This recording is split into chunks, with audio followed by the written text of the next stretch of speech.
Chapter 14. Relation of the Church and State up to the dissolution of the Carolingian Empire. Outline I Church and State before Constantine. Roman II, Church and State from Constantine to 476. Roman III, period of the Ostrogothic rule, 476–532.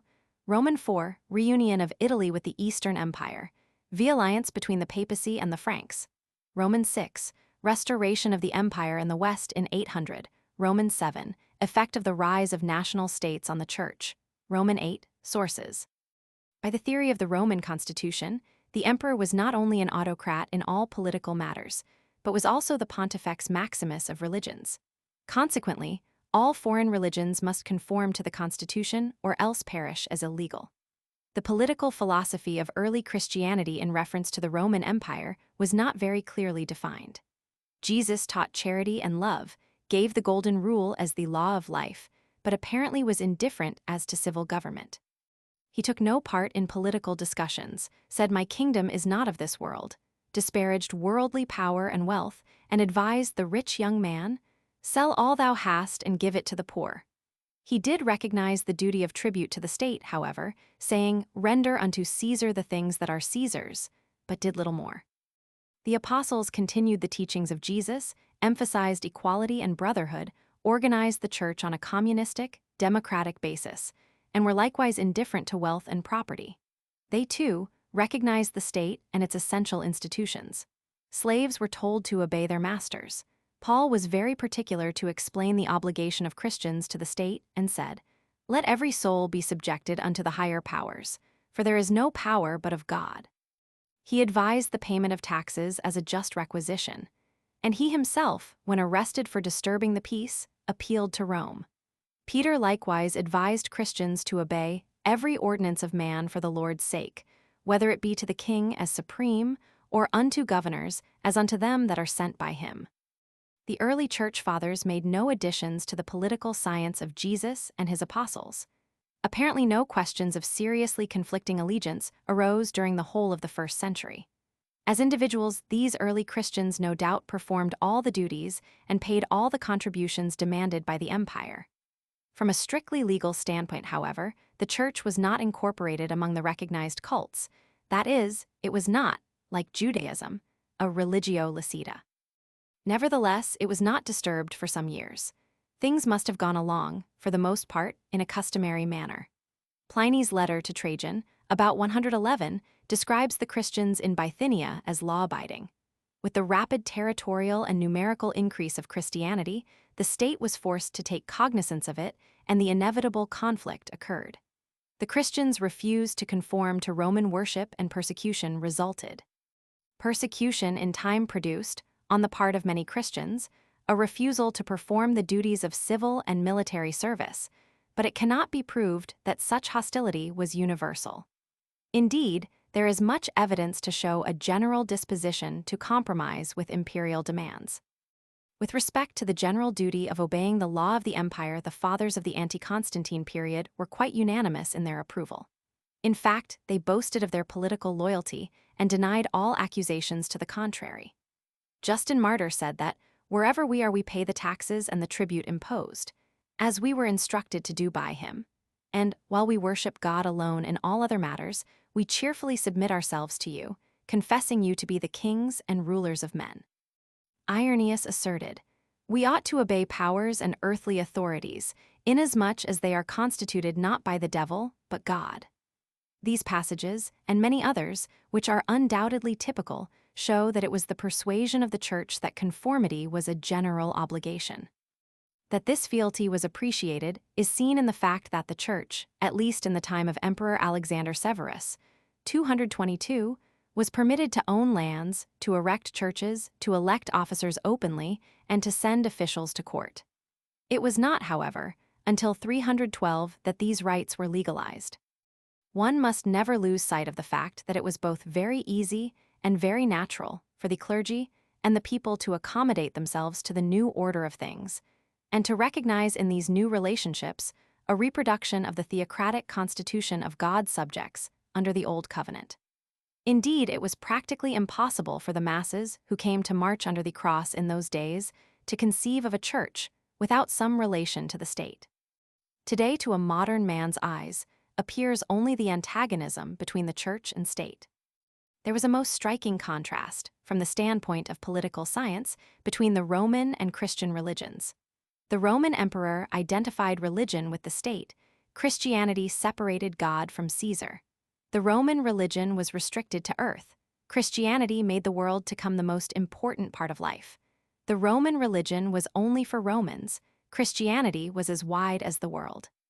Roman paganism fell and the Roman Empire perished, but Roman Christianity, clothed in their form, arose on their ruins to rule the world for more than 1,000 years. Constantine legalized Christianity, but thereby subjected it to the state. He had no idea whatever of surrendering to it any of his autocratic prerogatives. He became virtually the Pontifex Maximus of his new religion by controlling those who performed the sacred rites and by defining its faith, discipline, organization, policy, and privileges. He enacted legislation for Christianity just as his predecessors had for paganism. The Church recognized its subjection to the emperor without a complaint and permitted him to appoint and depose its officers, to call and dismiss synods and councils, like Arles 314 and Nicaea 325, and almost to replace the Holy Ghost itself in determining the proceedings. This marked a revolution in the relation of the Church to the empire, for each made a conquest of the other. It has been customary for church historians quite generally to characterize the union of the Church and state under Constantine as an unmitigated curse that gave birth to a multitude of evils in the Church which led directly to the Reformation. That contention is one-sided and unfair. Whether the Church and state be regarded as both divine, or both human, or one human and the other divine, the historical fact remains that their union was absolutely necessary and inevitable. When all the forces and factors of the time are carefully and duly considered, it is impossible to conceive of any other solution of the problem in the 4th century. That the union did paganize and materialize the Church no one can deny, but in compensation, the empire was Christianized and spiritualized. The resultant was medieval Christianity and the ecclesiastical empire. The Church, without the strength it received from the state, could not have met the barbarians of the north, the Mohammedans of the south, and the heretics within, and successfully conquered the first, held the second in check, and subdued the third. Much of what we enjoy today along the lines of culture, law, and religion is due in great measure to that alliance. After the time of Constantine, the Church becomes such a vital and integral part of the life of Europe that history for 1,000 years must be viewed through the eyes of the Church and estimated by her standards. In the 2 centuries, which intervened between the time of Constantine and that of Justinian, imperial legislation directly affecting the Church in all its institutions made rapid progress. The successors of Constantine continued his policy. Imperial sanction was necessary for the validity of every important act in connection with the Church. Councils were called and dismissed in the name of the sovereign, and their proceedings were not valid without his approval. At the Council of Tyre, 335, a portion of the bishops appealed to the emperor's commissioner to settle the dispute about the Arian question, but he declared that the question must be submitted to his imperial master for final decision, since it was his province to legislate on all matters concerning the Church. Constantius vetoed a portion of the canons of Rimini 360, the emperors Theodosius Roman II, and Valentinian Roman III, likewise rebuked the Council of Ephesus 431 and dictated its procedure. The Council of Chalcedon 451 was also told to hurry up its work because the imperial commissioners present were needed in state affairs. During this period, however, it is possible to detect pretensions on the part of the Bishop of Rome to the right to call and preside over councils. Here began the conflict over ecclesiastical sovereignty, which was to end in a complete victory for the Roman Church. The later emperors similarly exercised the right to decide all disputed points of doctrine, discipline, and elections. They nominated, or at least confirmed, the most influential metropolitans and patriarchs. Thus, in 377, the emperor's representative decided between 2 rival claimants to the apostolic see of Antioch. Again, the Roman prefect decided between 2 rival claimants to the chair of St. Peter, Ursinus and Damasus, in favor of the latter and punished adherents of the former. When rival popes appealed to Honorius, he appointed a temporary pope until he could examine into the case. Then he decided in favor of Boniface I and issued an edict to prevent the recurrence of such a state of affairs. The emperor was the court of last appeal in all ecclesiastical cases. This was recognized by a Council of Rome held by Ambrose in 378, which requested of Emperor Gratian that when a Roman bishop was accused, he might always be tried by the imperial council. The best evidence, however, of the subordination of the spiritual to the temporal authority in this period is found in the legislation. The whole field of church government and ecclesiastical life and all the relations, duties, morals, and acts of the clergy are covered in the civil laws of the time. Even heresy was put to flight by imperial edict. During the period of Ostrogothic rule in Italy from 476 to 552, the Roman Church made a few weak efforts to assert her independence. We find, for instance, a Roman synod, held in 502, resolving that no layman has a right to interfere in church matters. But the Arian Ostrogothic rulers declared that they had succeeded to the Roman Empire's power over the Church. Indeed, the Theodosian Code was practically incorporated in the Visigothic Code in 506 by Alaric Roman II. Consequently, Odoacer issued a decree forbidding the alienation of church property. Theodoric in 498 decided between two rival claimants to the papacy, Symmachus and Lawrence, giving the former the papal chair and the latter a bishopric. When a synod was called later to try Symmachus, 501, it was convened in Theodoric's name. Theodoric even appointed a visitor to reform the abuses in the church. He sent Pope John I to the Eastern Emperor on an embassy, and on his return, dissatisfied with his work, threw him into prison, where he died. Athalaric instructed Pope John Roman II how to prevent simony in episcopal and papal elections. Under Justinian the Great, 527-565, who by conquest reunited Italy with the Eastern Empire in 552, the popes and the Western Church were again subjected to the Eastern rule. Like the Patriarch of Constantinople, the pope was now the nominee of the emperor and could be removed at the pleasure of the prince. Silverius, made pope by the Arian Goth Theodatus, was therefore deposed and exiled by the emperor's successful general, Belisarius, and a new pope was chosen. Vigilus, a favorite of the empress, installed as pope by Belisarius, 537, was peremptorily summoned to Constantinople to answer for his conduct. There a synod was called, and he was excommunicated. His successor, Pelagius I, was apparently appointed directly by the emperor. Justinian, like Constantine, exercised the right to legislate for every phase of church life. His theory was that human and divine authority, that is, civic and ecclesiastical law, combining in one and the same act, formed one true and perfect law for all. He meant to exercise a spiritual power very much like the temporal power he wielded. Hence he insisted that the election of a pope in Rome by the clergy, senate, and people should not be valid until confirmed by him. This practically reduced the Pope of Rome to the position of Eastern bishops. The organization of the church was guarded and regulated. The property of the church was protected. The jurisdiction of the clergy was clearly defined and minutely regulated as an extension of civil power. In all cases, the emperor was the court of final decision. This arbitrary interference with the affairs of the Western Church by the imperial authority at Constantinople brought the papal hierarchy to the brink of ruin. The clergy were alarmed at this invasion of the sacred canons of the Council of Chalcedon, and the unity of the Western Church, which had been so strong for several centuries, was seriously threatened. The clergy of Gaul silently withdrew from or boldly renounced their communion with Rome. The Illyrian episcopacy prepared to follow their example, and Africa became defiant. Even the Italian provinces like Venetia and Liguria became disaffected. Pope Pelagius I, indebted to the emperor for his office, was forced to beg the intervention of the secular arm to compel the ecclesiastical rebels to continue true to their allegiance to the See of Peter. Sorrowful indeed was this spectacle to those who could recall the palmy days of Leo the Great, Felix, Gelasius, and Hormisdas, who had imposed their will on all ecclesiastics, had planted the banner of Roman supremacy in every corner of Christendom, and had even imposed their laws on princes. But it must be remembered that the theory on which Roman leadership rested had not been assailed, and was soon to reassert itself. In the election of a pope in 577, the Roman clergy resumed their independence and ventured to consecrate and to inaugurate a successor without even waiting for imperial license. Hence Pelagius Roman II was the first independently elected pontiff since the Byzantine conquest of Italy.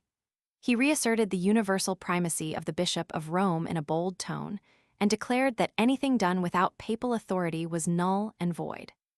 Meanwhile, the disaffection in the West had given way to pronounced loyalty to Rome. Even Pope Gregory the Great did not question the supremacy of the temporal power. He acknowledged the emperor as his earthly master and said that God had given the ruler dominion even over the priesthood. When Emperor Maurice renewed an old edict prohibiting monasteries from receiving soldiers as monks, 593, Gregory timidly objected, but quieted his conscience by saying, "What am I but a worm and dust thus to speak to my masters? I have done what was my duty in every particular. I have obeyed the emperor and have not hushed in silence what I felt to be due to God." He attempted, however, to carry out the spirit of the law. But Gregory the Great was willing to compromise the substantial prerogatives of his office. As the subject of the emperor, he could yield a point. As pope, he stood as firm as a rock, yet was too wise to provoke a disruption which could bring nothing but injury to the unity and power of the Church. Popes, like patriarchs, were required to keep an agent at the Eastern court. The emperors continued to insist on the right to confirm all papal elections, and of course, this practically put the election into their hands, as is shown by the elevation of so many agents to the papal throne, viz., Vigilus, Pelagius I, Gregory the Great, Sabinian, etc. The popes, on their installation, were expected to pay tribute to the Eastern emperor. Even in questions of doctrine, the emperor might enforce his will by exiling an obstinate pope, as in the case of Martin I, 655.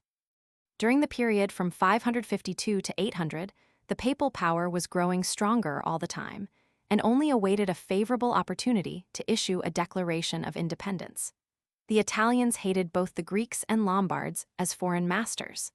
Between the two stood the Pope as the only representative of Italian nationality and the sole champion of Italian independence. The papacy was in theory democratic, and celibacy made a dynasty impossible. The occasion for a declaration of independence was the iconoclastic controversy.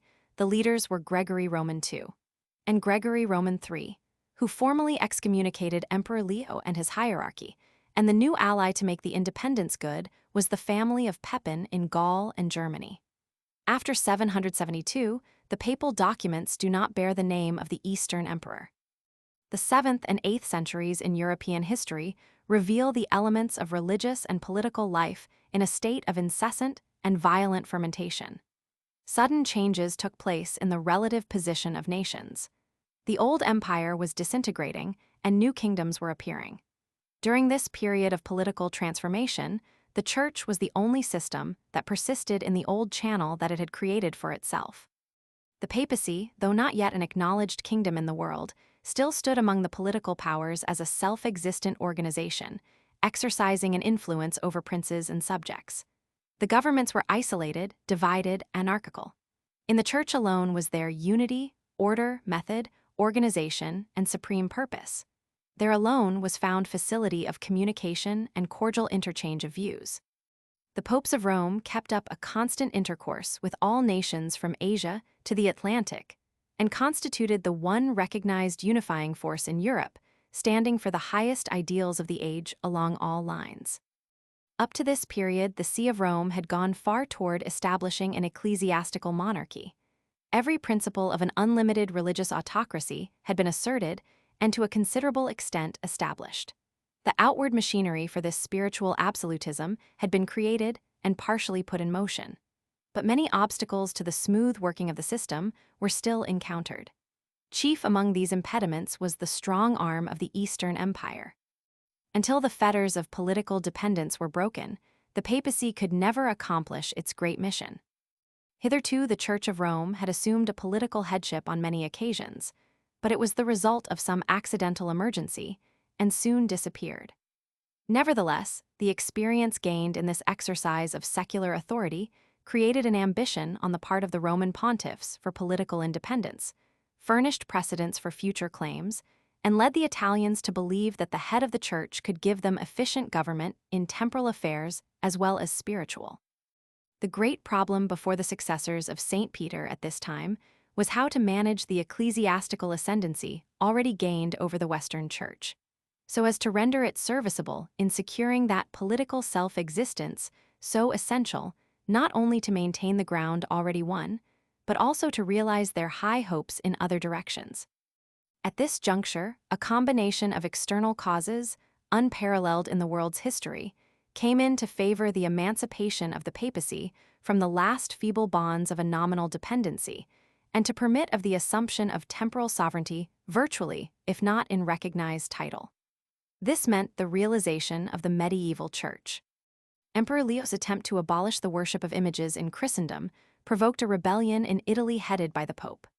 Liutprand, seeing his opportunity as king of the Lombards, fell on the exarchate as the champion of images and on Rome as the supposed ally of the emperor.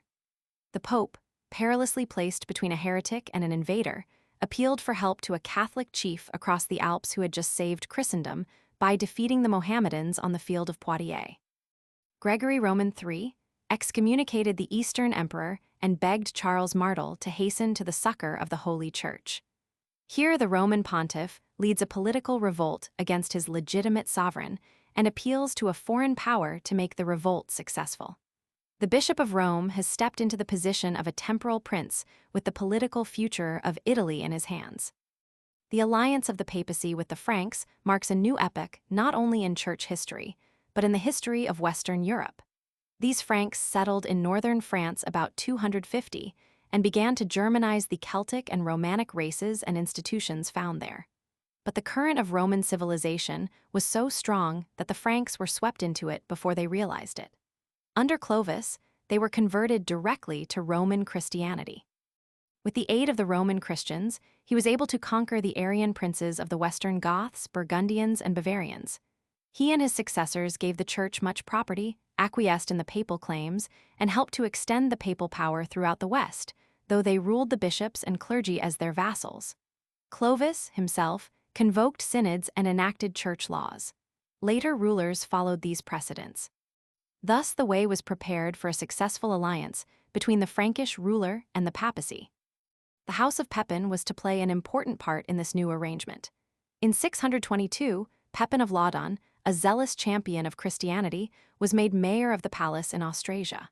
Pepin of Herstal, grandson of the first Pepin, became in 688 a mayor of the palace for all France, d. 714.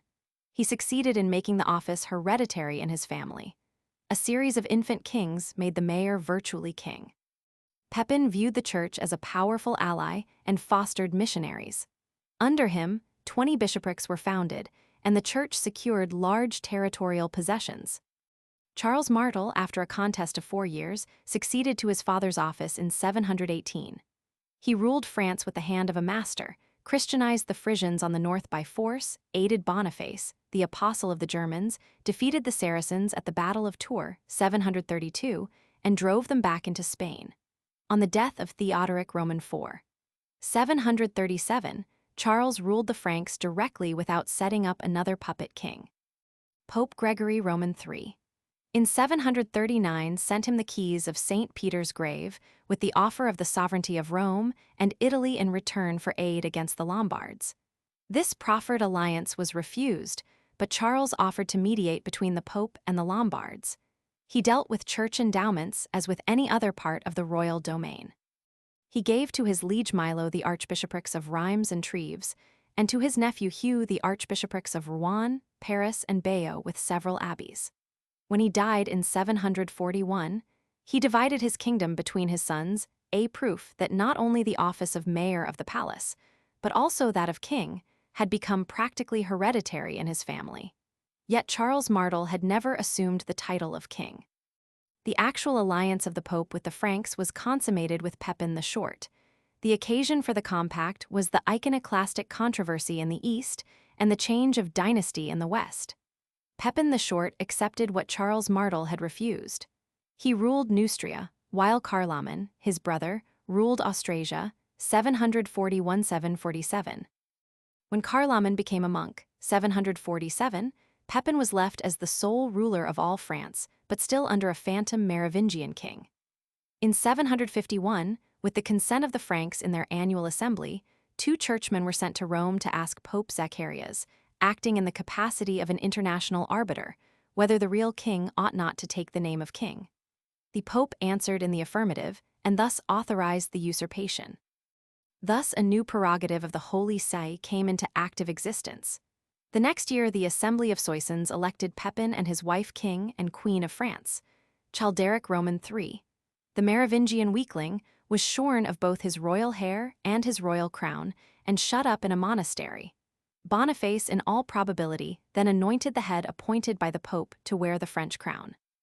Through this alliance, the Pope expected to make the declaration of independence from the Eastern Empire good, to increase and extend papal power in the West, to establish a precedent for deposing and enthroning kings, a significant thing for the future, and to gain material help against the Arian Lombards who were threatening Rome. In 753, Pope Stephen Roman II, who succeeded Zacharias, 752, fled to France from the Lombards to implore aid from Pepin against them. In sackcloth and ashes, he threw himself at the king's feet and would not rise until his petition was granted. The Pope himself now solemnly anointed Pepin and his family with royal power at St. Denis and made him and his 2 sons patricians of Rome. After that, Pepin called himself, by the grace of God, King of the Franks. Pepin repaid the Pope by making 2 excursions into Italy against the Lombards. He took an army to Italy in 754, defeated the Pope's enemies, and compelled them to sign a treaty respecting the rights and territory of the Roman See, but the Franks had scarcely recrossed the Alps before the promises were broken. Pepin, therefore, entered Italy a second time, 755, called thither by the famous letter purporting to be from St. Peter himself. The Lombard power was effectually broken. The towns and lands of the Exarchate and Romagna, claimed by both the Lombards and the Eastern Emperor, were given to the Pope. This is the famous donation of Pepin, by which his envoy laid the conquest of 22 cities at the shrine of St. Peter, and thus began the temporal power of the Pope. The act of donation is lost. The Pope had owned tracts of land all over the empire before, but now he becomes through this gift a temporal sovereign over a large part of Italy known as the Patrimony of St. Peter, or the States of the Church, which continued until 1870, when it was absorbed into the new Kingdom of Italy. This act changed the whole later history of the papacy and provoked a long controversy with the secular powers of Europe. Pepin continued to labor to build up the church in France by restoring confiscated church property, by undertaking needed reforms in discipline and organization, and by giving material assistance and valuable relics to many religious foundations. This alliance between the most powerful representative of the Germanic world and the leader of Roman Christendom in the West was one of the most eventful coalitions in the history of Europe. It was the event upon which all medieval history turned. It created a new political organization in Western Europe with the Pope and German Emperor at the head. For centuries, it affected every institution in Western Europe. After Pepin, each new pope sent a delegation with the key and flag of Rome and the key of St. Peter's tomb to the Frankish rulers for confirmation of the election and to give the king the oath of allegiance. Thus, the strongest Western king assumed the same prerogative over the church which the Eastern emperor had exercised. Pepin's policy was followed by Charles the Great, the German emperors, the Austrian emperors, Napoleon the Great, and Napoleon Roman III. The next important step in the relations between church and state was the restoration of the Roman Empire in the West in 800 by Charles the Great, the son of Pepin. Charles was born in 742 and received the education of a warrior. At the age of 12, he was anointed king with his father and brother by Pope Stephen Roman II. 754. As a boy, he participated in military expeditions and gained considerable renown for his ability, his independence, and his prowess. When his father died in 768, he ruled jointly with his brother Carloman, whom he apparently hated very bitterly, and with whom he quarreled continually until 771, when Carloman died and Charles assumed his rule as king of all the Franks. The first problem which engaged his attention was to strengthen and extend his kingdom. This he accomplished by almost incessant military expeditions, of which he made 53. His domain was extended north, east, and south. The Bretons were subdued on the north. The Saxons on the east were conquered after cruelly murdering 4,000 prisoners, laying waste their land with fire and sword, and transplanting 10,000 families elsewhere in Germany and in Gaul. The Slavs beyond the Saxons, the Bavarians in the southeast, the Saracens and Basques in the south, the Avars in Pannonia, and the Lombards in Italy were all subjugated. The result of this military activity was that Charles ruled over France, nearly all of Italy, a large part of Germany, Holland and Belgium, and a corner of Spain. Then by shrewd marriage alliances, he cemented these conquests. He married his dukes and counts to the princesses of powerful lords and kings, and he personally took as his wife, in turn, a Lombard, a Swabian, an East Frankish, and a Lemanian princess, and even proposed marriage to the Eastern Empress. He assumed the crown of Lombardy in 773. All parts of this vast realm were held together by a complete system of royal laws regulating the whole life of his people, even in the minutest details. Charles, as patrician of Rome, was no less active in religious lines. He inherited the alliance with the papacy and continued it. He protected the church against the Saracens in Spain, the pagans to the north and east, the Arian Lombards in Italy, and the Eastern emperors. After freeing the papacy from the Lombards in 774, 781, and 799, he renewed the donation of Pepin and made some valuable additions. He viewed the Pope, however, as merely the chief bishop in his realm. In 796, Pope Leo Roman III sent him the key and flag of Rome and the key of St. Peter's tomb as tokens of submission, and 3 years later the same pope fled to Charles for safety and succor. He reformed and reorganized the church in his kingdom and made himself its real head. He carried on the missionary labors of Boniface by converting the Saxons at the sword's point and by forcing Christianity upon the Avars. He preached to the whole hierarchy, held church councils, and even admonished the pope. He refused to champion the pope's cause in the iconoclastic controversy, but took a sane middle ground with a leaning toward iconoclasm. In a council at Frankfurt, he presided and had the council legislate on discipline and even on dogma, 794. The career of Charles as Emperor of the Roman Empire in the West 808–14 must now be considered. Many causes seem to be operating to open up this new field for his masterly ability. A woman, having put out the eyes of her son, was ruling in the East, contrary to the Roman constitution. Charles had carved out an empire with his sword and was undisputed master of the West. He was the recognized emperor in power, if not in name. He had become the defender of the church and the protector of the pope. To assume the imperial crown was not nearly so radical or unnatural an act, then, as it might seem.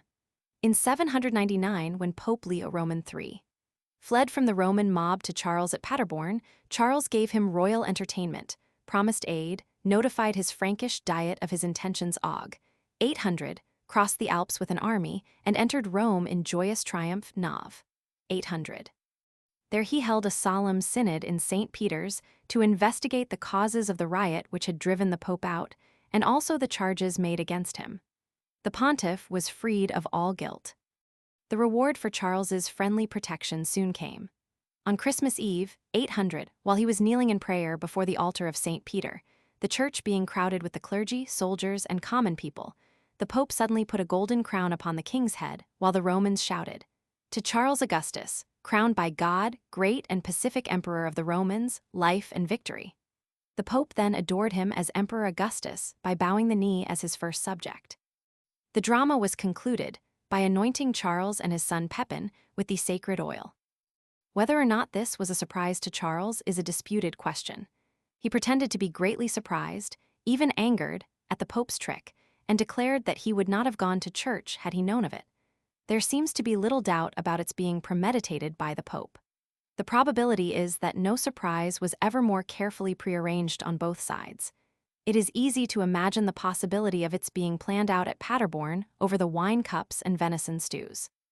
It was very clearly a fine piece of acting on the part of both the pope and the king. Certainly, every act of the two men for some time previous pointed directly and unmistakably to that result. If we can believe Charles's own repeated assertions, the exact time and manner may have been unknown to him, but for years, perhaps as early as 785, Charles had spoken of the possibility. Alcuin, the great confidant of Charles in educational and religious matters, knew of the plan before 800. It had naturally often been suggested to the king by his own officers and nobles, and most likely urged by the popes themselves. In fact, the history of both the Frankish dynasty and the papacy for some years had been steadily tending to this result as a climax. The coronation itself was significant for many reasons. Constitutionally, it made the Pope and Charles traitors to the Eastern Emperor. Charles apparently realized this, and, again being a widower, proposed marrying Irene, the Eastern Empress, in order to unite the two parts of the empire and thus avoid trouble.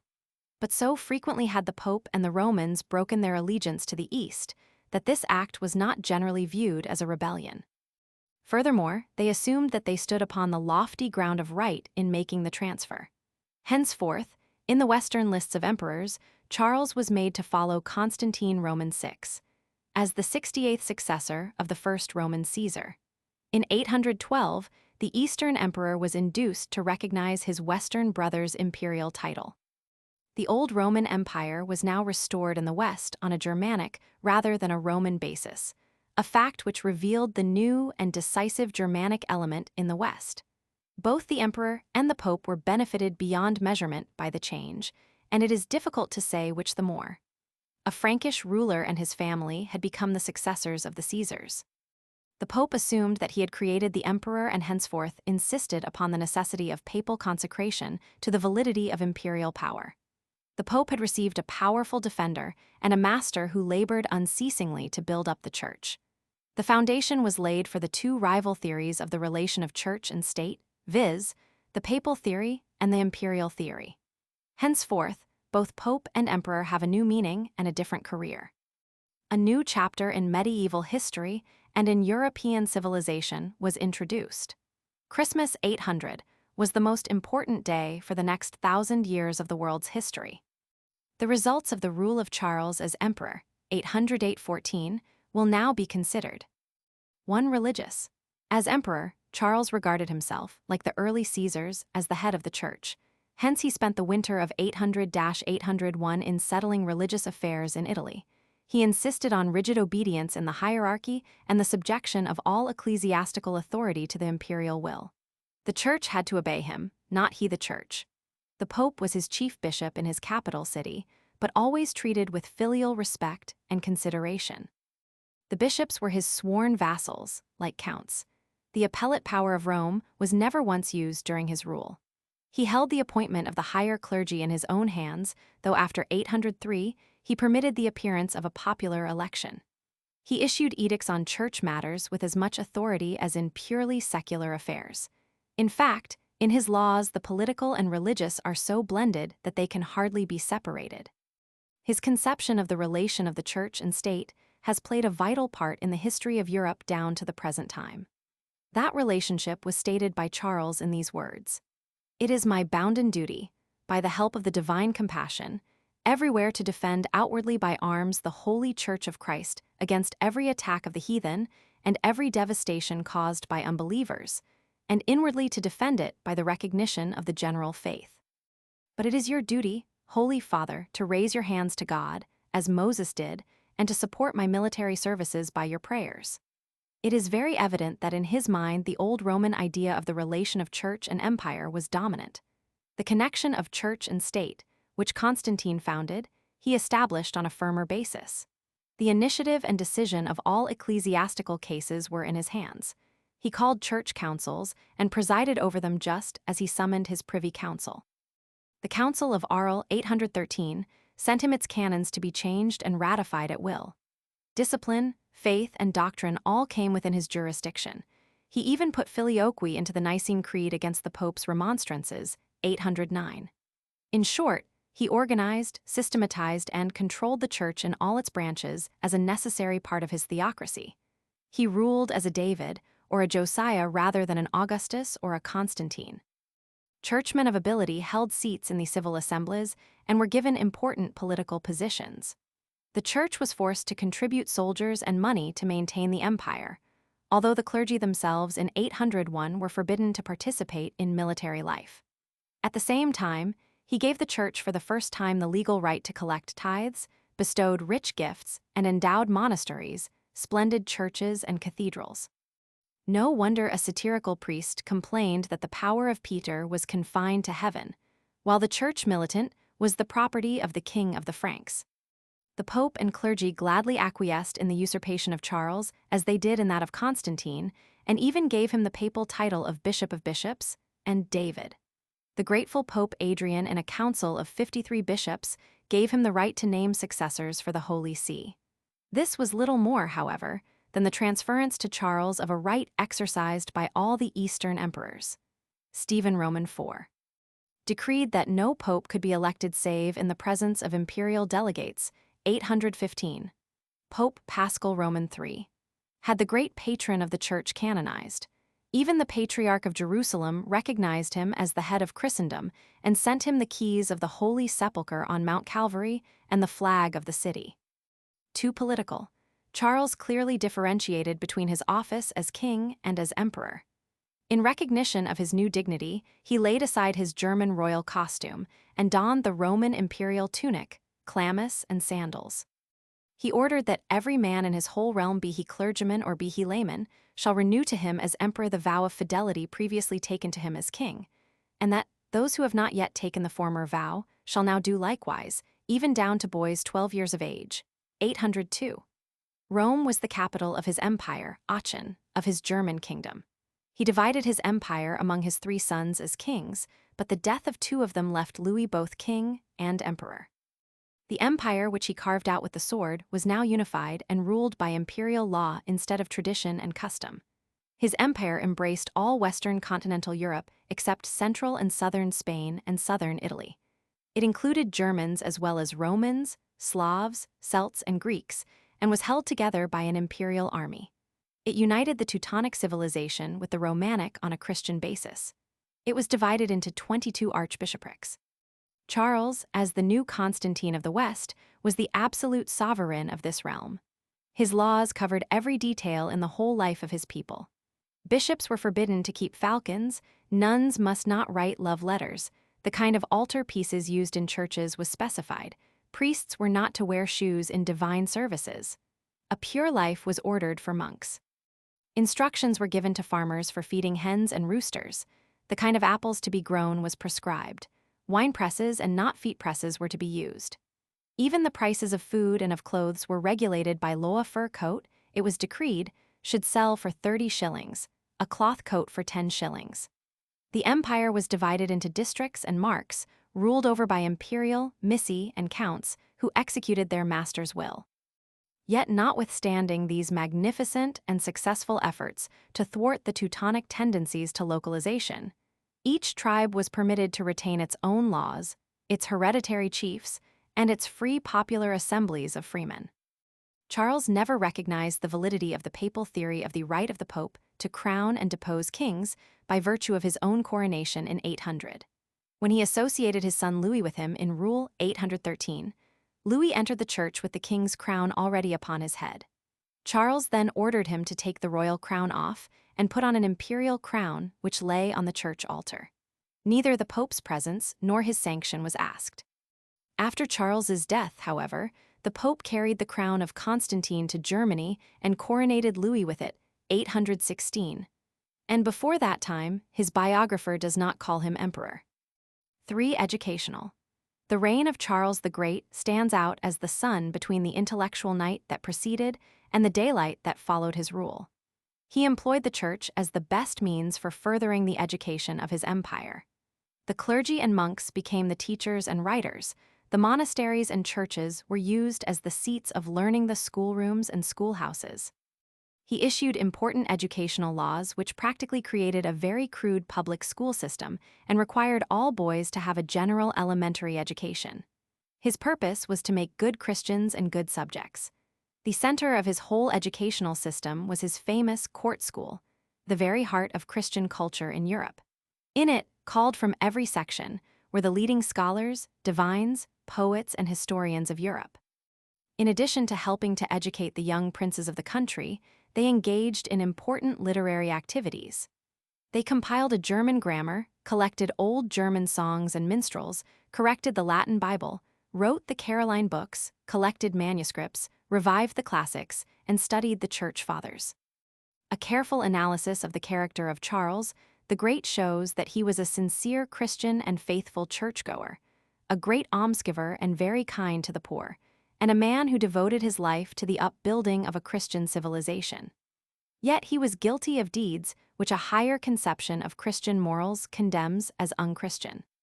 He sacrificed thousands of lives to his passions and ambitions. For 30 years he waged a war of extermination against the Saxons and murdered more than 4,000 prisoners in cold blood. Like Mohammed, he made his motto submission to Christianity or death. Christians of that day, for the most part, pronounced his policy right, although some of the greatest, like Alcuin, denounced it. He had 9 wives and concubines, and like Henry Roman VIII of England, had little conscience in disposing of them. He was not highly cultured, yet he spoke Latin with ease and knew some Greek. When an old man, he learned to write and deserves great credit for the manner in which he encouraged education. He cultivated the society of the most cultured men in Europe, and from them imbibed much. At meals, he had read the heroic deeds of his ancestors, or some work of the Church Fathers like Augustine's City of God. As a warrior and statesman, only Alexander the Great, Julius Caesar, and Constantine before his day can be compared with him. He was the first and greatest of all the German emperors. Since his time, only Otto the Great, Peter the Great, Frederick the Great, and Napoleon the Great have any claim to rank as his peers. The Moses of the Middle Ages, he left an indelible stamp of his genius on Germany and France, continues to be the only common hero of both of these great nations, and through them modified the whole Western world. 8 years before his death, Charles the Great made his 3 sons kings. This act would have proved fatal to the empire. Charles must have known from the writings of Gregory of Tours the dangers of such an arrangement. The division made among his sons was unnatural because it lacked unity in race and territory, but the death of Charles and Pepin, the eldest and second sons, prevented imperial suicide. Charles the Great then solemnly crowned the surviving son, Louis, as emperor in 813. Louis the Pious, 814–840, sought to preserve both the Carolingian practice of division and the integrity of the empire. At Aachen in 817, to prevent the empires being broken by man lest thereby a scandal to the Holy Church might arise, Louis made his eldest son, Lothair, co-emperor, and with the consent of the people, crowned him. The younger sons were made kings but sub-senior frater. Their territorial districts were clearly defined and elaborate instructions were given about their various relations. In 819, Louis married again and soon a 4th son, Charles the Bald, appeared to complicate matters, 823. Louis then made a new division of the empire in order to provide for the new claimant. A long list of territorial changes and disgraceful, ruinous, internecine wars resulted. Louis the Pious died in 840 and was succeeded by Lothair as sole emperor. His brothers, Louis and Charles Pepin, was now dead, rebelled against him and forced him to restrict his possessions to Italy and a narrow strip running from Italy to the North Sea, 843. But Lothair, tired of the cares of this life, retired to a monastery in 855 after dividing his imperial territory among his 3 sons. As a result of the Carolingian policy of division, the empire so skillfully constructed by Charles the Great was almost destroyed. Division of rule meant division of resources. The successors of Charles the Great were men of inferior ability. His son, Louis the Pious, was a weak, easily influenced ruler and completely under the thumbs of the clergy. He made some noble efforts to reform the court, but only aroused the enmity of the aristocracy. Lothair, Louis Roman II, and Charles the Bald were emperors of as short-sighted a policy and of as little ability. Civil wars were almost incessant. Nobles held in subjection by the great Charles reasserted their independence. The Northmen, Slavs, Hungarians, and Saracens began to make disastrous inroads. Imperial laws were disregarded. And by the end of the 9th century, the empire of Charles the Great was little more than an empty title hardly worth fighting for. Another significant result of the decline of the Carolingian Empire was the rise of modern states. By the Treaty of Verdun in 843, Louis the German d. 876 was given Germany east of the Rhine. Charles the Bald d. 877 received what is approximately France of today. And Lothair as emperor d. 855 was left Italy and a narrow strip to the North Sea with the two capitals in it. To confirm the Treaty of Verdun, Louis and Charles with their followers took the famous Strasbourg oaths. Louis and the French army took the oath in Latin, Charles and the Germans took it in German, and this is the first recognition in Europe of differences of race and language as a basis for political action. The Treaty of Meissen in 870 completed the separation of Italy, Germany, and France by dividing the strip of trouble given to Lothair in 843. Here was the beginning of medieval and modern France, Germany, and Italy. The Carolingian Empire virtually ended with Charles the Fat, 888. Disintegration soon divided Europe among a multitude of petty feudal sovereigns with warring policies and interests. Ecclesiastically, the papacy was immediately strengthened. The supremacy of the state over the Church, which Charles the Great established and which Louis the Pious had inherited, but did not use to much advantage, was removed. This release from secular control furnished an excellent occasion and opportunity for the rapid growth of the papal theory, which culminated in the lofty claim of Pope Nicholas I to independence of imperial control and supremacy over it. Again and again, the Pope was called upon to act as arbitrator in the disputes and wars. The power of bishops and metropolitans was likewise increased, and for a similar reason, but the general decline in civilization carried the Church inevitably with it. The anarchy and confusion which resulted formed an excellent cover for the promulgation of the pseudo-Isidorian decretals. Ultimately, the papacy was weakened by the decline of the empire and the rise of national states, because there was a tendency to create national churches and to set up kings who questioned the Pope's claim to political supremacy. Indirectly, it led to the Protestant Revolution. Sources: A. Primary, New Testament Apocrypha the Church Fathers. See Chapter X. Henderson, Historical Documents of the Middle Ages. Bone, Lib, Univ of Penn. Translations and reprints Roman 4, No. 1 2v, 4 5, Eginhard Life of Charles the Great. Tr. by S. E. Turner N. Y. 1880. Robinson, Readings in European History, Volume I. Thatcher and McNeill, Sourcebook for Medieval History. Ogg, Sourcebook of Medieval History, Theodosian Code Justinian Code. Bibliographical note: nearly all the important sources for a study of this subject are in Latin.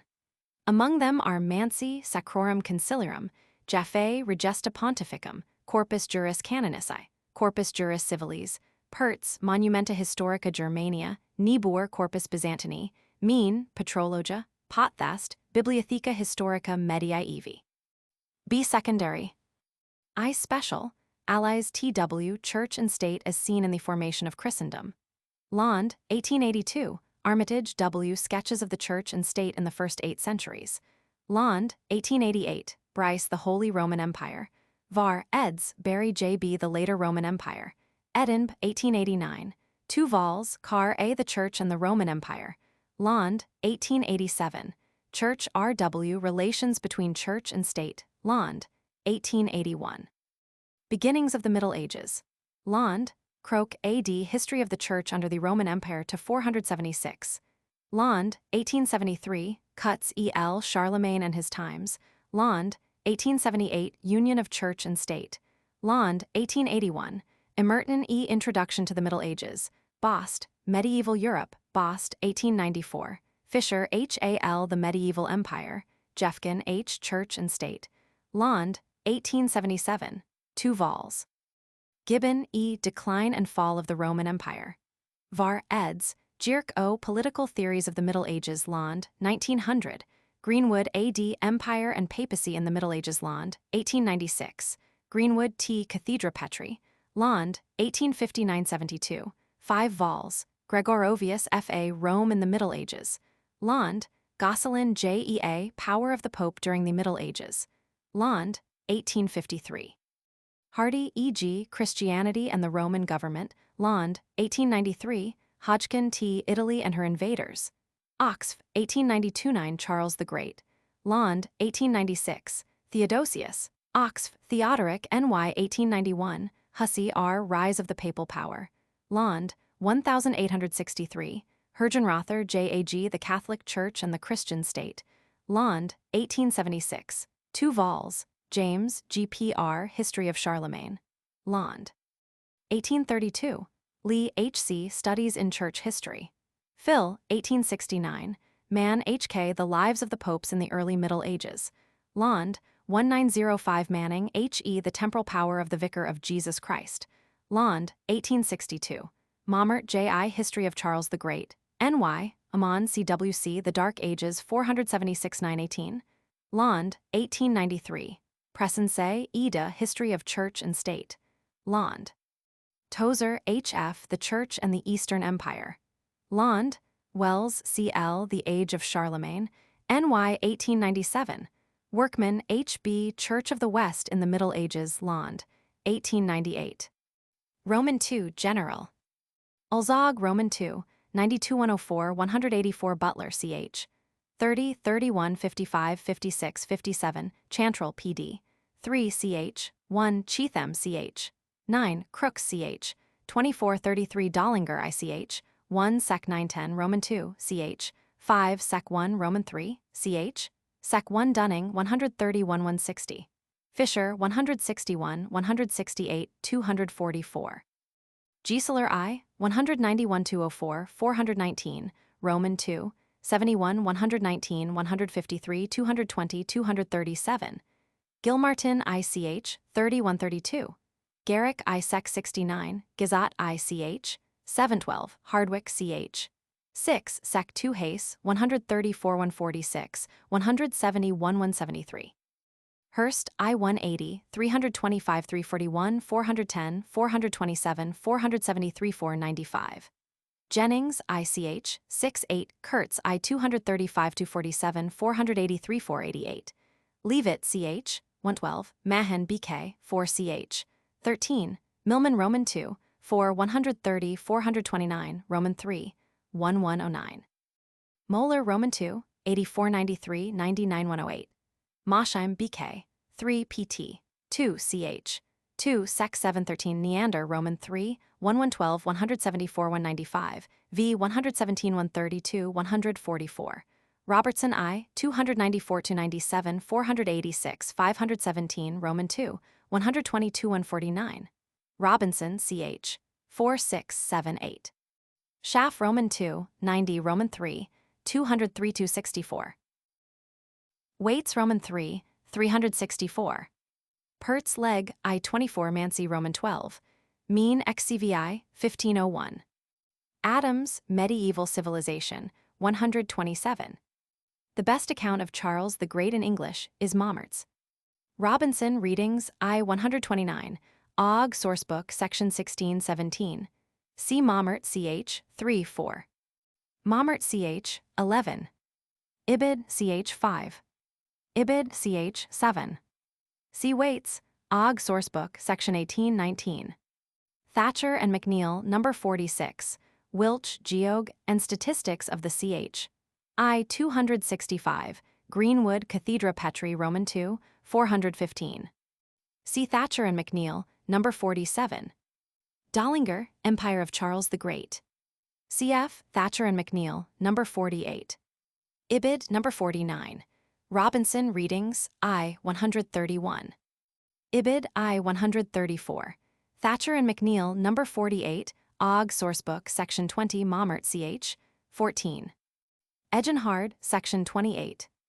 Muratori Roman II, 312. Waits Roman III, 174 Note. Dollinger, Empire of Charles the Great. See Thatcher and McNeill, No. 1314. Bryce, 6162. Waits Roman III, 184 Note. Ludwig Roman II was led to admit that right in 871. Thatcher and McNeill, No. 51 52. Dollinger, Empire of Charles the Great. Gratian Decret, Dist. 63 Can, 22 Lee Stud in ch. Hist. 81 89 90. Lee Stud, in ch. Hist. 63. Thatcher and McNeil, number 47. Hinkmary Inst. Reg. ch. 34 and 35. Harduin Roman 4, 1006. Lee Stud, in ch. Hist. 64-65. Bryce Holy Rom Emp. 65. Ogg Sourcebook, section 22. Robinson Readings, I 136. This is now regarded by some authorities as a forgery. Lee Stud, in ch. Hist. Lee Stud, in ch. Hist. 38 Gratian Decret, Dist. 63 Can. 28. Ann's Lore, 188. Milman Hist of Lat. Christ, Roman 2, 459. Emerton Med. Europe 7, Robinson Readings, I 140. Charta Divisionis, 806. Robinson Readings, I 130-5137. Translations and reprints, Henderson, 189. Lecky Roman 2, 259. Ogg Sourcebook, section 21. Thatcher and McNeil, number 9. Robinson Readings, I 139. Eginhard Ann, 813. Read the Case of Louis and Lothair, 817. Lee Stud, in ch. Hist. 42. Ogg Sourcebook, section 23. Thatcher and McNeil, number 10, 11, 12. Robinson Readings, I 144-145. Transl and reprints, Mullinger, Schools of Charles the Great. Maumert ch. 10. Ogg Sourcebook, section 15. Thatcher and McNeil, number 7, Maumert ch. 6. See Eginhard for the best pen picture of the personal appearance and habits of this wonderful man. Robinson Readings, I 126. Louis the youngest had Aquitaine, Gascony, Septimania, Provence, and a part of Burgundy. Pepin, the second son, had Italy, Bavaria, Almania, and a part of the Alpine country. Charles the eldest received all the rest: old France, Thuringia, Saxony, and Frisia. Henderson, 201. Emerton, 1819. Thatcher and McNeil, number 50. Ogg Sourcebook, section 27. Thatcher and McNeil, number 15, 20. Robinson Readings, I 151-55, 157, 163. Thatcher and McNeil, number 21. Ogg Sourcebook, section 26-28. Robinson Readings, I 158. Thatcher and McNeil, number 17, 18. Ogg Sourcebook, section 25. Thatcher and McNeil, number 16. Ogg Sourcebook, section 24. Robinson Readings, I 433. Emerton Med. Europe, 26-28. Thatcher and McNeil, number 19. Thatcher and McNeil, number 22, 23, 24, 25.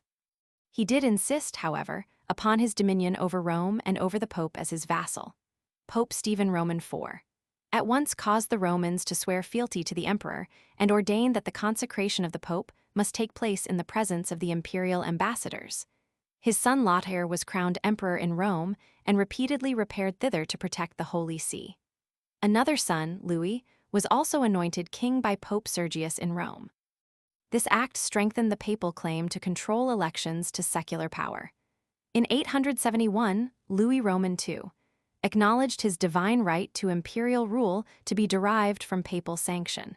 Another step was taken when the Council of Aix-la-Chapelle deposed Emperor Lothair, 842. Chapter 15. The Pseudo-Isidorian Decretals and the Papal Constitution. Outline I. What were the Pseudo-Isidorian Decretals? Roman II. Condition of Europe when the Decretals appeared. Roman III. Purpose of the forgery. Roman IV. Character and composition. V. Time, place, and personality of authorship. Roman VI. Significance and results. Roman VII. Nicholas I and papal supremacy. Roman VIII. Decline of spirituality in the Church. Roman IX. Sources. The Pseudo-Isidorian Decretals were a curious collection of documents, both genuine and forged, which appeared in Western Europe about the middle of the 9th century under the name of Isidore Mercator, to give the Church a definite, written constitution. They were a stupendous forgery, the most audacious and pious fraud ever perpetrated in the history of the Church, worked out with admirable skill and consummate ingeniousness. Forgery was a common thing in those days, and it was generally believed that that all things which upheld the doctrines and prerogatives of the Church of God were allowable. When these false letters appeared, the empire of Charles was falling to pieces under his wrangling grandsons. Anarchy and confusion were rampant. Might was the only recognized law. Feudalism, with its decentralizing influences, was rapidly prevailing throughout Europe. The Church also reflected this sad state of affairs. The Pope was reduced to a vassal of the emperor. Metropolitans were in league with the political rulers and even helped to plunder the bishoprics and oppress the priests.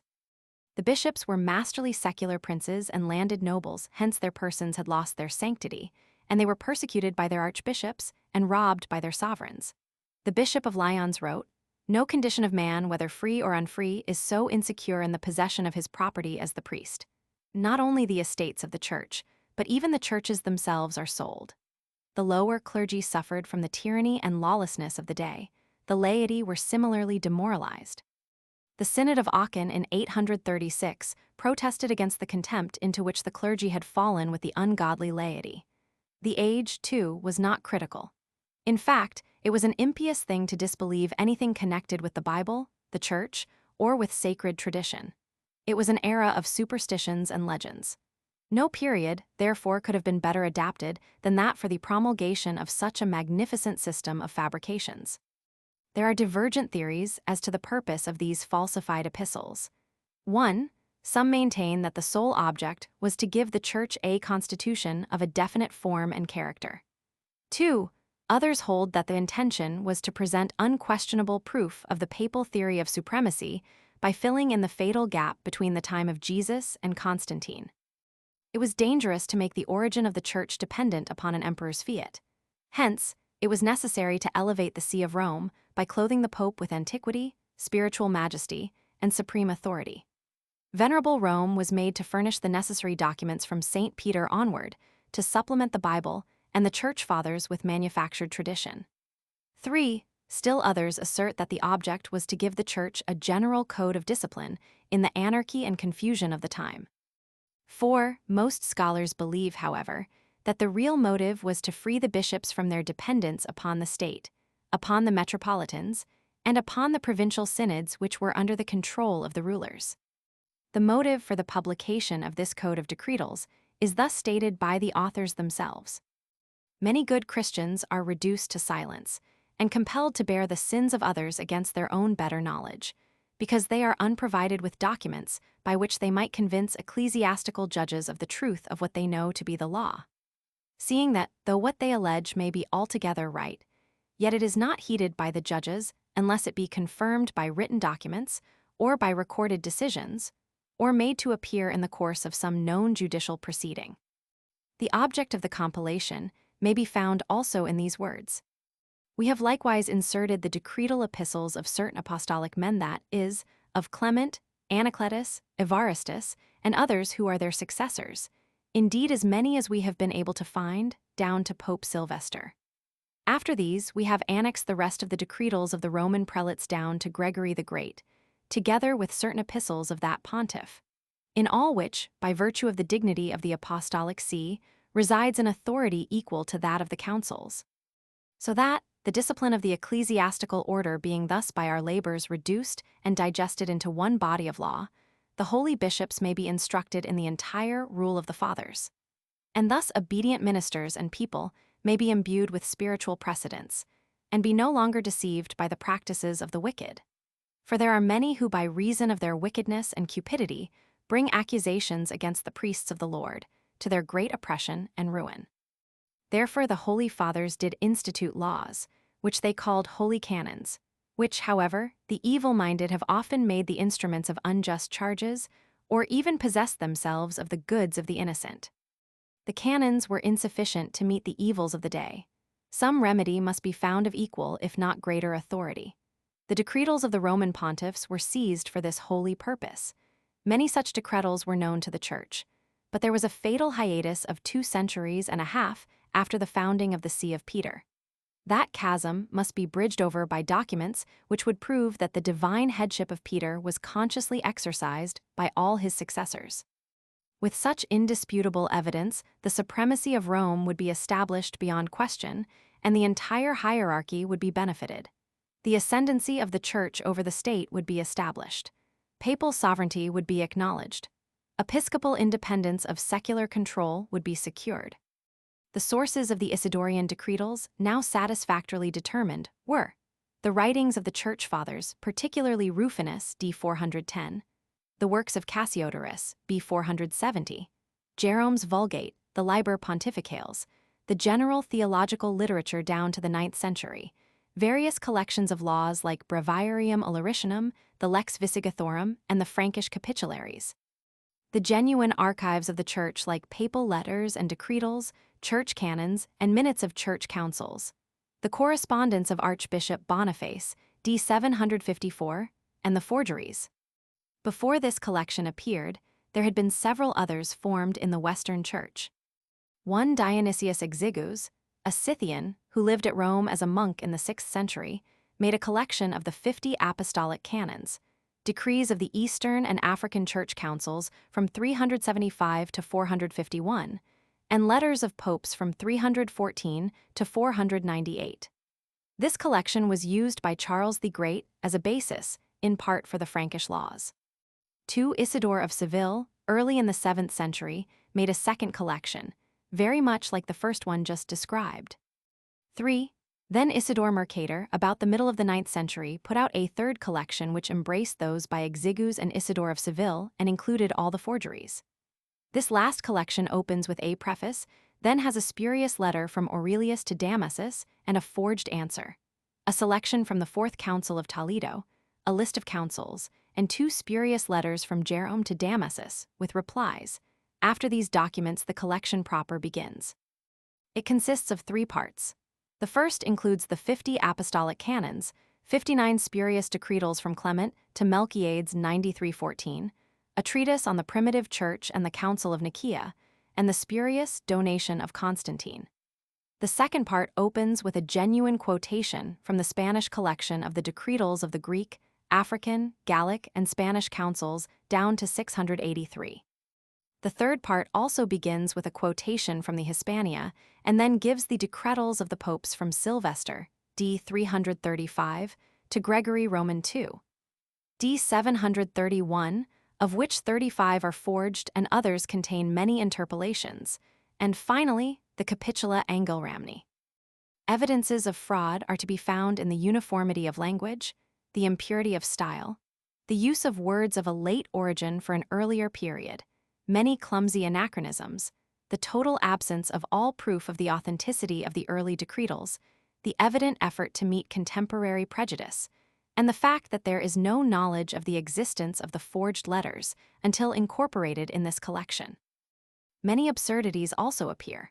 For instance, Roman bishops of the 2nd and 3rd centuries write in Frankish Latin of the 9th century in the spirit of post-Nicene orthodoxy and about the medieval relationship of the church and state. These early bishops quote the Vulgate of Jerome as amended under Charles the Great. Pope Victor, 202, writes a letter to Bishop Theophilus of Alexandria, 383, about a 2nd century controversy. Pope Anacletus speaks of patriarchs, metropolitans, and primates long before they arose. Pope Melchiades, who died in 314, mentions the Nicene Council, which was held in 325. Pope Zephyrinus, 218, appeals to the laws of Christian emperors before Constantine was born. Just how soon they were discovered to be forgeries is a question that has aroused considerable discussion.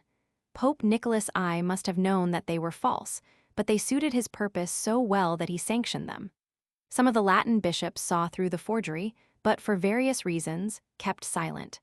A few of the Frankish bishops denounced them and objected to their reception as law. Even Hincmar, although he did so much to establish them, declared them to be spurious and called them a mousetrap, and a cup of poison with the brim besmeared with honey. The Synod of Rheims in 991 opposed the Isidorian principles. Stephen of Tournai, d. 1203, called them into question. Peter Comester in his Historia Scholastica, 12th century, granted the ingenuousness of the author. Dante alluded to the fiction and grumbled about the donation of Constantine in these words: "Ah, Constantine, of how much ill the cause not thy conversion, but those rich domains that the first wealthy pope received of thee." Nicholas of Cusa questioned their authenticity. Chancellor Gerson of the University of Paris boldly asserted that the papacy was founded on fraud. Marsiglio of Padua and Wycliffe took the same view. Johannes Turrikrenta was skeptical about them. Erasmus pronounced against them. The authors of the Magdeburg centuries conclusively proved in detail their fraudulent character. Calvin took the same view, and de Moulin and Leconte helped to establish the fact of forgery. David Blondel, a reformed divine, made the exposure unquestionable against the attempted vindication of the Jesuit Tours. Still, since it is so difficult to separate the true from the false, their influence was perpetuated beyond this period. It was not an easy thing for an infallible church to abandon ground once assumed. The fruits of the forgery could not be surrendered. Catholic and Protestant historians alike now agree, however, that they were for the most part fictitious. There has been a wide divergency of view as to the place, time, and authorship. A few earlier scholars held that they originated in Rome. This is now rejected by all modern scholars because their arrival in Rome is almost exactly known. One year Pope Nicholas I is ignorant of them, the next he asserts their authenticity. They were probably carried to Rome by Rathod in 864. Many contemporaries believed that they came from Spain as the work of Isidore of Seville, but it is generally acknowledged now that they were created in the Frankish Empire, because the language swarms with Gallicisms. The style, phrases, and words are of the Frankish period, and the frequent use of the correspondence of Boniface shows that the archives of Mayence were consulted. It is probable that the first collection was made at Mayence, and the later and larger collection may have been made at Rheims. In matter of time, they seem to have been an evolution beginning with the collection of Dionysius Exigus in the 6th century, increased by Isidore of Seville in the 7th century, amplified by Isidore Mercator, pseudo-Isidore, with forgeries in the 9th century, and appeared in their final form in the 11th century. Their frequent contradiction and disregard of well-known history suggests a composition covering years. Some of the forgeries were undoubtedly used by Charles the Great, and the donation of Constantine is perhaps still older. Passages from the Council of Paris, held in 829, are literally quoted, hence the collection by Isidore Mercator must have been made after that date. On the other hand, the collection was used in 857 by the French Synod of Circe, in 859 by Hincmar of Rheims, and in 865 by Pope Nicholas I. The conclusion can be drawn, then, that the collection of Isidore Mercator must have appeared sometime between 829 and 857. Furthermore, the frequent complaint about ecclesiastical disorders, the deposition of bishops without trial, frivolous divorces, and frequent sacrilege, best fit the period of civil war and confusion among the grandsons of Charles the Great. There is likewise divergence of opinion as to the authorship. The name of the compiler, Isidore Mercator, led to the early erroneous belief that Isidore of Seville, the eminent canonist, was the author, and consequently, when the mistake was established, the author was dubbed Pseudo-Isidore, a name used to the present day. Scholars differ widely in their efforts to identify this Pseudo-Isidore and suggest Benedictus Levita, a deacon of Mayence, whose Capitularium of 847 agrees in certain passages with the decretals. Rathod of Soissons, Otger, Archbishop of Mayence, d. 847, who led the clerical rebellion against Louis the Pious. Ebo, Archbishop of Rheims, also a clerical rebel against the Emperor Riculfus, Archbishop of Mayence, 780–4814. And Aldrich, the authorship, it is apparent, is not established beyond question. Indeed, there are many reasons for believing that these documents were the product not of a single individual, but of a joint effort. The constant repetitions, the frequent contradictions, the lack of unity, the differences in style and phrases suggest this conclusion. It is quite probable that the leading churchmen in Germany and France in the middle of the 9th century shared the authorship. Gieseler holds that Riculfus, 780–4814, brought the genuine Isidorian collections from Spain, that Otger enlarged and corrupted them at Mayence, 826–847, that Benedictus Levita copied them, and this may have been the case. They were eagerly received by the Church, and for various reasons Pope Nicholas I, 853–867, gave them papal sanction and used them to extend his power. He led the Church to believe that they were among the most venerable and carefully preserved documents of the papal archives. Backed up by them, he asserted his jurisdiction over both East and West, in fact, the whole world. To the Eastern Emperor he wrote, "We by the power committed to us by our Lord through Saint Peter, restore our brother Ignatius to his former station, to his see, to his dignity as patriarch, and to all the honors of his office." At the same time, he exalted the power of excommunication and used it to humble both princes and prelates. He forced Laudire Roman II to restore his divorced wife. He humbled the great Hincmar by reinstating the deposed bishop Rathod of Soissons. He subjected both metropolitans and bishops to his rule. He deposed the archbishops of Cologne and Trier and made the pope ubiquitous through the system of legates. Well could the old chronicler say, "Since the days of Gregory I to our own time, sat no high priest on the throne of Saint Peter to be compared to Nicholas. He tamed kings and tyrants and ruled the world like a sovereign. To holy bishops and the clergy he was mild and gentle. To the wicked and unconverted a terror, so that we might truly say a new Elias arose in him." It is evident that popes can neither be bound nor unbound by any earthly power, nor even by that of the apostle if he were to return upon earth. Since Constantine the Great has recognized that the pontiffs held the place of God on earth, the divinity not being able to be judged by any man living. We are then infallible, and whatever may be our acts, we are not accountable for them but to ourselves. This is generally held to be spurious now, but the spirit of it may be said to be true. The archbishops eagerly accepted the decretals because they hoped to profit by their doctrines. Instead, however, through them they were subjected to the pope and largely lost their independence. They were gladly received by the bishops, since by them they hoped to gain independence both of the tyrannical metropolitans and of the state. They were welcomed by the lower clergy and laity in general, without a question, because they came from a source so high in authority as the pope and the bishops. These forged decretals gave the papacy a definite constitution. The Petrine theory was now proved by indisputable historical evidence. The ideal papacy was made a fact from the very first. In fact, the charge given by Peter to Clement, when the primate apostle transmitted his power to a successor, is found in very characteristic language.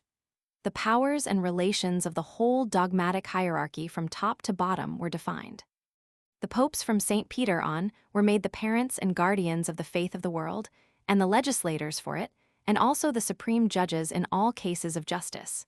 In short, this constitution logically completed the Petrine theory. The metropolitans were curtailed in their prerogatives and subjected to the pope.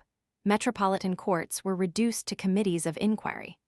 All original jurisdiction in ecclesiastical causes was transferred to Rome. No metropolitan could call a synod now without the pope's consent.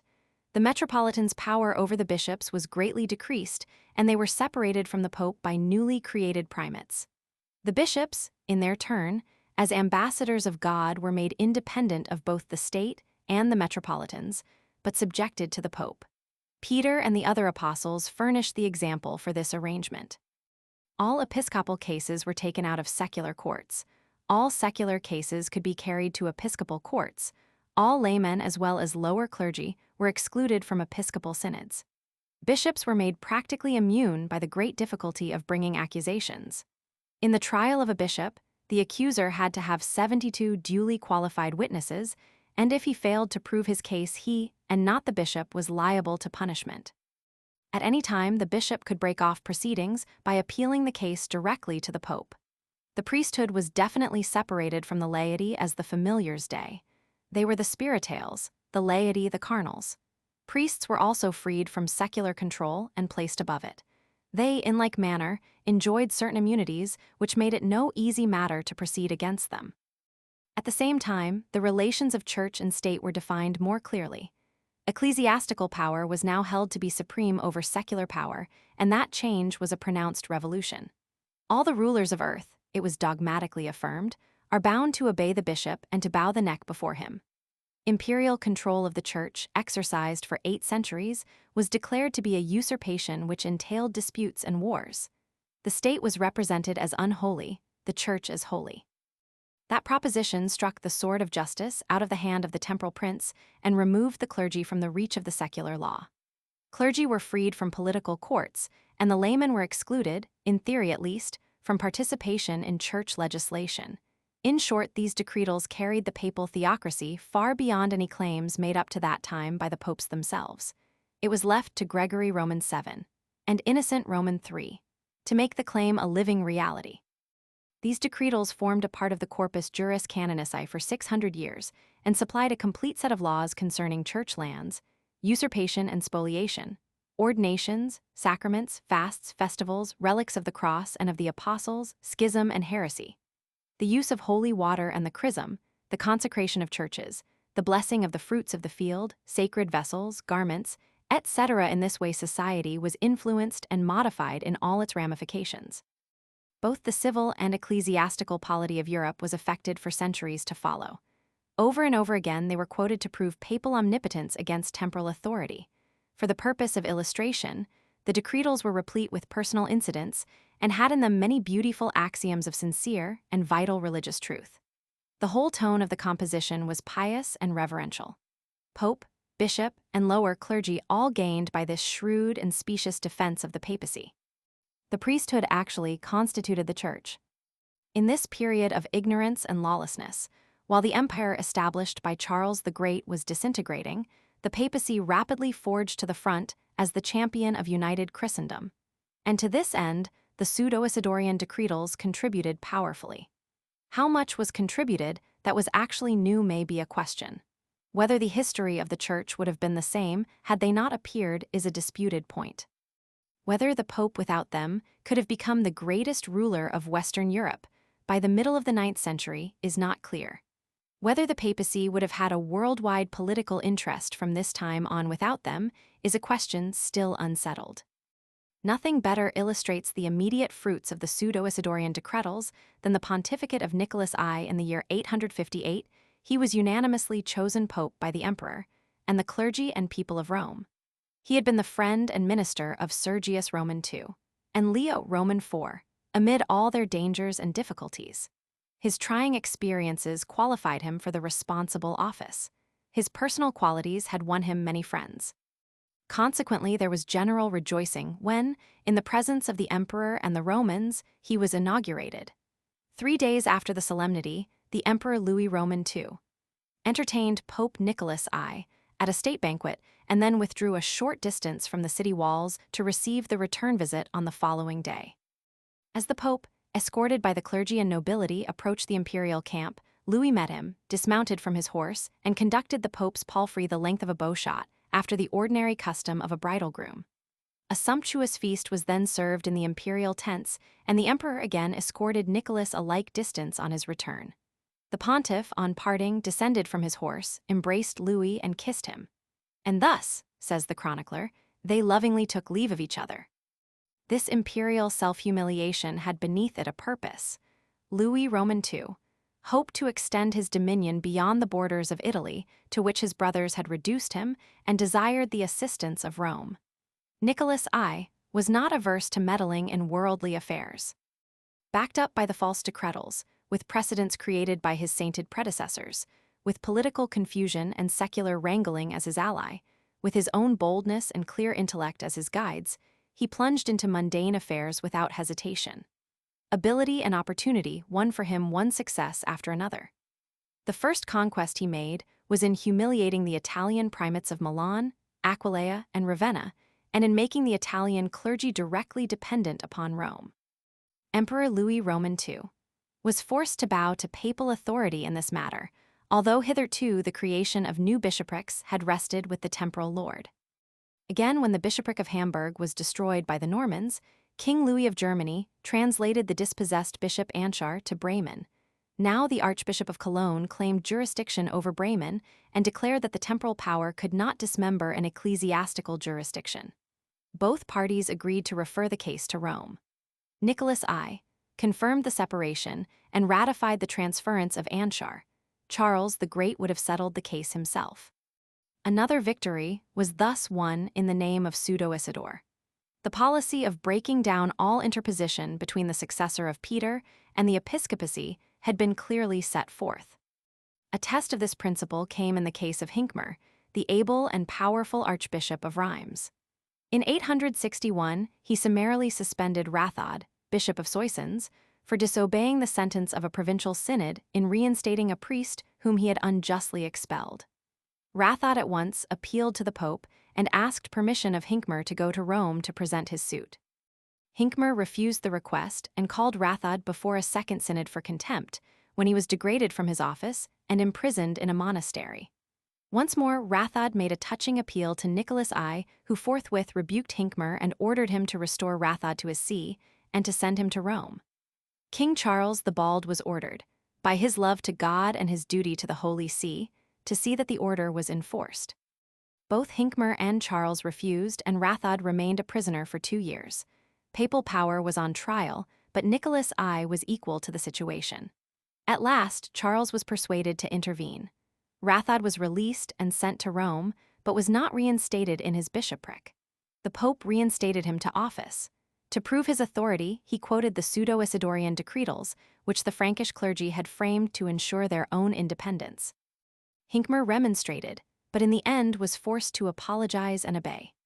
Thus, complained Hincmar, was a criminal solemnly deposed by the unanimous judgment of 5 ecclesiastical provinces of this realm, reinstated by the Pope, not by ordinary canonical rule, but by an arbitrary act of power, in a summary way, without inquiry, and against the consent of his natural judges. Metropolitan independence was crushed. The royal power was forced to obey by the awful threat of excommunication, and papal supremacy was triumphant. Truly a new epoch had appeared in the rise of the medieval church, when the Pope could proudly declare that the privileges of the Holy See are the panoply of the Church and title deeds of him, who is the supreme Lord of the priesthood, for the government of all in authority under him, and for the comfort of every one that shall suffer wrong or injury from subordinate powers. That the action of synods, general or provincial, might be peremptorily arrested by a simple appeal to Rome. At any stage of the proceeding, that every bishop must give lawful obedience to the King of Bishops, and that anyone, without exception of person, who shall disobey the doctrine, mandates, interdicts, or decretals published by the apostolic bishop on behalf of the Catholic faith, the discipline of the Church, the correction of the faithful, the reformation of evildoers, and the discouragement of vice, let him be accursed. In dealing with the schismatic, heretical Eastern Church, however, all careful reserve vanished, and without fear or caution, the Roman pontiffs assert their prerogatives in a clear, decisive, and peremptory tone. In the Phocian schism at Constantinople, Nicholas I assumed the right to decide which of the 2 claimants to the patriarchate was legitimate. To Photius, who had secured the office by imperial aid, the Roman pontiff wrote a letter which up to that time was unsurpassed for supreme papal arrogance. Our Lord and Savior established the foundations of his church upon the rock Peter. Now upon this foundation the appointed builders have from time to time heaped many precious stones, till by this unwearied diligence the whole building has been perfected into indissoluble solidity. Since this church of Peter is the head of all churches, it is imperative upon all to adopt her as their model in every matter of ecclesiastical expediency and institution. From her all synods and all councils derive their power to bind and to loose. The pontificate of Nicholas I, who died in 867, marks the acme of papal power during this period. The history of the Western Church, controlled by Rome during the latter part of the 9th and the 10th century, covers a period of unparalleled corruption and debility, a death sleep of moral and spiritual exhaustion. The papacy, as a constructive spiritual force, almost disappears from view. The lofty ideas of Leo I, Gregory I, and Nicholas I, their magnificent ambitions for the Church, their imperial rule, and their commanding, aggressive spiritual disappeared. The causes may be found in weak, wicked, worldly popes, in anarchy and political confusion in Italy, and in feudalism. The Church was reaping the reward of a close alliance with the state. All the gains made by the Church during this epoch were of a secular character. The moral and spiritual powers of Latin Christianity lay dormant beneath a mass of corruption, self-seeking, and worldly passions, which covered them and nearly extinguished them. The marvelous vitality of the organization of the Church alone saved her from disintegration in that period of decentralization. The spirit of the pseudo-Isidorian decretals, from this standpoint, had become the savior of the Church.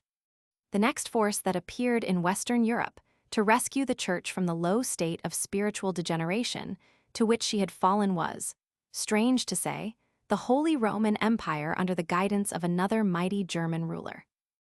Sources: A. Primary, Roberts and Donaldson, Ante-Nicene Christian Library, Roman 9, pt.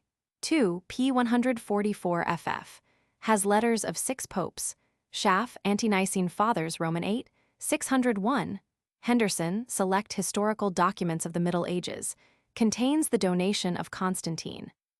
Bibliographical note: there is no complete collection of these false letters in English.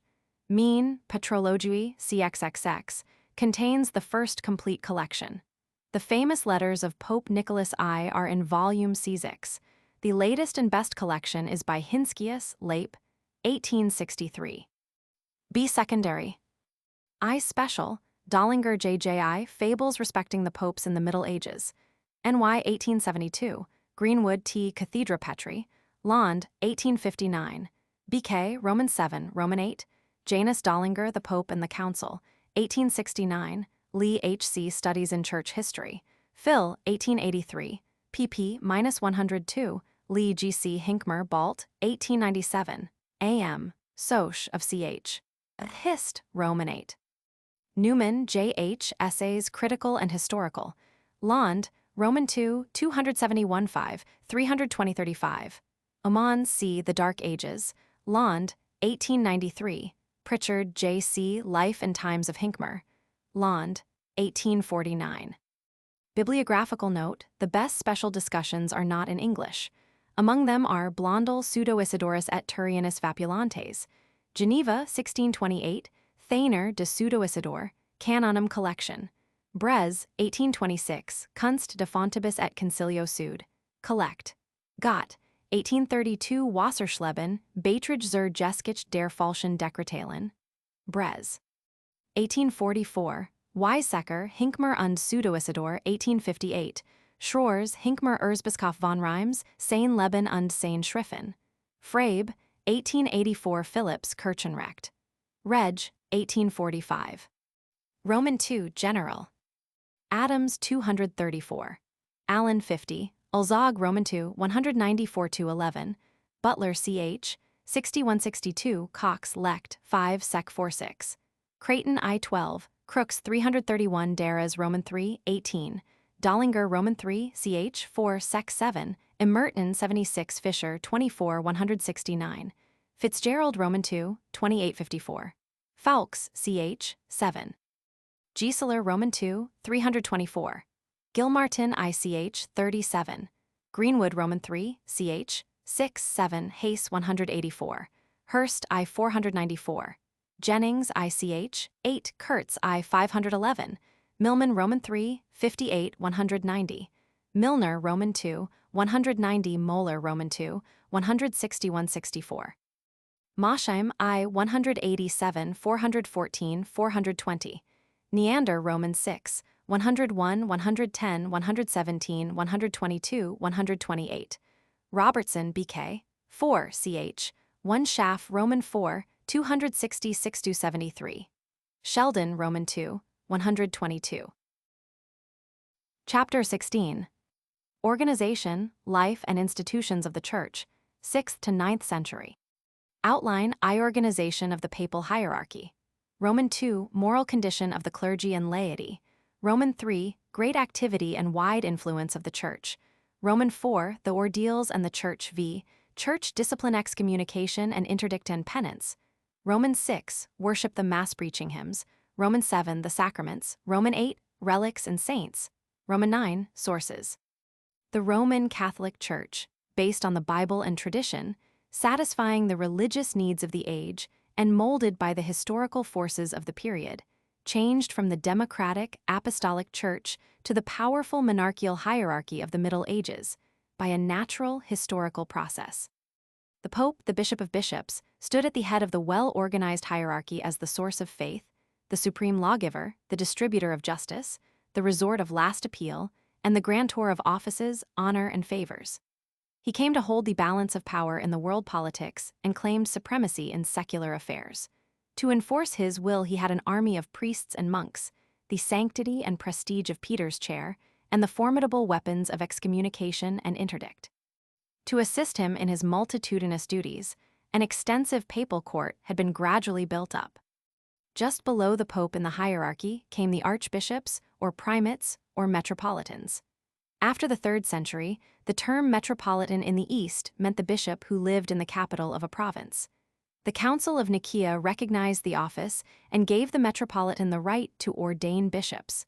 The Council of Antioch clearly defined the jurisdiction of the metropolitan. He ruled the suffragan bishops, conducted episcopal elections, confirmed and ordained bishops called and presided over annual episcopal synods. Somewhat later, he came to exercise the right of deciding appeals. Gradually, the name and prerogatives were extended to the West, where about the 7th century the metropolitans were very powerful, but by degrees they lost their power when secular princes, like the Merovingian kings, usurped their functions. Even the bishops adopted the short-sighted policy of preferring to have their superior at Rome instead of in their own province. Under the Carolingians, especially Charles the Great, and the Pseudo-Isidorian decretals, however, they regained something of their earlier prestige. But they were subjected to the direct control of the Pope and existed as useful intermediaries between Rome and the ordinary bishops. In that limited sphere of activity, however, there were still many important duties left to the metropolitan of the Middle Ages. As early as the 6th century, the Pope at Rome, as patriarch, claimed the right to sanction the election of a metropolitan by the clergy of the province and bestowed the pallium upon the candidate. The metropolitans, it must be remembered, were not generally separated from archbishops in the early history of the Church. When the differentiation did evolve, the archbishop became superior to the metropolitan. The title archbishop was unknown in the Church before the 4th century. At first, it was used as a sign of honor without implying superior jurisdiction over bishops. Perhaps Athanasius first used it in speaking of Bishop Alexander of Alexandria. Then Gregory Nazianzen applied it to Athanasius himself. Soon it came to be used in connection with the bishops of the most important sees in the East. Liberatus gave all the patriarchs the title of archbishops. The Council of Chalcedon even applied the name to the mighty patriarchs of Rome and Constantinople. When the empire was divided into dioceses, which in turn were subdivided into provinces, an exarch or vicar was placed in the capital of each diocese. In conscious imitation, the Church established ecclesiastical exarchs or patriarchs in these local capitals. Archbishop was a common title for this office. The archbishop ordained the metropolitans, convened diocesan synods, received appeals from the metropolitan and his provincial synod, and enforced discipline in his diocese. In the West, in the 7th century, Isidore of Seville ranked the archbishop higher than the metropolitan. The precise distinction between the two offices, however, was not very clear and finally was lost entirely.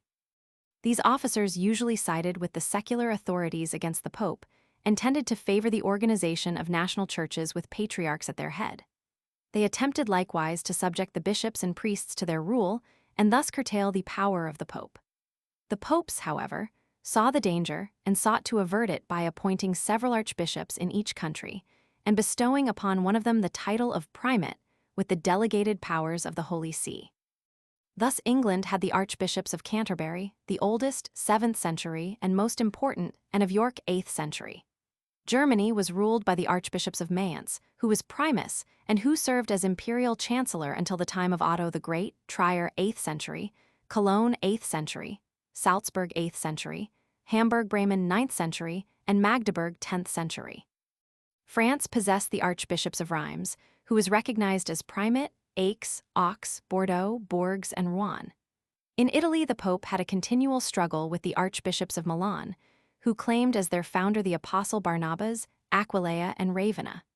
The use of the title primate does not come into ordinary use, it seems, until after the appearance of the Pseudo-Isidorian decretals.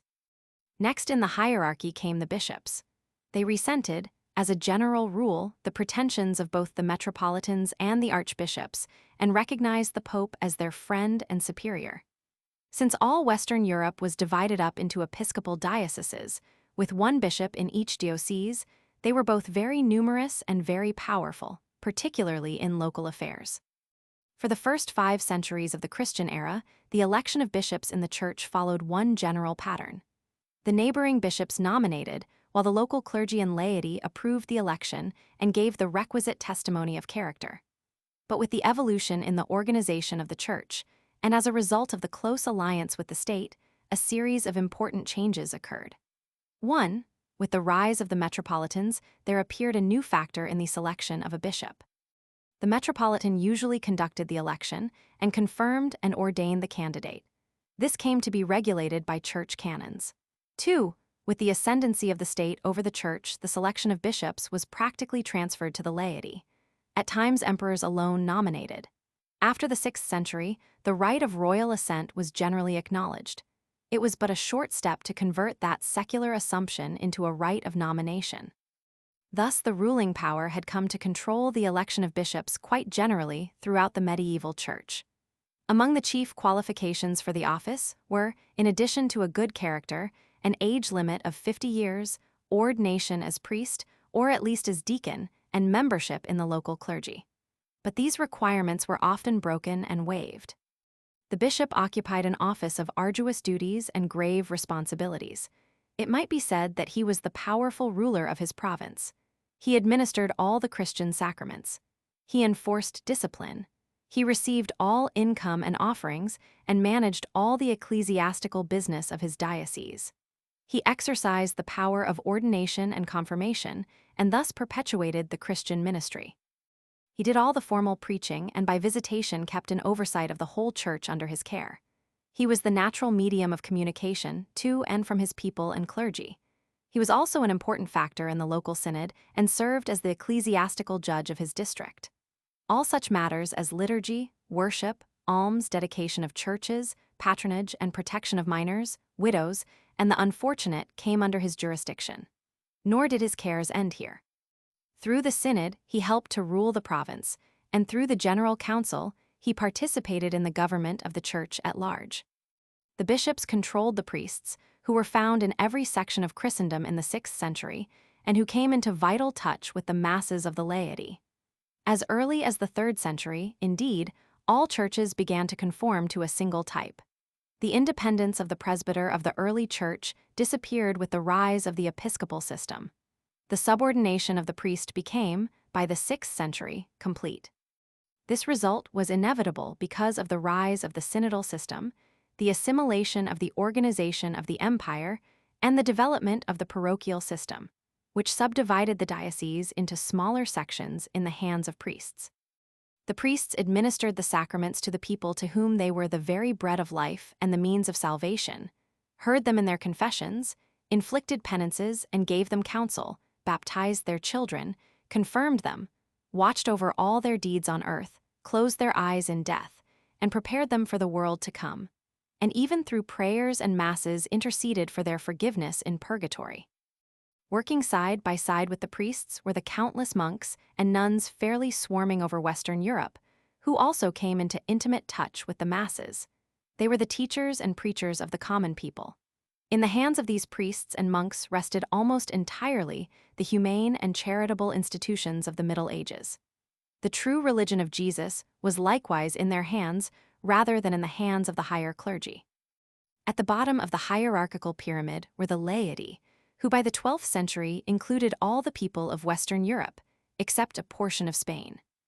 Both canon law and imperial law forbade their performing any sacerdotal functions and ordered them to be obedient to the order handed down by the Lord. From the standpoint of morality, this period was one of pronounced contrasts. Christian virtues and heathen vices, the strictest asceticism and the grossest sensuality, tyranny and crude democracy, all existed side by side with apparently no serious conflicts. It was an age of anarchy, confusion, lawlessness, immorality, and highway robbery on land and sea, accompanied by boldness, chivalry, and heroism. In the East, the Church had to contend with the vices of an effete civilization and a corrupt court. In the West, many of the old Roman vices were continued and even invigorated by fresh barbaric blood. It would be difficult to imagine anything more corrupt than the Merovingian court. Of the whole period, Gibbon declares that it would be impossible to find anywhere more vice or less virtue. The people at this time might be called more religious than moral.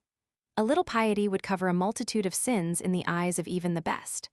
A whole life of wickedness and evil-doing was all wiped out, and a home in heaven assured by the building of a church, monastery, shrine, or hospital, or by deeding property to the church, or by doing some pious deed. An exaggerated belief in the supernatural and miraculous was universal. A physical hell, heaven, devil, and angels were just as real to the people as the earth, day and night, the sun and moon, and the seasons. The worship of saints and relics was very common, and particularly in favor with the most wicked. The 7th century had more saints than any preceding, except possibly the 4th. Under these circumstances, it was not uncommon to find good used as a cloak for evil, and the greatest apparent sanctity united with the worst licentiousness. The clergy led society and set moral standards which the masses followed without question. They embraced all social ranks from the sons of kings to the sons of slaves. Politically, they shared with the kings and nobles the rule of the people. The upper clergy had huge estates like the landed nobles, and were, in fact, recruited largely from the younger sons of noblemen.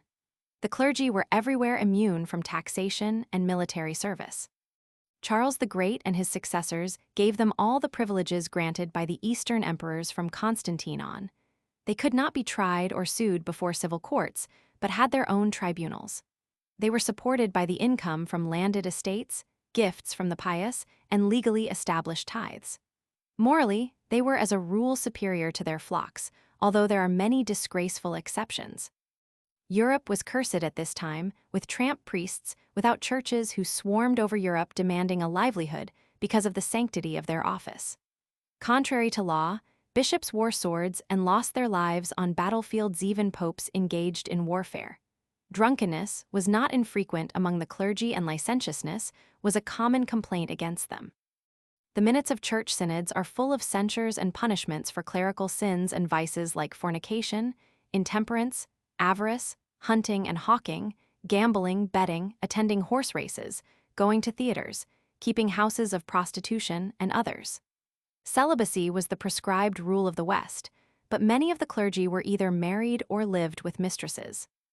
Hadrian Roman II was married before he became pope, and his son-in-law murdered both the pope's wife and daughter 868.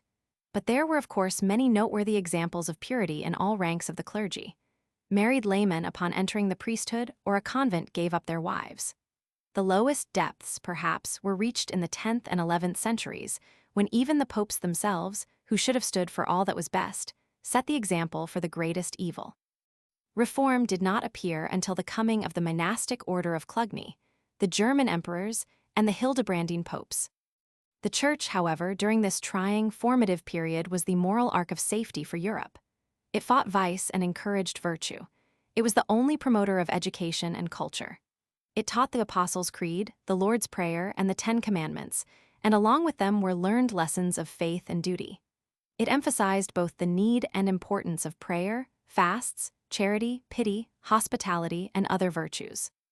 Its ideals were always far above the masses of the church members, though, in practice, the clergy did not always conform to the ideals. The church was the one great light that pointed the people of this epoch to a brighter day and a better civilization. The sanctity of the home life for the laity and of celibacy for the priests was asserted. Divorce was seldom permitted. Women's position and property rights were advanced. The Virgin Mary was constantly extolled as the incarnation of womanly purity, love, and devotion. Much wise and ennobling legislation on the subject of marriage was enacted. There are many instances, too, where the head of the church or one of his officers bravely protected injured innocents, even against kings.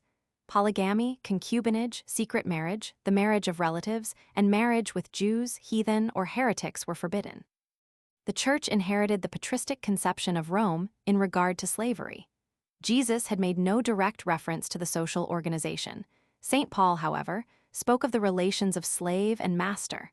The world into which Christianity was born recognized slavery everywhere. The early church tolerated slavery, but emancipation was held to be an act of Christian charity. Hence, converted Christians often freed their slaves on baptism. The Church Fathers recognized the institution of slavery as a moral wrong established on a legal basis, but called Christian slaves brothers. Lactantius told Constantine that slaves were brothers in Jesus. Ambrose suggested that the slave might be even superior to his master. Augustine held that slavery was a sin which originated in the Noachian curse, but that Christ's sacrifice freed slaves, consequently the curse would disappear. The medieval church, inheriting the patristic view, sought not to abolish slavery, but to ameliorate it.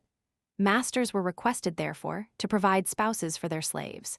Prayers were offered up constantly for the removal of their hardships.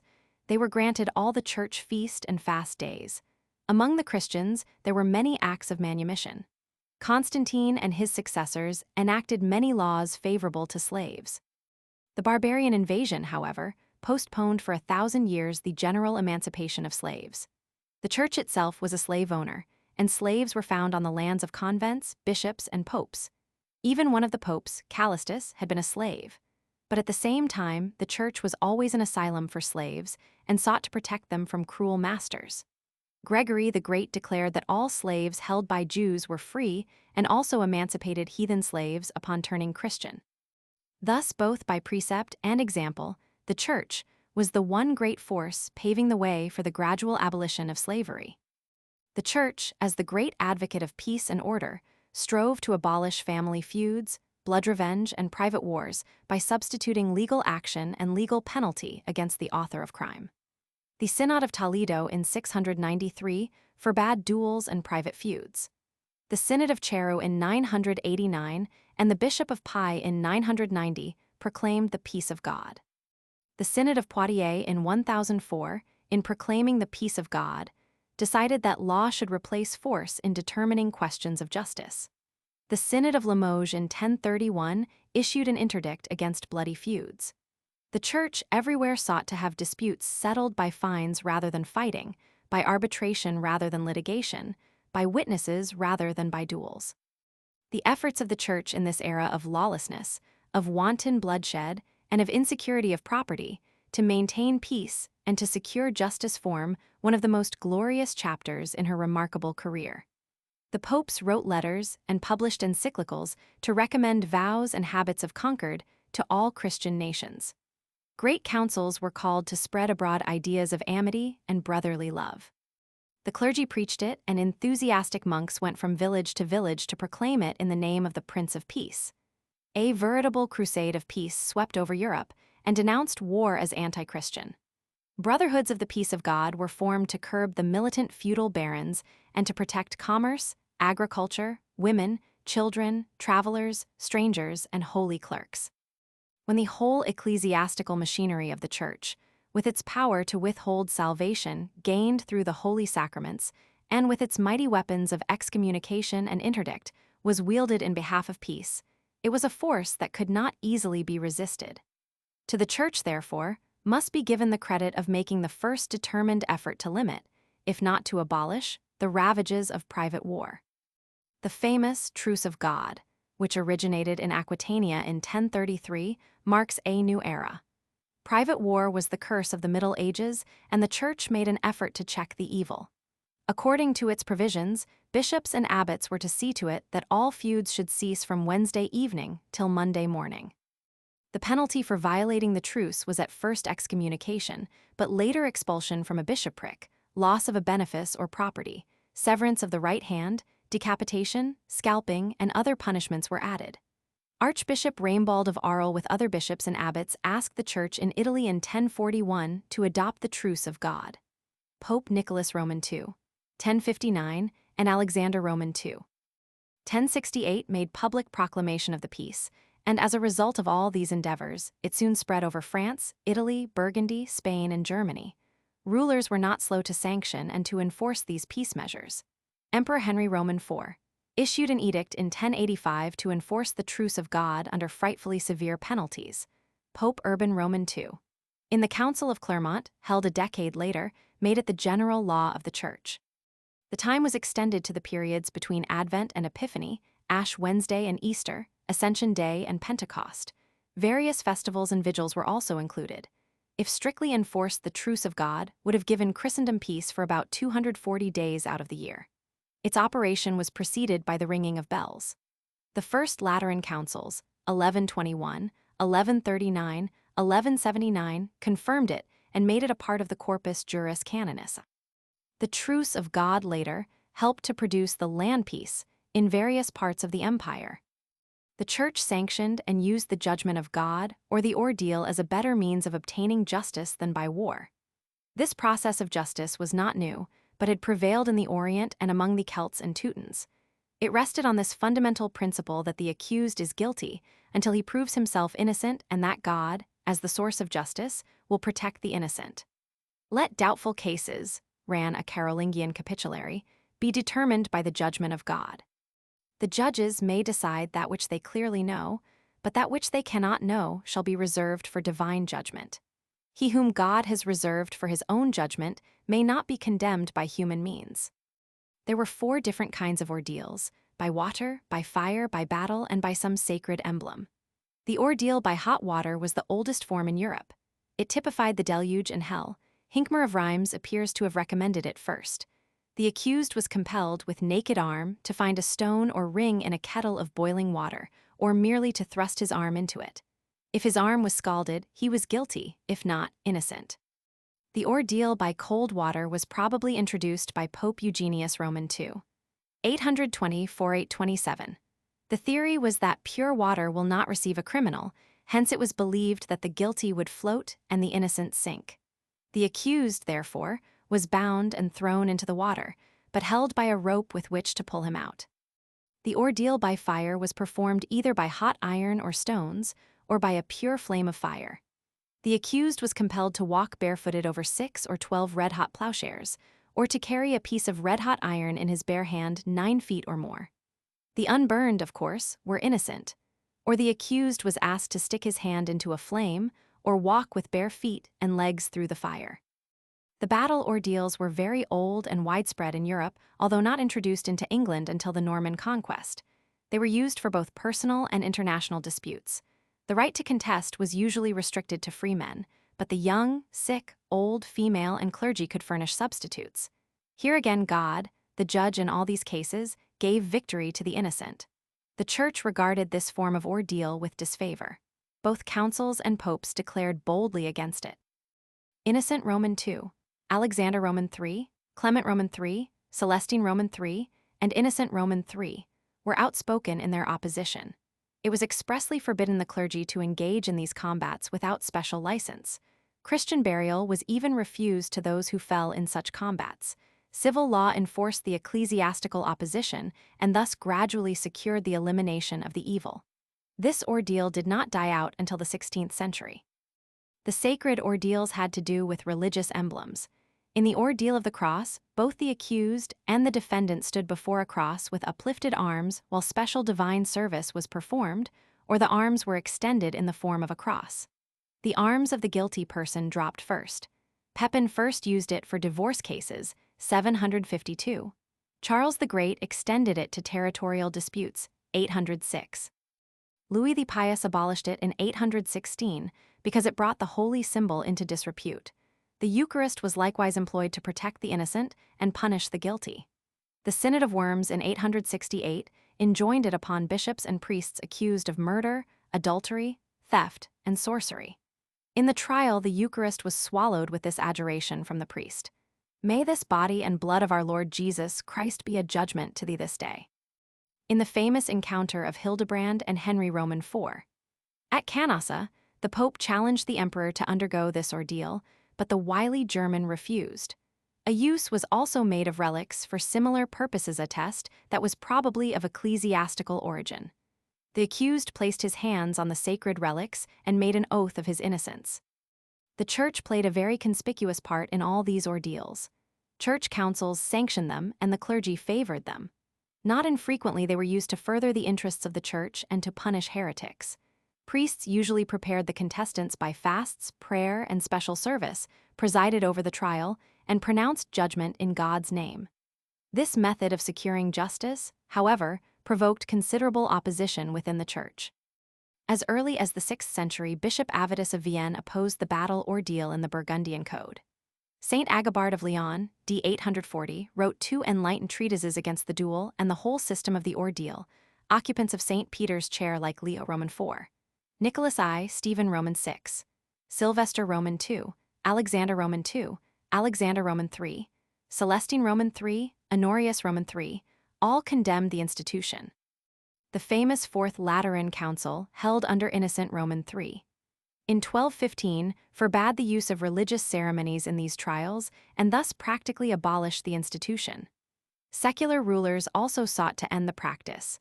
Unfortunately, the Inquisition, which employed methods somewhat similar to the ordeal, followed too closely in its wake. Perhaps the most important service of the Church to the civilization of the Middle Ages was the extensive cultivation of charity, the queen of the Christian graces.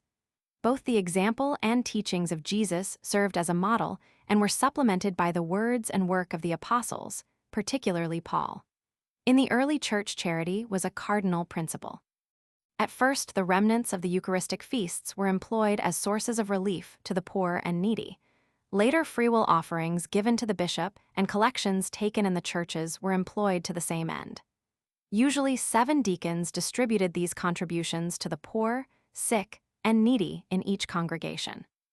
In Rome, the organization of charity was begun comparatively early. The parish was introduced in the 3rd century, and in the 4th century, Pope Anastasius divided Rome into 14 regions, and in them founded and endowed deaconries. Gregory the Great in the 6th century created 7 districts in Rome ruled over by 7 deacons and an archdeacon, built a hospital in each district, controlled by a deacon and a steward for the poor, sick, and orphans, and formed 30 parishes with 36 priests. He sold his extensive possessions and gave the proceeds to charity. Many of the great fathers of the Church made similar sacrifices and never wearied of enjoining the duty of charity on Christians. The churches of Rome had large estates, especially in Sicily. 1/3 of their income was given quarterly to charities. Pope Gregory the Great also made monthly distributions of food to the poor, and each day sent part of his meals to feed the needy at his door. This model arrangement for charitable purposes in the capital of Christendom was copied quite extensively elsewhere and enlisted the services of thousands of priests, monks, and nuns in all sections of Western Europe. After Constantine legalized Christianity, charity became institutional and endowed, first in the East, then to the westward. Perhaps the first public hospital was founded in Rome by Fabiola, a Roman lady, in the 4th century. St. Pamachus established another in the Eternal City. Paulinus built one in Nola. Still others were planted in Naples, Sicily, and Sardinia. Poorhouses, orphanages, and homes for the aged were likewise begun in this early period. As Christianity was spread over Europe by the missionary monks, these charitable institutions were planted by it to help and comfort thousands in this period of war, famine, and pestilence, and to remain as the choicest heritage to the modern from the medieval church. In theory, medieval charity was made one of the chief acts of piety, the most certain means of salvation, and perhaps emphasized too much the benefits to the donor and to his dead relatives, rather than to the worthy recipient. Church discipline originated in the power of the keys and in the control of the sacraments. In the early church, it was a purely spiritual jurisdiction. After Constantine, however, it touched the civil and social status of the delinquents. During the entire Middle Ages, it was a tremendous power because it was believed that the Church, ruled by the divinely appointed pope and his army of ecclesiastics, was the dispenser of eternal salvation, and that exclusion from her communion without repentance incurred eternal damnation. Discipline was administered either directly by the pope or by the bishops and their representatives, the archdeacons, or in each congregation by the priest. Civil authorities aided the Church in enforcing discipline. Charles the Great ordered the bishops to hold annual public synodical courts to try cases of incest, murder, adultery, robbery, theft, and other vices contrary to God's laws. The clergy and laity alike were investigated. 7 irreproachable synodal judges from each congregation reported to the synod on the state of morals and religion. Similar synods were held in Spain and England and soon came to be common throughout Europe. The ordinary penalties inflicted were fines, fasting, pilgrimages, scourging, imprisonment, and deeds of charity. Obstinate cases incurred excommunication. The penalties inflicted on the clergy were more severe than those on the laity. About the same time developed the practice by which the priest heard the confessions of his flock and doled out the punishment for their private offenses. But by the 9th century, confession to a priest had not yet become compulsory. The most severe punishment on the individual was excommunication. It could be pronounced by the Pope against a layman, either king or common man, or against a bishop or priest, or by a bishop against a layman or a priest. Its operation was direct and its effects severe. It cut the excommunicate off from the sacraments which alone could ensure his salvation and subjected him to temporal punishments. As long as he was under the ban, he was a social outcast, like an outlawed criminal or a dangerous wild beast, debarred from all social greetings, food, shelter, and all intercourse. To kill him was not murder, and he was left to die in lonely starvation. By the secular law, too, he lost all civil rights, could be seized and thrown into prison, and forfeited to the state all his property. His whole family, likewise, were subject to the same disabilities. If a king, his subjects were all released from allegiance to him. He was consigned to everlasting punishment, often with the most terrific curses, which were frequently written down with sacred wine and ink. This terrible fate dangled over the head of every member of the church, dead as well as alive, but of course, it followed only after the proof of guilt had been established in a careful, formal trial and after earnest entreaties to repent had been made. The theory, however, was too often abused. With sincere repentance, the punishment ceased and absolution followed. There are examples almost without number of the employment of excommunication, but a few conspicuous examples will suffice to show its operation. Ambrose in 383 excommunicated Maximus for murdering Gratian, the emperor. Gregory the Great excommunicated Archbishop Maximus of Salona and forced him to repentance, 600. The Archbishop of Sens, 7th century, launched the curse against unknown robbers of his church. Pope Benedict Roman VIII excommunicated the despoiler of the monastery of St. Giles. There were very many cases against kings, criminals, heretics, etc., and the punishment was even applied to animals. Thus, in 975, the Archbishop of Treves excommunicated the annoying sparrows. Caterpillars which were ravishing the diocese of Leon were put under the ban in 1120 by the bishop. Even Saint Bernard, on an occasion which may have been justifiable, pronounced an anathema in 1121 on a swarm of flies which bothered him while he was making a pious speech. Not only was this ecclesiastical cudgel used with the most telling effects in enforcing the law of the Church upon the disobedient and unbelieving, but it was not infrequently abused for personal revenge and spite or for other low motives. The interdict was another form of punishment, issued by a pope or a bishop, against a city, diocese, district, or country, and involved the innocent along with the guilty. It had a counterpart among the barbarian tribes, which made the family responsible for the crimes of individual members. This may have been its origin, for the Church adopted the same idea in applying excommunication to the barbarians.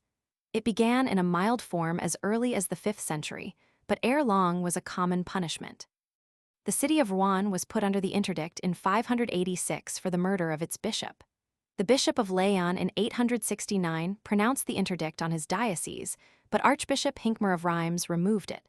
The Synod of Limoges enforced the Truce of God in 1031 by this means. Gregory Roman VII applied it to the province of Nessun to punish King Boleslaw Roman II for the crime of murder and Alexander Roman II.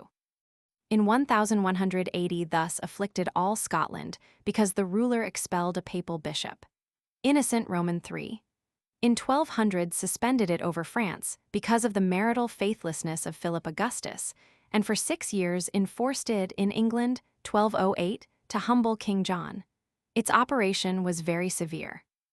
All religious worship was suspended, the churches were closed, priests refused to perform marriage and burial ceremonies, the people were ordered to fast as in Lent and were forbidden to shave or cut their hair. Only the sacraments of baptism and extreme unction could be administered, and then always behind closed doors. Penance and the Eucharist could be extended alone to the mortally sick. All inhabitants of the afflicted region were ordered to dress in mourning, fast, and act in humility. Church bells were tolled at certain hours in the day, when all people were to fall upon their knees in prayer for the removal of the causes of the interdict. With such thunderbolts as the excommunication and interdict in the hands of the great high priest of the Church, which could be hurled at will against any individual or people. And when the people blindly and unquestionably submitted to them, it can be seen how the power of the papacy was augmented and the subjection of the clergy and laity alike increased. The Mass was the very center of all church worship. Pope Gregory I established its medieval form. The celebration of the Mass was the bloodless sacrifice of Christ to God for the world's sins, a reconciliation of heaven and earth, of benefit to the living and to the pious dead. It is no wonder, then, that the Mass was celebrated several times daily with the greatest ritualistic pomp and display. Masses for the dead, too, became popular as the doctrine of purgatory developed and were usually celebrated as solitary masses.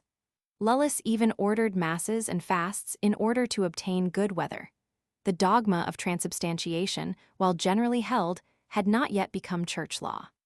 Church worship throughout Western Europe was conducted in Latin and consequently was little understood by the masses of the laity. Although preaching was not a necessary part of the regular church service, still it was not an unusual feature. Pope Gregory I frequently preached with great earnestness, although his successors did not follow his example. Bishops were required to preach, but their negligence was proverbial. The priests were commanded to explain to their people the Apostles' Creed, the Lord's Prayer, and the nature of the sacraments.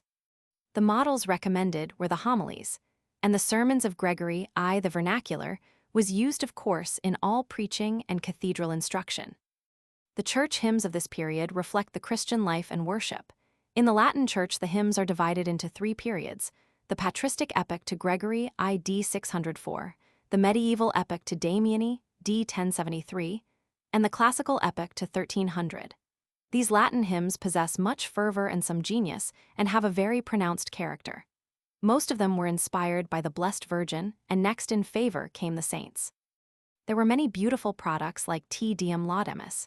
In the early churches, no organ was used. Pope Vitalian, 657-672, probably first employed one, while Pepin and Charles the Great both received presents of this instrument from the East. After the 8th century, it was generally used during the Middle Ages. Church bells gradually came into use after the time of Constantine and were very numerous during this period. The origin of the term sacrament is not very clear. The Latin sacramentum meant the military oath of allegiance, and the early fathers apparently used it in that sense. It was also spoken of as mysterium in the New Testament. Sacramentum was thus early united with mysterium to denote the solemn, instructive, semi-secret, external religious rites of worship. Augustine's definition, the visible form of invisible grace, or a sign of a sacred thing, has become classic and was accepted for centuries. The number of sacraments was an evolution. Tertullian mentions but two, the Eucharist and baptism. Cyprian spoke of a third, confirmation. The Vulgate apparently added a fourth, marriage. Augustine mentioned the Lord's Supper and baptism particularly as sacraments, but used the word in many other applications. The old sacramentaries of the 8th century and later extend the word sacrament to a great variety of rites such as blessing of the holy water, dedicating churches, etc., and have prayers and benedictions for the same. Robanus Maurus, d. 856, advocated for, and Paschasius Rodbertus, d. 865, 2 sacraments, while Dionysius Areopagite believed in 6 and Peter Damiani, d. 1072, enumerated 12. Hugh of St. Victor, d. 1141, asserted that there were 30, but Peter Lombard, d. 1164, and Thomas Aquinas, 1274, fixed on 7 as the number, though they were not officially adopted by the Church until 1439. The sacraments were the means of grace and spiritual food for the soul. They met the child at birth in baptism, accompanied him in life, and closed his eyes with extreme unction in death. The most important of the sacraments was the Eucharist. This solemn festival seems to have been at first a regular meal, probably the principal meal of the day in each family, at which the commemorative breaking of bread and partaking of the cup was a part. Subsequently, however, the local congregation met on this common basis. Certain abuses which resulted led to the early separation of the agape, or love feast, from the ministration of the Eucharist of the bread and wine. Henceforth, the Eucharist became a distinct institution, celebrated soon with solemn pomp by the priesthood alone. It was regarded as the symbol of unity among believers and of communion with the deity. It became the test of Christian fellowship and membership. In the hands of the medieval priesthood, it was a most effectual power, since the Church could withhold it and thus make those deprived of it outcasts certain of eternal damnation. Because of its grave importance, the Church made participation frequent and obligatory and even administered it to infants and to the dead. In the early Church, the Eucharist was celebrated every Lord's Day and on the anniversaries of the martyrs. Later, it was offered every day, and after the time of Leo, the Great, several times a day as a daily sacrifice for daily sins. The celebration of the Eucharist was called the Mass, the culmination of all Christian worship, to which, however, only those fully initiated into church membership were admitted. Baptism was likewise a very important sacrament. Although there is no evidence that Jesus ever performed the rite, still the New Testament shows that the apostles and evangelists did. Immersion and sprinkling were both early employed. The priest, of course, performed the rite, though in cases of urgency, any person using the proper formula could do so. The effects produced by baptism were regeneration, the infusion of sanctifying grace, the gifts of faith, hope, and charity, the remission of all sin, both original and actual, and also of all penalty due to sin, both temporal and eternal. Because of the great efficacy and the indelible character imparted by this sacrament, also its absolute necessity to salvation, it was common for catechumens to postpone the rite until the end of life drew near, as did Constantine the Great, for then it would wipe away all past records. Elaborate ceremonies in connection with baptism early developed. Candidates for the rite, called catechumens, were forced to undergo a long course of instruction. They could not witness the mysteries of the Eucharist, but were dismissed after the response and genuflections. After baptism, which was administered usually on great church festivals, especially Whitsunday, the catechumens were received, given Christian name, turned to the west to renounce the devil and his works, exorcised by the priest, anointed with holy oil, and instructed in the fundamentals of Christian doctrine. Often an entire day was consumed in these ceremonies. The act of baptism with consecrated water was performed at the entrance to the church, and usually the baptized received a white garment in token of his purity. Beautiful baptisteries were early built either within the church or very near to the entrance. In the Apostolic Church, baptism was invariably connected with the imposition of hands. Later, however, the two acts were separated. The laying on of hands in point of time came soon after the rite of baptism. All priests could baptize, while only the bishops could perform the ceremony, which gradually developed into the sacrament of confirmation. The permanent separation of baptism and confirmation did not occur, it seems, until the 13th century. The rite of baptism was ordinarily performed only in special baptismal churches and at certain stated periods. In popular opinion, the baptized were placed under the protection and consecration of the divine power. The rite also signified subjection to the Church. Penance was a sacrament and a pronounced institution of the Church of the Middle Ages. The New Testament has in it but little on the subject of discipline.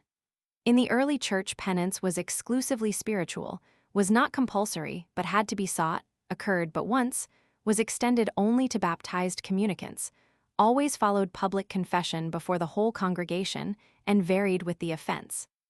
The penitents removed all ornaments from their persons, dressed in sackcloth. The men shaved their heads and faces, and the women wore disheveled hair, put ashes on their heads, abstained from baths and all normal pleasures, and lived on bread and water. They were divided into 4 classes. 1, the weepers, who could only stand at the church doors and beg for prayers. 2, the hearers, who could enter the church for the scripture lesson, but had to leave before the Eucharistic service began. 3, the kneelers, who could witness the first part of the Eucharistic office and then departed with the catechumens. 4, the standers, who could remain during the whole service but were not permitted to communicate. Out of these earlier conditions, penance came to be regarded as a sacrament instituted by Jesus for removing sins committed after baptism, but involving contrition of heart and private confession to a priest as prerequisites, and for the performance of good works, such as fasting, almsgiving, pilgrimages, endowing institutions of the church, self-flagellation, etc. The priest then solemnly absolved the penitent. The Middle Ages produced regular penitential books, that is, a code of penalties for sins like drunkenness, fornications, avarice, perjury, murder, heresy, idolatry, and other crimes. These regulations were compiled from the Church Fathers, the church synods and councils down to the 7th century, and other collections of authoritative sources. Nearly every diocese had its own special penitential code, but the general character and spirit were essentially the same all over the church. Out of the system of penance grew the practice of indulgences, which was simply the substitution of a payment in money for the penance. Archbishop Theodore of Canterbury is usually credited with originating the principle of penance and the institution of indulgences, but the system did not gain prominence until the time of the Crusades. Ordination was the sacrament of the hierarchy by which baptized persons were consecrated to perform the duties of priesthood. Like baptism, it conferred an indelible character, hence could not be repeated. The sacrament of extreme unction was at first merely the use of consecrated oil to heal the sick. But before long such veneration was bestowed upon the holy oil that as early as the 4th century people broke into the churches and stole the oil out of the lamps in order to use it for the working of miraculous cures. It was employed not alone by the priests, but by all Christians. It did not really become a sacrament until the time of Peter Lombard. Marriage was also held to be a sacrament, through which the priesthood controlled legitimacy, inheritance, and the validity of wills. Out of pagan idolatry, hero worship, and the veneration for the martyrs of the early church grew both the practice of saint worship and the use of relics. The day of the martyr's death was made a festival, and the place of his burial was sanctified. It was believed that the martyrs had the power to intercede with the divine powers for the answer of prayers. Churches and shrines were built over the tombs of the martyrs, or their bones were carried into churches. These relics were thought to possess miracle-working power. Those places not blessed with relics felt it to be a great disadvantage, consequently imported the remains of martyrs and saints to meet the need. Regular calendars of saints appeared, and children were named after them with the expectation of lifelong protection and assistance from the patron. By the 4th century, it was believed that the blessed martyrs, through communion with our Lord, shared in his attributes of omnipresence and omniscience. Prayers in behalf of the saints changed to prayers to them for help.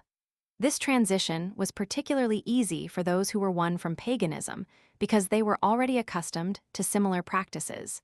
A festival of all saints was instituted by Pope Boniface Roman IV. In 610, when the Pantheon was dedicated as a Christian church, though it was not commonly observed until the 9th century, when Louis the Pious made it general in the empire.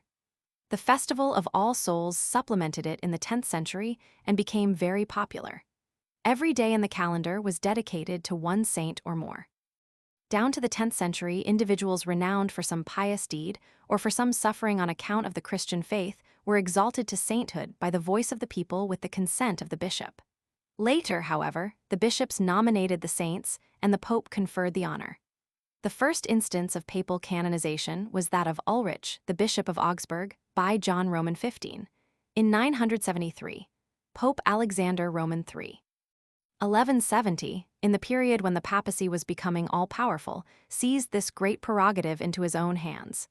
Each nation, district, city, and individual church had its saint. The fame of the saints was perpetuated by legend, hymn, painting, sculpture, and the sacred edifices built to their memory and honor. Consequently, the tales and beliefs connected with the saints produced most of the literature of the Middle Ages, the poetry, the song, the history, and the subject of common thought, conversation, and feeling. Closely connected with saint worship was the universal use of sacred relics and a belief in their miraculous power. The dominant interest of popular piety circles around the saints and their relics. The relics in the church were the greatest treasure of the community, and the reliquary was the choicest ornament of the private room of the lady, in the knight's armory, in the king's hall, and in the bishop's palace. The use of relics and images developed comparatively early in the life of the church. By the time of Constantine, the practice was common and approved by the fathers. In fact, so wild were the people of the West for relics that imperial law had to prohibit the cutting of the corpses of martyrs into pieces for sale. The great Ambrose refused to consecrate a church which had no relics, when the Pantheon was dedicated by Pope Boniface Roman IV. 28 cartloads of bones of martyrs were transferred to that building from the various cemeteries.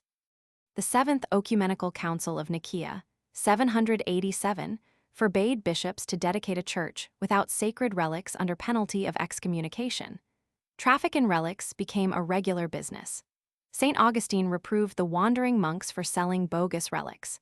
Gregory the Great refused to send relics of St. Paul to the Empress of Constantinople, yet he very jealously distributed the filings of the chain of St. Peter.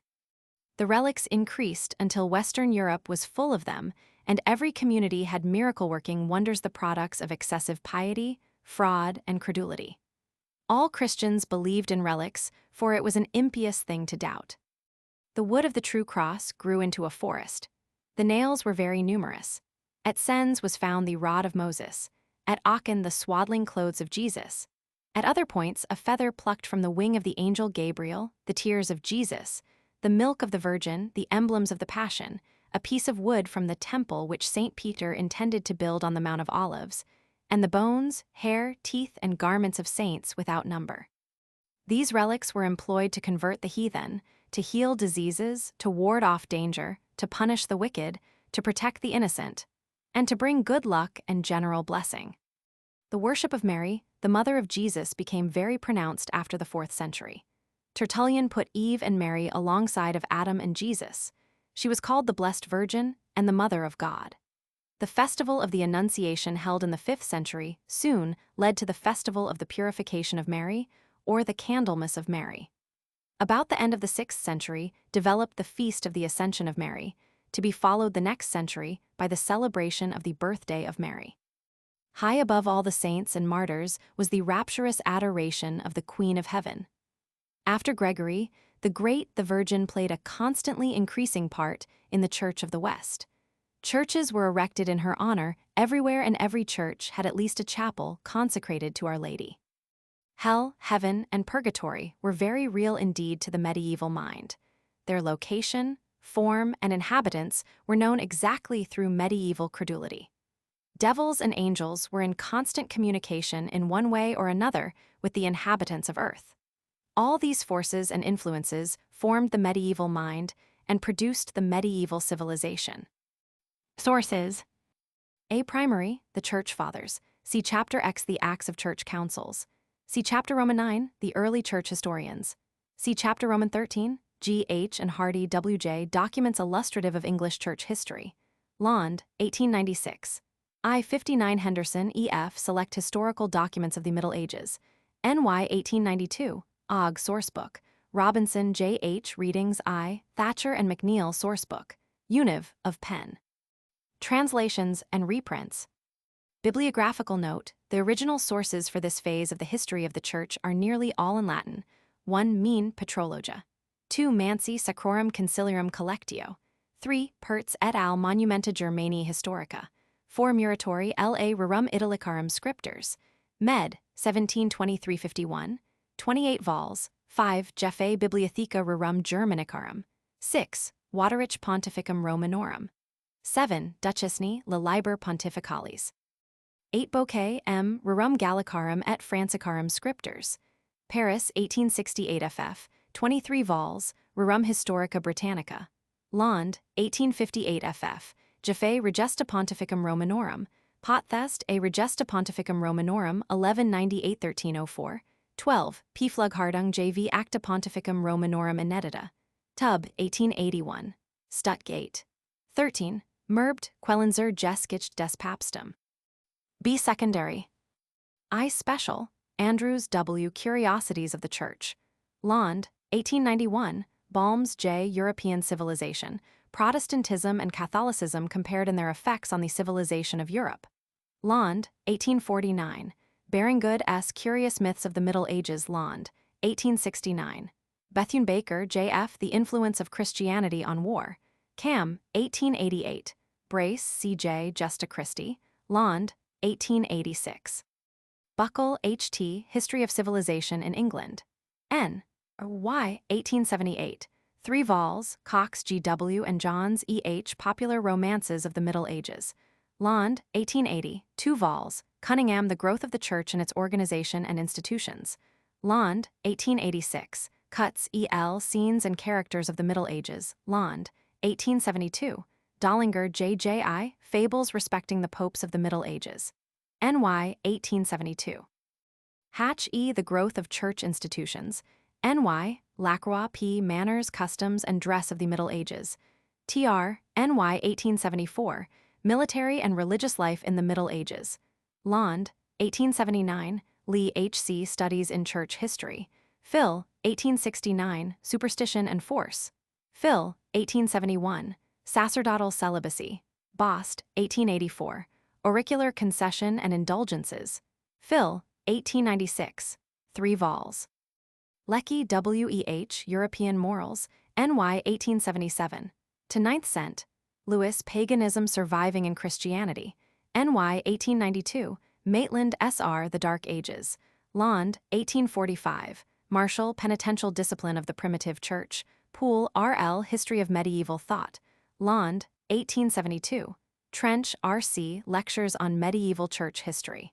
N.Y. 1878. Walcott M.E.C. Traditions and Customs of Cathedrals, Lond, 1872. Roman II General. Adams Civ. Ch. 3 Addis Ch. 7 Adani Ch. 11-12 Ulzog Roman II 111-118 243-256 257-92 Buzik Roman II Ch. 2-3 Butler Ch. 32 33 36 39 58 60 64 Cheetham Ch. 13 Cox Lect 14 Dollinger Roman II Ch. 5 Sec 1120 Roman III Ch. 4 Sec 357 Fisher 110 155 175 Fawkes Ch. 511 Gieseler Roman II 310 318 420 431 446 Gilmartin ICH 1215 36 40 Garrick Sec. 7680 Kurtz I 352 396 496 514 516 526 Millman B.K. 3 Ch. 5 Moeller Roman II 111 121 210 21 292 323 45 Neander Roman II 660 1678 Roman III 91 106 123 141 425 456 Pennington Ch. 2 Robertson Roman II 186 244 493 546 Schaff Roman IV 326 355 379 470 571 581 621 Chapter 17. The Holy Roman Empire and the Papacy. Outline: I decline of the empire under the later Carolingians. Roman II, preparations to restore the empire on a German basis. Roman III, Otto the Great creates the Holy Roman Empire. Roman IV, Holy Roman Empire attains its height under Henry Roman III. V. Results of the creation of the Holy Roman Empire, Roman VI, sources. The empire created by Charles the Great rapidly declined under the later Carolingians. The causes for this dissolution were: 1. The principle of division of rule, which was practiced before the time of Charles the Great and endorsed by him, produced 5 divisions of the empire within 30 years. This was fatal to stability and permanency. 2. The disintegration of the empire into national states resulted from the growing differences of race, language, institutions, and laws. 3. Powerful feudal dukedoms arose, such as Bavaria on the Danube, the barrier against the east, Swabia on the upper Danube and Rhine, Franconia on the Rhine and Main north of Swabia, Saxony on the Ems, Weser, and Elbe north of Franconia, Burgundy, a kingdom southwest of Swabia, Aquitania in southern France, Brittany in northwestern France, Normandy in northern France, and others. 4. The rulers who succeeded Charles the Great were, as compared with him, men of very inferior ability. 5. The poor roads made it almost impossible to keep in touch with all parts of the wide empire. The well-built roads of the Romans had generally fallen into decay, simply because there was no longer a corps of trained engineers to keep them up. 6. The scarcity of money likewise prevented the ruler from securing the services of a great body of able officers, and also made it impossible for him to support a standing army to enforce his will everywhere. 7. The barbarian invasions from the east and the north brought in the Northmen, Slavs, and the Hungarians, while the Saracens were attacking Italy and southern France. Before the 9th century closed, the territorial unity of the empire of Charles the Great was broken up. Charles the Bald, 875-877, ruled France as king, held Italy as emperor, and sought to gain control of Germany but was prevented by death from doing so. Charles the Fat 880–1888 held Germany as king, controlled Italy as emperor, and was invited to assume the French crown because Charles the Simple, a weak-minded boy of 6, could not cope with the marauding Northmen. Charles the Fat, the last legitimate East Frankish male descendant of Charles the Great, accepted the proffered throne 885, and thus reunited all the parts of the empire of Charles the Great except Burgundy. But Charles the Fat was too weak to hold the reins of government over so vast an area. He bought off the Northmen by a disgraceful treaty, 886, to the disgust of the French, was driven out of Italy 887, and then, deposed and deserted by his German subjects, he crawled off to an unregrettable death on his Swabian estates, 888. This was the last union of France and Germany under one ruler, until Napoleon the Great carved out his vast empire in Western Europe. When the line of the Carolingian rulers, called into existence by papal coronation in 800, ended with the death of the last legitimate descendant in the male line, Charles the Fat, in 888, a new problem confronted Western Europe. The right of appointing a new emperor reverted to Rome and the Pope. The empire of Charles the Great fell asunder, and from it emerged 4 kingdoms. West France chose Odo of Eudes as king. East France, or Germany, elected Arnulf. The kingdom of Burgundy was divided between 2 rival rulers. Italy, except the southern part, which was still loyal to Constantinople, was also divided between the parties of Berengar of Friuli and Guido of Spoleto. The former was chosen king by the estates of Lombardy. The latter was crowned emperor by the Pope Stephen Roman VI. And not long afterwards, to ensure the permanency of the imperial title in his family, had his son Lambert crowned co-emperor in 894 by Pope Formosus. Of all the various knights who appeared in different parts of the empire immediately after 888, the strongest and most able was Arnulf, a bastard nephew of Charles the Fat, but a warrior of renown, who was raised on the East Frankish throne by the disgusted nobles in 888. A descendant of Charles the Great, he was, for a very brief period, looked upon as the head of the Carolingian Empire. Odo of Eudes, the Count of Paris, placed his royal crown in the hands of Arnulf and received it back as a royal vassal. Berengar of Italy also did homage to Arnulf and received his kingdom as a fief. Soon, however, local kings set up by the people arose, and Arnulf restricted his rule to Germany and Italy. He defeated the predatory Northmen, checked the inroads of the warlike Magyars, and by storming Rome compelled the Corsican Pope Formosus to crown him as emperor, 896. Then he turned his attention to the boy emperor in Italy, the Duke of Spoleto, but was smitten by disease and hastened back to Germany, d. 899. Italy was thus left to 60 years of tumult and anarchy. With the death of his son, Louis the Child, in 911, the Carolingian dynasty passed away in Germany. In 987, the powerful French barons set aside the Carolingian heir and elected Hugh Capet, the Duke of France, as king of the feudal monarchy, and the Archbishop of Reims crowned him. The Carolingian Empire was at an end. For more than half a century now, the imperial crown was a reward in the Pope's hands to be bestowed upon this or that Italian noble for value received. The first half of the 10th century seemed to be the very nadir of political order and conscious culture. It is almost impossible for a modern mind to comprehend the torrents of barbaric destruction sweeping in over Western Europe from all sides. As compared with the Teutonic invasion of the Roman Empire 5 centuries before, the onslaught was more sudden and fiercer, while the internal resistance was much more poorly organized and consequently weaker. For several centuries, these forces had been gathering. Charles the Great had held the torrent in check, but not long after the dissolution of his empire, the onslaught began. The merciless Saracens roamed the Mediterranean Sea as its masters, laid waste the Christian seacoast towns, and even sacked Rome itself, the seat of empire and Christian rule. The Danes and Northmen swept the North Sea, the English Channel, the Atlantic coast, and pierced France and Germany by their rivers, almost to the heart, killing, robbing, and taking captives. They even boldly passed Gibraltar into the Mediterranean and fell upon Provence and Italy, where they left an indelible impression. Meantime on land, the Slavic barbarians, the Wends, the Czechs, and the Obotrites, rebelled against the German yoke and threatened the whole northeastern border of the empire. Behind them were the Poles and Russians. Farther south came the unruly Hungarian tribes, which dashed over Germany like the flying spray of a new wave of barbarism, and carried the terror of the battle axes to the Apennines and the ocean. These blows from all sides knocked out the foundations of the imperial structure, already weakened to the point of dissolution by internal decay, and it fell. As a result, reliance for protection on a common defense and imperial organization was abandoned. Feudalism replaced the empire. The strong built fortress castles, the weak became their vassals.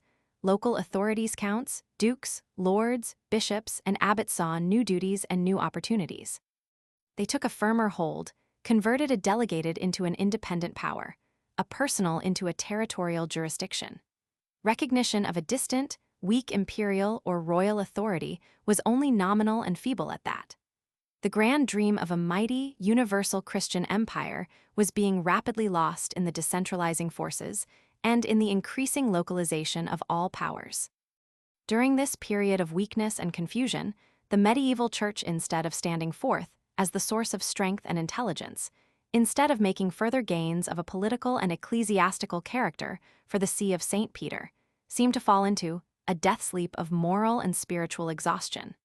The papacy as a religious organization almost disappears from view. The commanding spirits of Gregory the Great and of Nicholas the Great were utterly forgotten. The victories gained through the pseudo-Isidorian decretals were not followed up. A really great pope at this time might easily have realized all the dreams of innocent Roman III, but none such wore the papal tiara. With the death of Louis the Child, 911, Germany was confronted by a serious problem. Would the powerful German dukes set up independent kingdoms, or would they invite Charles the Simple, the genuine Carolingian sovereign of France, to include Germany in a reunited Frankish empire? Or would they create a German monarchy on an independent basis? The German nobles met at Pforzheim to consider the situation. Charles the Simple was not even thought of a significant fact, because it showed that the imperial idea was at a low ebb in Germany.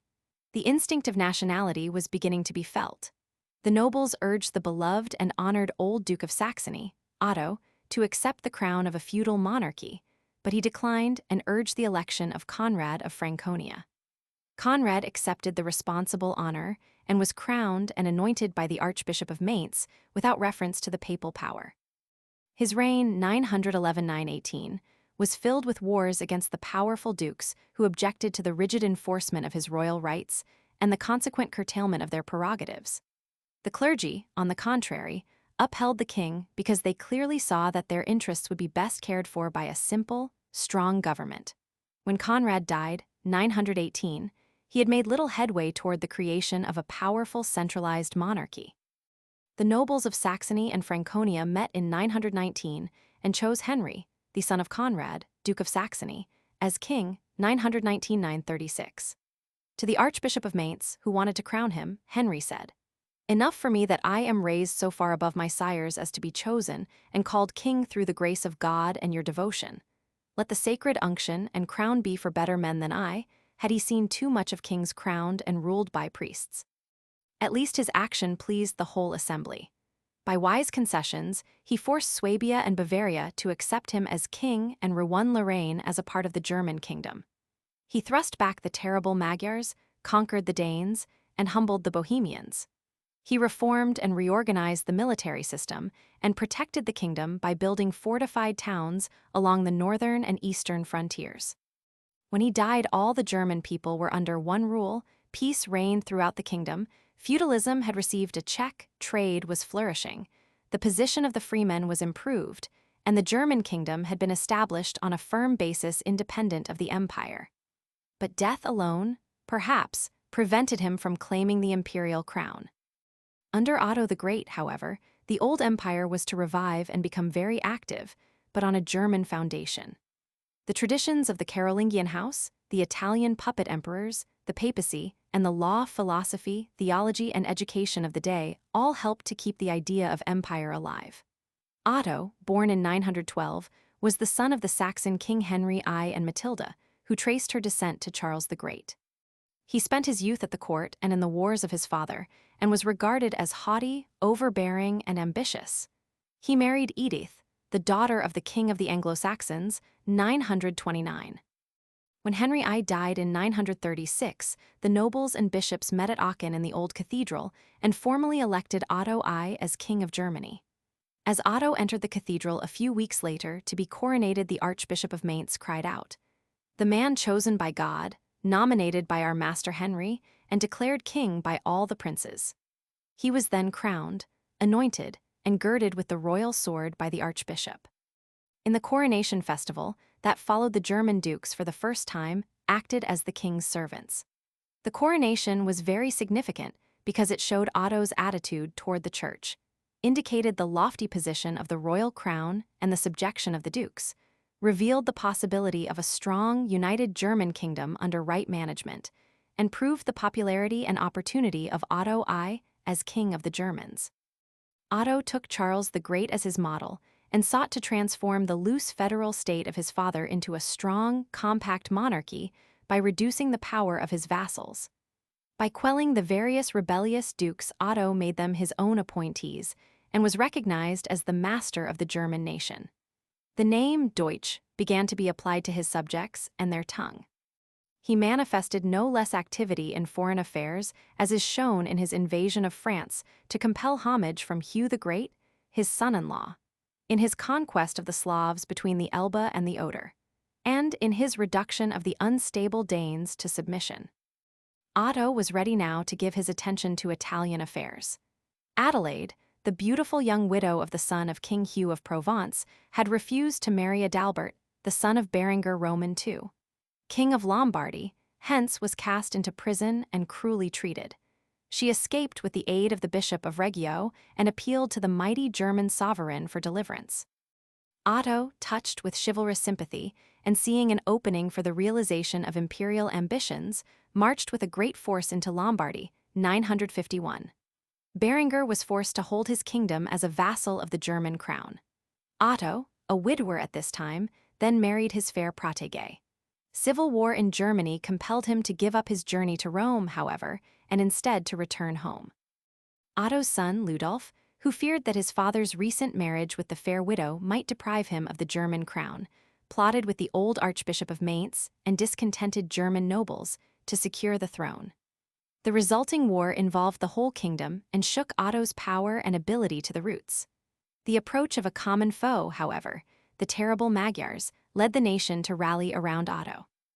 In the decisive Battle of Lechfeld, 955, the Huns were effectively checked and began to settle the lands which they still occupy. Otto was now unquestionably the most powerful monarch in Europe. Such rulers as Louis Roman IV of France and the King of Burgundy sought his friendship and aid. His own people began to call him the Great. The way seemed to be open at last for the realization of Otto's imperial dreams. He was a descendant of Charles the Great in the female line. He was the complete master of a large part of the empire with the northern capital in it. He had already taken the crown of Lombardy. On the battlefield of Lechfeld, 955, his victorious troops saluted him as Imperator Augustus, Pater Patri. He had likewise proved himself a most worthy champion of the Church by allowing the Church to crown him, by enriching the German Church, giving it a better organization, and subjecting it to his will, and by laboring zealously to convert the heathen on his borders. Italian affairs called him thither a second time. Berengar, after recovering his throne, was ruling as a tyrant in the north and had violated a portion of the patrimony of St. Peter. Mohammedan corsairs were devastating the south. The rest of Italy was full of anarchy and desolated by the feuds of a crowd of petty nobles, most of whom were scrambling for the imperial crown. A row of inferior popes had brought the papacy itself into disrepute. Thus the solicitations of his family, the approval of his people and nobles, the cry of the oppressed Italians, the expectation of the nobility, and the request of Pope John Roman XII, and influential churchmen, all impelled him to realize his own wish. Therefore, in 957, Otto sent Ludolf with a large force against Berengar. The crown prince died in the midst of victory. Then Otto had his little son crowned as Otto Roman II. In 961, and crossed the Alps with a big army. All resistance vanished before this new Charles the Great. In a general diet of the Lombard kingdom, Berengar was deposed, and at Pavia the German monarch was formally crowned King of Italy. Early in 962, he triumphantly entered the Eternal City. The Pope gave him hearty greeting, held services of thanksgiving, and gave a great feast in his honor. On the following Sunday, the imperial coronation occurred in the Church of St. John Lateran. The king promised to protect and defend the church, the Pope to be an obedient subject of the emperor, and the people to choose no future pope without Otto's consent. Otto was then anointed by the Pope, the imperial crown was put on his brow, the imperial robe was adjusted, and the imperial sword was buckled on while the populace shouted, "Long live Otto, Emperor Augustus." The head of that race which Charles the Great had converted by the sword had revived the empire, the policy, and the traditions of that renowned ruler. The papal policy of Emperor Otto I was soon revealed. He granted to the Church the most famous and the most important constitution, since that of Lothair 824, in which all the grants of Pepin, Charles the Great, and Louis the Pious were confirmed, and the rights of the emperor in papal elections clearly defined. Otto had no sooner reached northern Italy to subdue the irrepressible Berengar and his sons, however, than Pope John renounced his allegiance to his new master, conspired with Berengar, and even incited the heathen Magyars to invade Germany. The emperor refused to believe these plots until confirmed by his own messengers, and even then excused the young pontiff by remarking, "He is only a boy. The example of good men will reform him." He then hastened to Rome to begin that work. Pope John at once sent legates to Otto promising amendment and accusing the emperor of having broken his solemn promise. Otto excused his actions, and after the custom of the age, challenged the Pope to settle the dispute either by the wager of a solemn oath or by the ordeal of battle. Both offers were refused, and Otto took Rome. John seized most of the treasures of St. Peter and sought safety in flight. Otto, at the request of the Roman clergy and people, called an ecclesiastical council in St. Peter's to try him, 963. John Roman 12 was proved guilty of the whole category of medieval crimes. Celebrating Mass without communing himself, ordaining a bishop in a stable, accepting bribes for ordination, consecrating a 10-year-old bishop, neglecting the repair of churches, being guilty of adultery and incest, making the Lateran a brothel, going out hunting with the nobles, putting out the eyes of his own godfather, Benedict, cruelly murdering the Archdeacon John, setting fire to houses like Nero, wearing the armor of a warrior in Rome, drinking to the devil's health, neglecting matins and vespers, never signing himself with the cross, and even invoking the aid of Venus, Jupiter, and other demons when gambling. Thrice John was summoned to appear before the council in order to clear himself of the charges. At the request of the council, the emperor wrote a letter addressed to the pontiff and universal Pope John asking him to appear. Having arrived in Rome on the service of God, and having inquired of your sons the bishops and clergy, and of the people of your church, why you have forsaken them, such scandalous and obscene things have been reported to us concerning you, that if the like had been told us of a common mountebank, we should have hesitated to repeat them. But that you may not be wholly ignorant of what it is that is said of you, we will specify a few of these things only, for if we would enumerate all, the daylight would fail before we would make an end of writing. Know, then, that you are accused not by individuals, but by the unanimous voice of clergy and laity of homicide, sacrilege, perjury, and incest. It is also said of you that in your sports you have called upon the names of Jupiter, Venus, and other demons of the old world. We therefore do earnestly entreat your paternity that you delay not to return to Rome, and to purge yourself from these heinous crimes.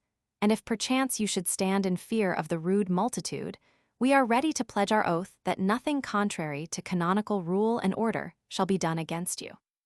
But the fiery young pope contemptuously replied, John, bishop, the servant of all the servants of God, to all the bishops, we hear that you design to elect a new pope. If you do, in the name of Almighty God, I excommunicate you and forbid you to confer orders or to celebrate Mass.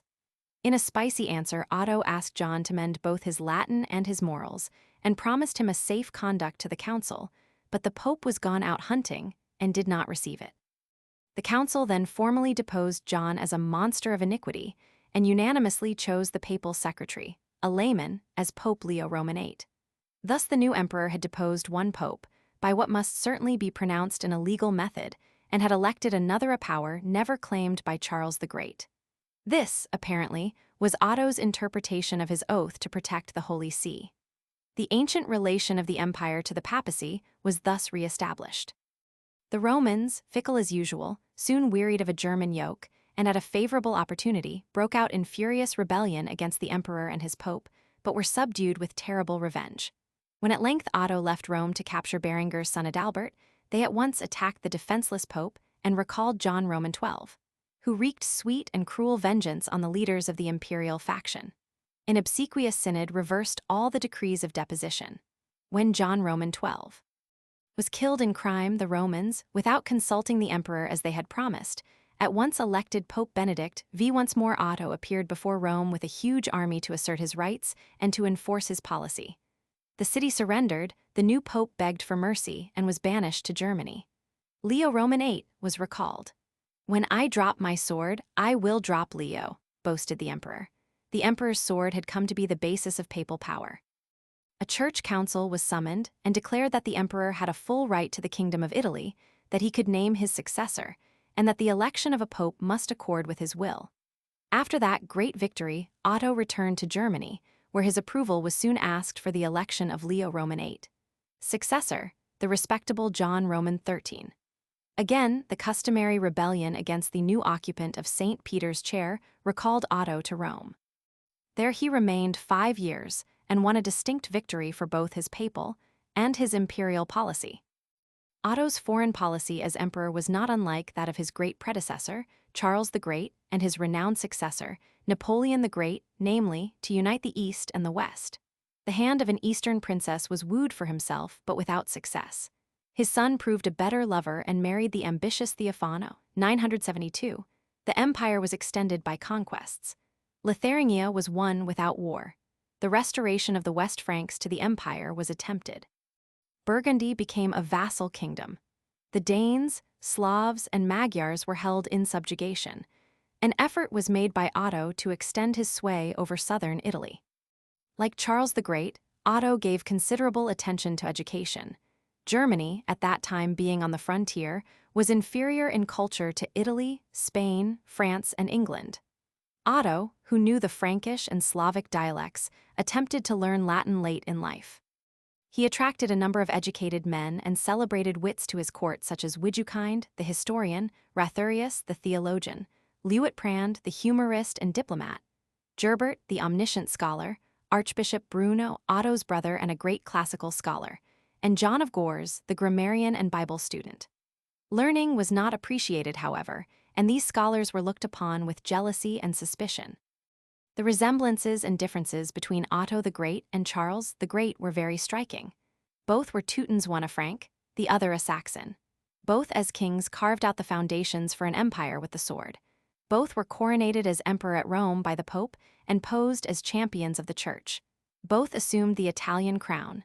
Both used the same method in propagating Christianity among the heathen on their borders. Both assumed the right to rule the Church from Pope to priest. Both subjected the powerful nobles and established an absolute, personal government, though Otto's position in Germany and Europe was less commanding and less autocratic than his predecessors. Both produced an intellectual renaissance. Both deserve to be called the Great. But neither their kingdoms nor their empires were coterminous, though their capitals were identical, namely, Rome and Aachen. Otto's empire was founded on narrower geographical limits, hence had a less plausible claim to be the heir of Rome's universal dominion.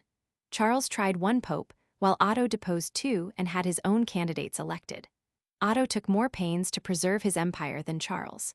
Otto's empire was less ecclesiastical and also less Roman. Charles ruled all the Franks and Italy, Otto only the eastern Franks and Italy. Charles ruled over Latin Christendom, while Otto only a portion of it. Charles was head of the Heerban, Otto of a feudal state. Otto produced no great capitularies like Charles. Otto's empire was less splendid, but more peaceful, prosperous, and lasting because placed on a better social basis.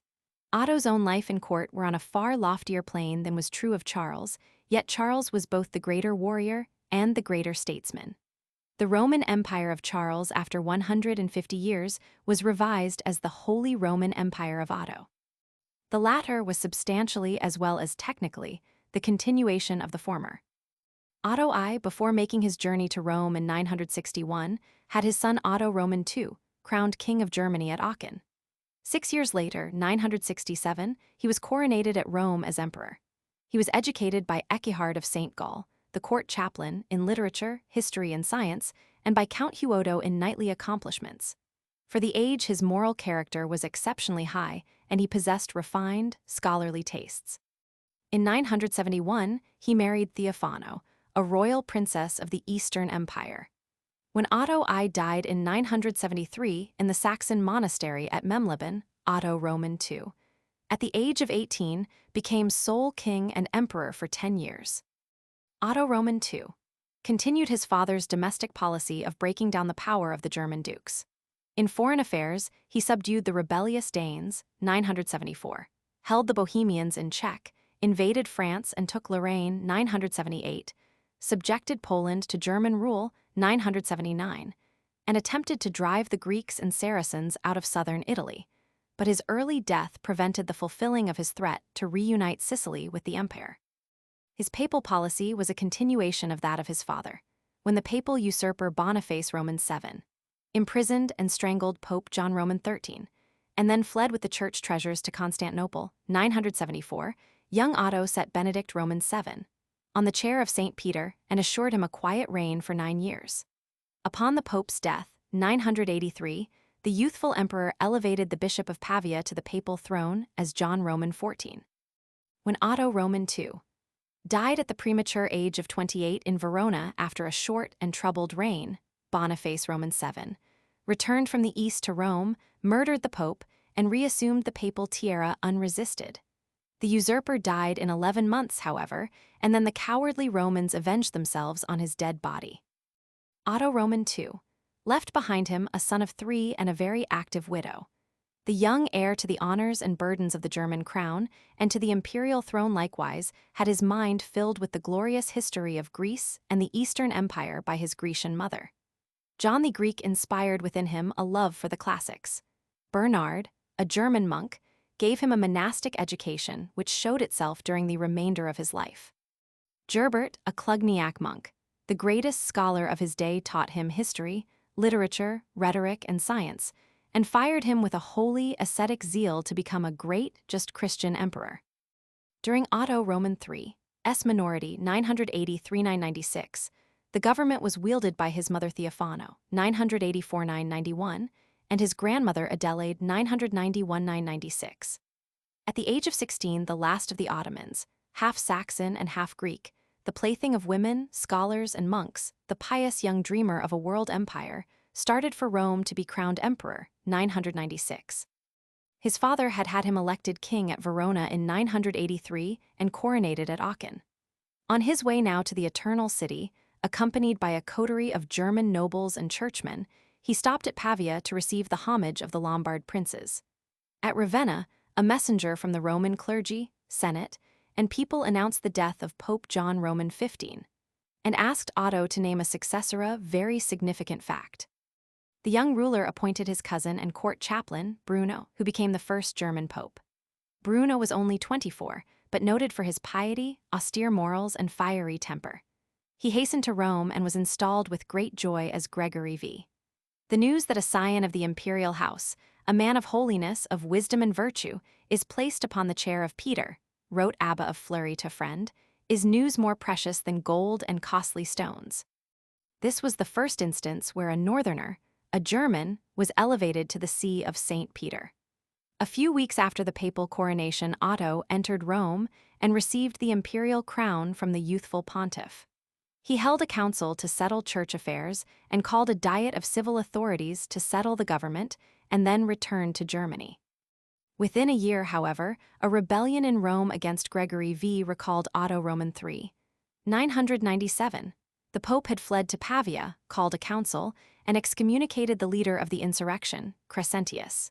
An anti-pope had been elected, John Roman XVI, formerly the emperor's teacher and a court favorite. Otto reached Rome with a large army, caught the fleeing papal usurper, deposed him, put out his eyes, cut off his nose and ears, and sent him through the streets of Rome on an ass. Crescentius was beheaded, and with him a dozen conspirators. Gregory V was restored to his dignity only to die within a year, 999.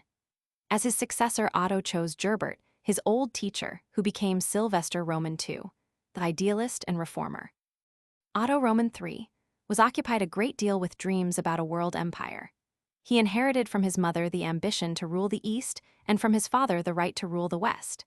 His teachers inspired him with a desire to become the Christian emperor of the world with the Pope as his chief assistant, and colored his whole career by giving him a monastic view of life.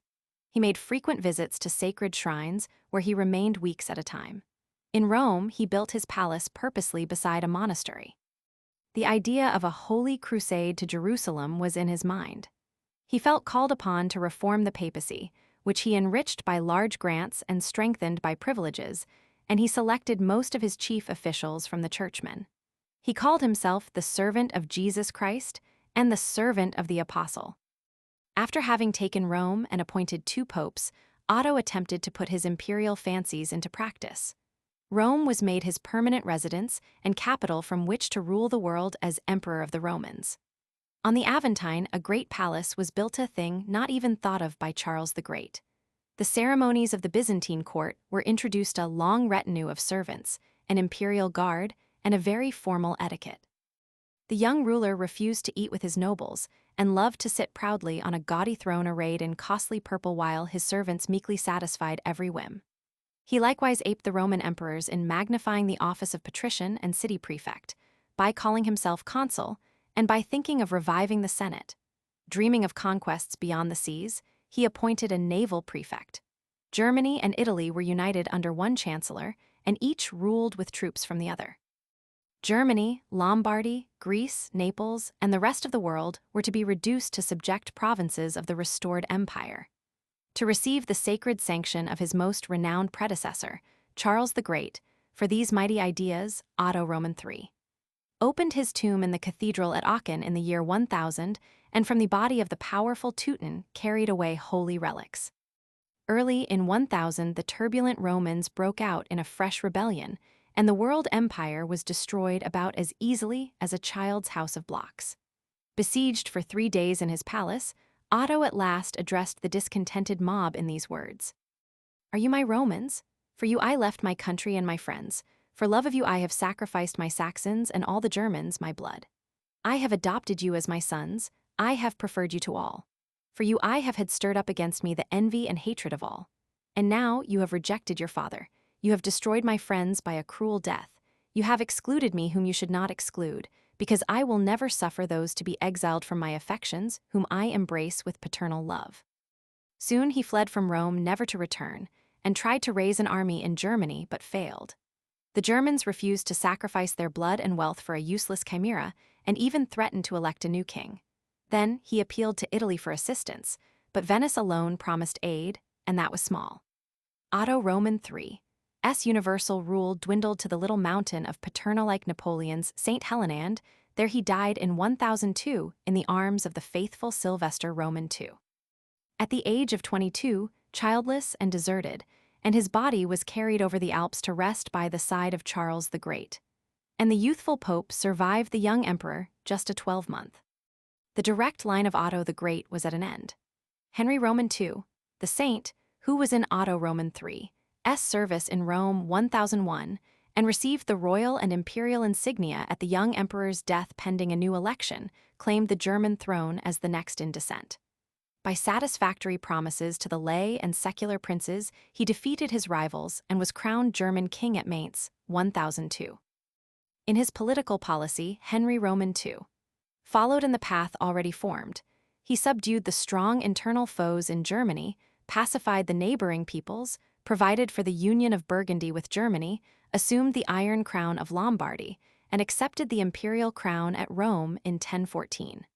His ecclesiastical policy was very pronounced. He was a devout and ascetic champion of the papacy, and stood stoutly for reforms such as the abolition of simony, the denunciation of the marriage of priests, and the correction of monastic abuses. He urged the enforcement of these necessary changes through a general council and labored for peace. In all these endeavors, he had the sincere cooperation of Pope Benedict Roman VIII. The bishopric of Bamberg was created during this rule. Conrad Roman II, 1024–1039, aimed to build up a powerful centralized Germany and through it to rule the empire. Though compelled to fight formidable internal conspiracies all his life, yet he succeeded in making the crown the recognized and respected authority in Germany. Like Otto I, he used the lesser nobles to curb the power of the greater nobles. He forced obedience to his royal laws everywhere. To perpetuate his rule and to establish the principle of kingly heredity, he had his son and heir, Henry Roman III, crowned and coronated at Aachen, 1028. Since political power depended largely upon landed wealth, Henry Roman III received both the Duchy of Bavaria, 1029, and the Duchy of Swabia, 1038. The foreign policy of Conrad Roman II was equally wise. He made friends of the powerful King Canute and his Danes by marrying Henry Roman III to Canute's daughter. The Polish king was reduced to a vassal duke, and Bohemia and Lucatia were won back, while the Bulgarians were effectually held in check. He assumed the crown of Burgundy, which became an integral part of Germany, 1032, and gave the crown to his son, 1038. Early in his rule, 1026, Conrad had entered Italy and assumed the Iron Crown of Lombardy. Then he made his way to Rome in 1027 on Easter Day and was there crowned emperor by Pope John Roman XIX, in the presence of a great multitude of Romans and Germans. Through the Normans, he then extended his imperial sway over southern Italy, but 10 years later he was forced to make a journey to Rome to reconquer that part of his empire. In Germany, Conrad Roman II ruled the clergy with a rod of iron, filled bishoprics for purely political ends, and used the church to build up his royal powers. In Lombardy, he won over the clerical party at that time hostile to the Pope, and thus smoothed his march to Rome. In John Roman XIX, he found one of the worst examples of the utter worldliness into which the successors of Peter could degenerate. John Roman XIX, before his election, had been only a businessman, but he was a brother of the presiding Pontiff Benedict Roman VIII and a member of the powerful Tusculan family. By dint of money, he won the office and in one day was hurried through all the clerical orders and installed into power 1024. Hoping for a powerful ally, John Roman XIX had invited Conrad Roman II to Rome. A great Lateran synod followed the coronation of Conrad Roman II on Easter Day, but apparently nothing was said about reforms in the church, although badly needed. When Conrad died in 1039, the German Empire had reached its pinnacle of greatness. No sovereign since Charles the Great had exercised such powers, for the German and Italian princes were subject to the imperial crown and the clergy were dependent upon it. Henry Roman III, 1029–1056, came to the German throne with brighter prospects than any of his predecessors. What a field for an Alexander, a Caesar, or a Napoleon! What an opportunity to cut Germany loose from the empire and make her the greatest power in Europe. The Polish monarchy was falling to pieces. Hungary was rent by the pagan and Christian parties. Canute's northern empire had broken down. Italy, chronically subdivided, was awaiting a master. And the young king was also Duke of Bavaria, Franconia, and Swabia.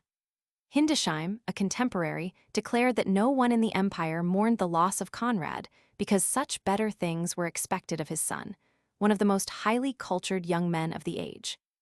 Henry Roman III continued the policy of Otto I by seeking to increase the power of the crown at the expense of the petty rulers. Hence, duchies were given to his relatives or to loyal vassals. The lesser nobility and the commons were used to counteract the influence of the lords and princes. His reign, in consequence, was disturbed by no serious insurrections. The border states were subdued, Bohemia in 1041 and Hungary in 1044. To keep the peace and put down feuds, the Truce of God was proclaimed in 1041 throughout Germany. All feuds were to cease from Wednesday Eve till Monday morning, and absolution from sin was the reward for keeping the truce. Those who purposely broke it were penalized. Burgundy extended it to the periods between Advent and Epiphany, and from Septuagesima to the first Sunday after Easter. Henry Roman III soon made himself master of Italy and, like many a predecessor, assumed the Iron Crown of Lombardy and then established his supremacy over the Normans in the south. Out of a rule of 17 years, he spent but 64 weeks in Italy. In 1046, he was coronated emperor at Rome and made patrician. Like Charles the Great and Otto the Great, Henry Roman III assumed the headship of the church. The papacy at that time was a three-headed monster which needed a Hercules to slay it.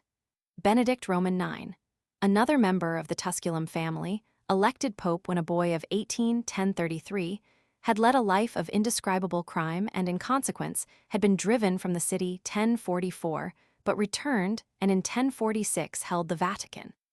Sylvester Roman III was elected anti-pope when Benedict Roman IX was driven out and lived in St. Peter's.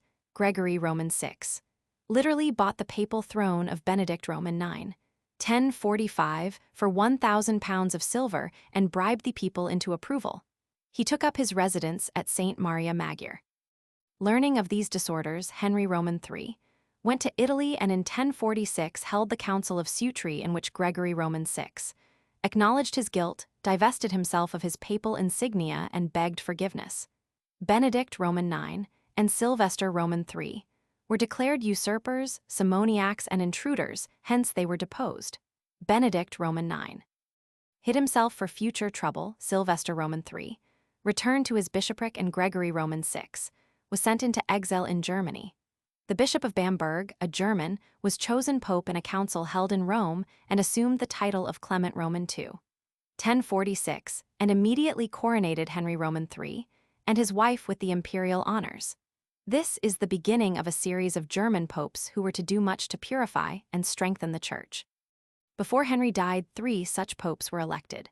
Clement Roman II soon assembled a council in Rome to extirpate simony, and to that end had several canons enacted. But his reign of less than a year was too short to accomplish much. Henry Roman III died in 1056 with his great empire full of trouble from border wars and rebellious nobles. The empire was on the wane, and his son took up a crown of difficulties. On Germany, the effects of the creation of the Holy Roman Empire were very marked. It established the recognized right of the German king to wear the Italian and imperial crowns and made Aachen, Milan, and Rome the coronation cities. It tended to weaken the allegiance of the Germans to their king when he became emperor and spent most of his time, together with German wealth and blood, in Italy. It fused the German king and the Roman emperor into a product different from either and affected the whole subsequent history of both Germany and the empire. The two systems were very different. One was centralized, the other local. One rested upon a sublime theory, the other grew out of anarchy. One was ruled by an absolute monarch, the other by a limited monarch. One was based on the equality of all citizens, the other founded on inequality. As a result of the fusion, both offices lost and won certain attributes, and the product was a German emperor, who was the necessary head of feudalism, which became so deeply rooted that it took ages to throw it off. To help on the process of disintegration, Otto the Great allowed the 5 great duchies to be subdivided, and thus created a second order of nobility and greatly increased the number of nobles. In short, Germany was weakened, impoverished, divided, and stunted. The denationalization of Germany was continued until 1870. What might not have been the splendid career of Germany had Otto the Great and his successors devoted their time and talent to the creation of a powerful German national state, as did the French and English kings. It must be added, however, that this peculiar relation with Italy opened the way for learning, art, and a more refined civilization in the north, and that, in turn, Germany became the schoolmaster of Poland and Bohemia and perpetuated the language, literature, and law of Rome. On Italy, the Holy Roman Empire left a deep and permanent impression. It gave Italy a long line of foreign rulers who seldom cared much for her real interests and only sought to exploit her for selfish ends. It prevented the establishment of a powerful national state as a republic or as a monarchy under some native noble or a pope until 1859. On the contrary, it encouraged decentralization and local division of the people. Italy became the scene, cause, and victim of countless wars and invasions by foreign rulers, or of innumerable local contests, which sapped the nation of all strength and ambition. On the empire, the results were plainly seen. The empire of the Caesars and of Charles the Great was revived on a German basis with a German emperor and kept alive till 1806, when Napoleon dealt it a death blow. Its earlier extent and later claims were never realized. It was forced into a continual struggle for its existence with the Italian republics and German dukes, with the papacy, and with the national states of Europe. The three theories about the relation of the world empire to the world church received final development. 1. The Holy Empire or ideal theory united the church and the state, the cross and the scepter, to attain their legitimate boundaries, namely, the world. Hence the papacy and the empire were but two sides of the same thing, and their two heads cooperated to rule the same regions and peoples, but in different spheres. The pope ruled the souls of men, the emperor their bodies, but both were necessary, equal, and established by God. It was a confusion of these two powers and ideas that produced such medieval anachronisms as churchmen who were worldly princes with large estates, who led their flocks to war, and who became the prime ministers of kings, and secular rulers who appointed church officials and called and presided over councils. This was the theory held by dreamers and theorists, but it was never realized. 2. The papal theory made the pope alone God's representative on earth, and maintained that the emperor received his right to rule from St. Peter's successor. For historical proof of the genuineness of this position, attention was called to the power of the keys, the donation of Constantine, the coronation of Pepin, the restoration of the empire in the West. Such figures as the sun and the moon, the body and the soul, etc., were used with telling effect by the clerical party who advanced this theory. It was upheld by Nicholas I, Hildebrand, Alexander Roman III, Innocent Roman III, and culminated with Boniface Roman VIII. At the Jubilee of 1300, when, seated on the throne of Constantine, girded with the imperial sword, wearing a crown and waving a scepter, he shouted to the throng of loyal pilgrims, "I am Caesar, I am emperor." 3. The imperial theory put the emperor above the pope as God's vice-regent on earth and reduced the pope to the position of chief bishop in the empire. It was held that historical evidence to support this position could be found in the Jewish theocracy, the words of Jesus and the apostles about civil power, the seniority of the empire over the papacy, the attitude of Constantine and later emperors, the work of Charles the Great, Otto the Great, and their illustrious successors. This theory was defended by the emperors, kings, civil lawyers, and members of the imperial party. So far as the papacy was concerned, the Holy Roman Empire created a rival world ruler with whom for 500 years the popes were in almost endless strife. Under powerful rulers like Otto the Great, the papacy was subjected to the empire more absolutely than in the day of Charles the Great. Under the great German emperors, much was done to reform the church and to advance its interests and influence in the world. Each emperor took a coronation oath to defend and protect the church against heretics, schismatics, infidels, pagans, and all other enemies, and that obligation was as a rule faithfully and loyally kept. But all things considered, was the papacy stronger or weaker, better or worse, for the creation of the Holy Roman Empire? Does the fact that the papacy declined with the decay and death of the empire suggest a necessary dependence of the former on the latter? Sources: A. Primary. I. In English. The materials available in English are scarce and very unsatisfactory. A few documents will be found in the following: Balzani, U. Early Chronicles of Italy. Land, 1883. Henderson, Select Historical Documents of the Middle Ages. Ogg, Sourcebook of Medieval History. Robinson, Readings in European History, ICH. 12. Thatcher and McNeill, A Sourcebook for Medieval History. Univ. Of Penn, Translations and Reprints. Roman II in Foreign Languages. The primary sources not in English are very extensive. The chief collections are Altmann, W. and Bernheim, E. Ostwald Urkunden zur Erläuterung der Verfassungsgeschichte Deutschlands im Mittelalter. Burrell, 1891, Baronius Annals Vols, Roman 13, Roman 19. Lucca, 1738, 35 vols. Boehmer, J.F. Fonts Rerum Germanicarum. Stuck, 68, 4 vols. Die Geschichtschreiber der Deutschen Vorzeit. 2d ed. Burrell and Lapes, 1885 SQQ. 90 vols. Dobrel M. Monumenta Germani Selecta AB 768 Usk Ad A 1250. Munch, 1889-90. Jaffe p. Bibliotheca Rerum Germanicarum. Burl, 6 vols. Regesta Pontificum Romanum to 1198, Burl, 1851. Lehmann, H.O. Quellen zur deutschen Reich und Rechtsgeschichte. Burl, 1891. Mansi, Sacrorum Conciliarum Collectio, Roman 18, Mean, Volume 142. Glaber, Historia sui temporis, Merbt Quellen zur Geschichte des Papstum, Muratori Rerum Italicarum Scriptors, Med, 1723-51, 28 vols, Pertz et al. Monumenta Germania Historica, 1826 ff. P. Flughardung Acta Pontificum Romanorum, Tub 8, 3 vols, Scriptors Rerum Germanicarum in Usum Scholarum. Hanover, 1840 ff. 42 vols, Stumpf kf. Die Kaiserurkunden des X. sei und Roman 12, Jahrhunderts chronologisch Versuchschnitt. Insp. 1865-83. Waits, G. Urkunden zur deutschen Verfassungsgeschichte im 11 und 12 Jahrhundert. Kale, 1886. B. Secondary. I. Special, Bryce J. The Holy Roman Empire. Reverend ed. 1904. Dollinger J.J.I. The Empire of Charles the Great and His Successors. Lond, 1894. Dunning W.A. History of Political Theories.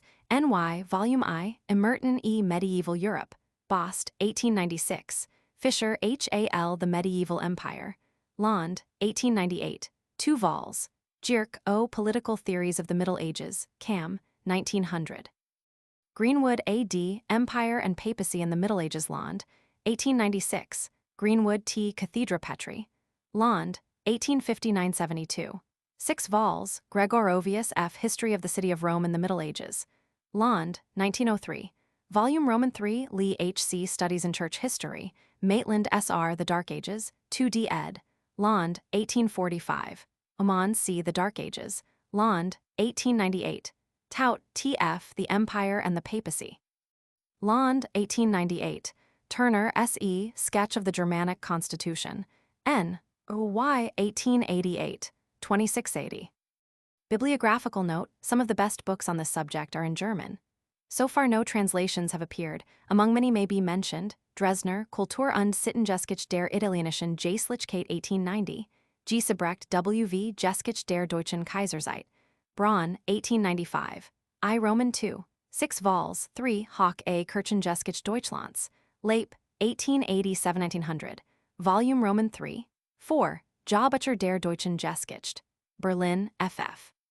5 Langen, Geschichte der Römischen Kirche, Volume Roman 3, 6, Richter G. and Cole H. Annalen der deutschen Geschichte im Mittelalter, Halle 1873-90, Waits G. Deutsche Verfassungsgeschichte, Kiel, ff. 8 vols, 8 Waterich Pontificum Romanorum vidi ob equalibus conscripti, 1862, 2 vols. Roman 2 General. Adams Ch. 7 810, Ulzog Roman 2 107 111, Butler Ch. 30 157 62 Chantrell Ch. 3 Cox Lect 4 Sec 2025, Crook Ch. 33, Daras Roman 2 358 580, Dollinger Roman 3 Ch. 4 Sec 1 Ch. 5 Sec 23 Fisher PD, 5 Ch. 2 PD, 6 Ch. 2 Gibbon Ch. 49. Giesler Section 21, 22, 24, 27. Gilmartin I 31, Hallam Ch. 1 PT, 1 Ch. 3 PT, 1 Hardwick Ch. 4 Sec 2 Ch. 10 Sec. 2 Hayes Sec 171-92, Hoare Ch. 12, Kurtz I 436 438 495 Roman 2, 2552, Millman BK, 5 Ch. 7 11 12 13. Moeller PD, 2 Ch. 2 Moschheim Cent 910, Neander PD, 4 Section, Schaff PD, 4 Ch. 4. Chapter 18. Preparations for the Hildebrandine Reformation. Outline: I. Decline of the Papacy after Nicholas I. 858-867, Roman 2, Reform efforts before the time of Hildebrand, Roman 3, the youth and education of Hildebrand, Roman 4, the Hildebrandine popes. V. Sources. Nicholas I, through the pseudo-Isidorian decretals, had raised the church above the state, made the pope supreme in the church, and inaugurated needed reforms. From Nicholas I to Hildebrand, 867-1049, For about 2 centuries, the popes as a rule were men of very ordinary ability and education. Many of them gained the papal office by crime or force or bribery and used it for corrupt purposes. Most of the 50 popes and 6 anti-popes of this period were Italians. The chair of St. Peter was far more political and worldly than spiritual. The latter part of the 9th century Rome saw 12 popes elected in 23 years. Hadrian Roman II, 867–872, an ex-married man with a family, connected with many a domestic scandal, succeeded Nicholas I and defended the papal pretensions with ability and dignity. Then followed John Roman VIII, 872–882, an active, passionate, shrewd prelate who was killed by a relative covetous of the papal throne with its wealth and influence. Stephen Roman VI, 896–897, in revenge caused the body of Formosus, his predecessor, to be exhumed, clad in pontifical robes, seated on the pontifical throne, tried by a synod, deposed as a usurper, the fingers with which the pontifical blessing was given cut off and thrown into the Tiber. He himself was cast into prison, and there strangled to death, 897. During the 10th century, the papacy was a reflection of the chaotic, anarchistic condition of the state, the demoralization and depravity of society, and the ignorance, superstition, and crime of the day. The head of the church had lost all dignity and independence, and the office had become a prey to greed, force, and intrigue. Most of the popes ended their careers in deposition, prison, or murder. The Marquises of Tuscany and the Counts of Tusculum ruled the city of Rome and dictated the election of popes for more than half a century. 3 bold, beautiful, wealthy Roman women, Theodora and her 2 daughters Marozia, and Theodora, filled the chair of St. Peter with their lovers and their bastards. This period has been given the significant name of pornocracy. John X, 914–928, the first warrior pope, led an army against the Saracens and defeated them. He was imprisoned and murdered by the wicked Marozia, 928. John Roman XII, 955–963, was governor of Rome and frequently appeared dressed as a soldier. The papacy was openly bought and sold for money, Benedict Roman VIII and John Roman XIX were both indebted for their elevation to acknowledged bribery, and the latter was only a layman when elected, but in one day passed through all the requisite clerical degrees and thus qualified for the high office. The most conspicuous case was that of Gregory Roman VI, who paid £1,000 in silver for the empty honor. The office of the papacy practically became hereditary. Laymen as well as churchmen were elected. Benedict Roman IX, 1033–1045, ascended the papal throne at the age of 10 and thought of marrying in order to transmit his infamous rule. The higher clergy in this period of disorder were for the most part secular princes.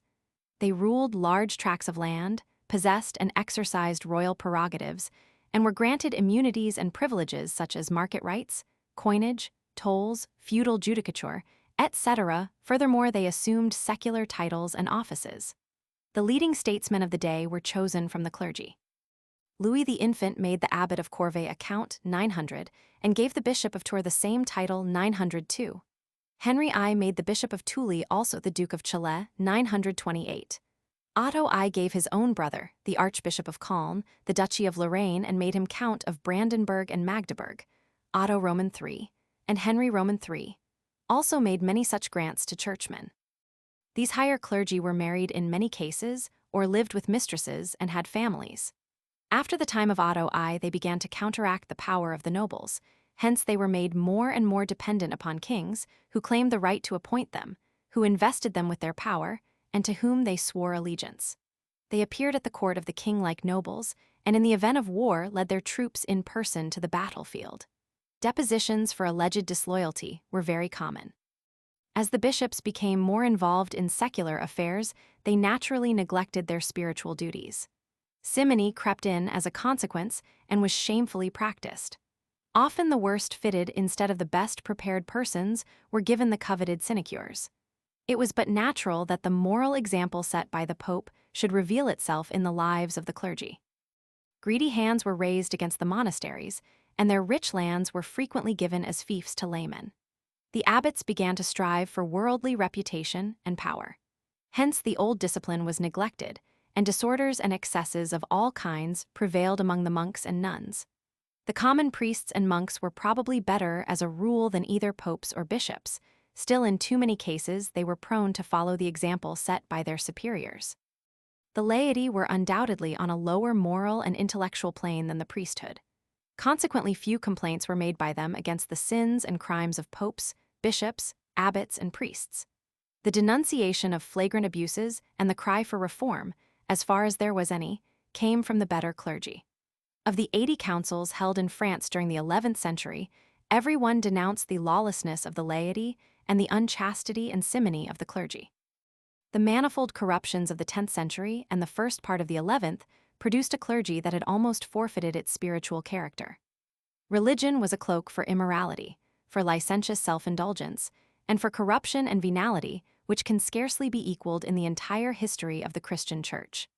It was a matter of common notoriety that France and Germany were addicted, almost equal to Italy, to a shameless traffic in ecclesiastical offices and preferments. The most startling picture of the condition of the clergy comes from the pen of Desiderius, abbot of Monte Cassino, who later became Pope Victor Roman III. The Italian priesthood, and among them most conspicuously the Roman pontiffs, are in the habit of defying all law and all authority, thus utterly confounding together things sacred and profane. During all this time, the Italian priesthood, and none more conspicuously than the Roman pontiffs, set at naught all ecclesiastical law and authority. The people sold their suffrages for money to the highest bidder. The clergy, moved and seduced by avarice and ambition, bought and sold the sacred rites of ordination, and carried on a gigantic traffic with the gifts of the Holy Ghost. Few prelates remained untainted with the vile pollution of simony. Few, very few, kept the commandments of God, or served him with upright hearts. Following their chiefs to do evil, the great sacerdotal herd rushed headlong down the precipice into the quagmire of licentiousness and profligacy. Priests and deacons, whose duty it was to serve God with clean hands, and with chaste bodies to administer the sacraments of the Lord, took to themselves wives after the manner of the laity. They left families behind them and bequeathed their ill-gotten wealth to their children. Yea, even bishops, in contempt of all shame and decency, dwelt with their wives under the same rufa nefarious and execrable custom, prevailing, alas, most commonly in that city where the laws, thus shamefully set at naught, first issued from the sacred lips of the Prince of the Apostles and his holy successors. When Otto Roman III, the last of the Saxon emperors, died, the papacy had become, apparently, merged in the state. The initiative of the Pope in all important matters seemed to flow from imperial rather than pontifical prerogative. The arbitrary erection of all sorts of ecclesiastical foundations, the unquestioned secular appointment to the highest offices in the Church, and the legislation by the state in ecclesiastical affairs all point to a closer fusion of the two powers than since the year 476. But there was no deliberate intention to encroach upon ecclesiastical right. The alliance was reciprocally advantageous. There could be no emperor without a pope, and no pope without an emperor. The causes for this ascendancy of the temporal power were: 1. The decay of ecclesiastical organization and discipline. 2. The disruption of society and the confusion of political matters in Italy and Europe generally. 3. The rise of the power and ambition of the German sovereigns. 4. The social demoralization of the age, the widespread incontinence, perjury, venality, rapine, bribery, theft, and murder which infected the Church to its heart's core. Until these humiliating and devitalizing forces were remedied, the Church could not hope to attain independence. Several distinct efforts at reform were made before the time of Hildebrand, first by the German emperors and secondly by the German popes. Henry the Fowler, 918–936, declared that he would abolish simony but failed to do so.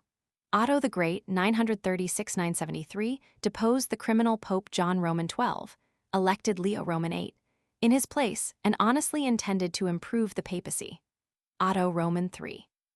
980–1002, a great religious enthusiast, desired to reform the Church through good popes. Hence he chose Bruno, a man of piety and morality, as the first German pope, and then appointed Gerbert, renowned for sanctity and learning. Henry Roman II, called the Saint, 1210–24, was the first genuine imperial reformer. He opened a campaign in Germany against simony and the marriage of the clergy. He reformed the monasteries by destroying or uniting small monasteries, by abolishing abuses, and by confiscating lands. With the King of France, he agreed to hold a great council at Pavia to cure the evils in the Church both north and south of the Alps, 1023. Notwithstanding these efforts, little real reform was accomplished. Henry Roman III, 1039–1056, thoroughly imbued with Clugniac zeal for Reformation, had Leo Roman IX hold a big synod at Mainz, 1049, in which simony was denounced, marriage of the clergy condemned, and local prelates ordered to abolish both evils. Personally, this ruler was wholly free from simony and waged an unrelenting war against the abuse both in Italy and in Germany. He deposed 3 bishops for sins and crimes. He appointed a series of Clugniac Puritans to the papal chair and thus paved the way for Hildebrand. The German popes were very active in reformatory efforts. Gregory V, 996–999, who was Bruno of the Royal House of Germany, appointed by Otto Roman II, renowned for piety and of unblemished character, assumed a lofty, dignified attitude as pope and soon made his power felt in Europe.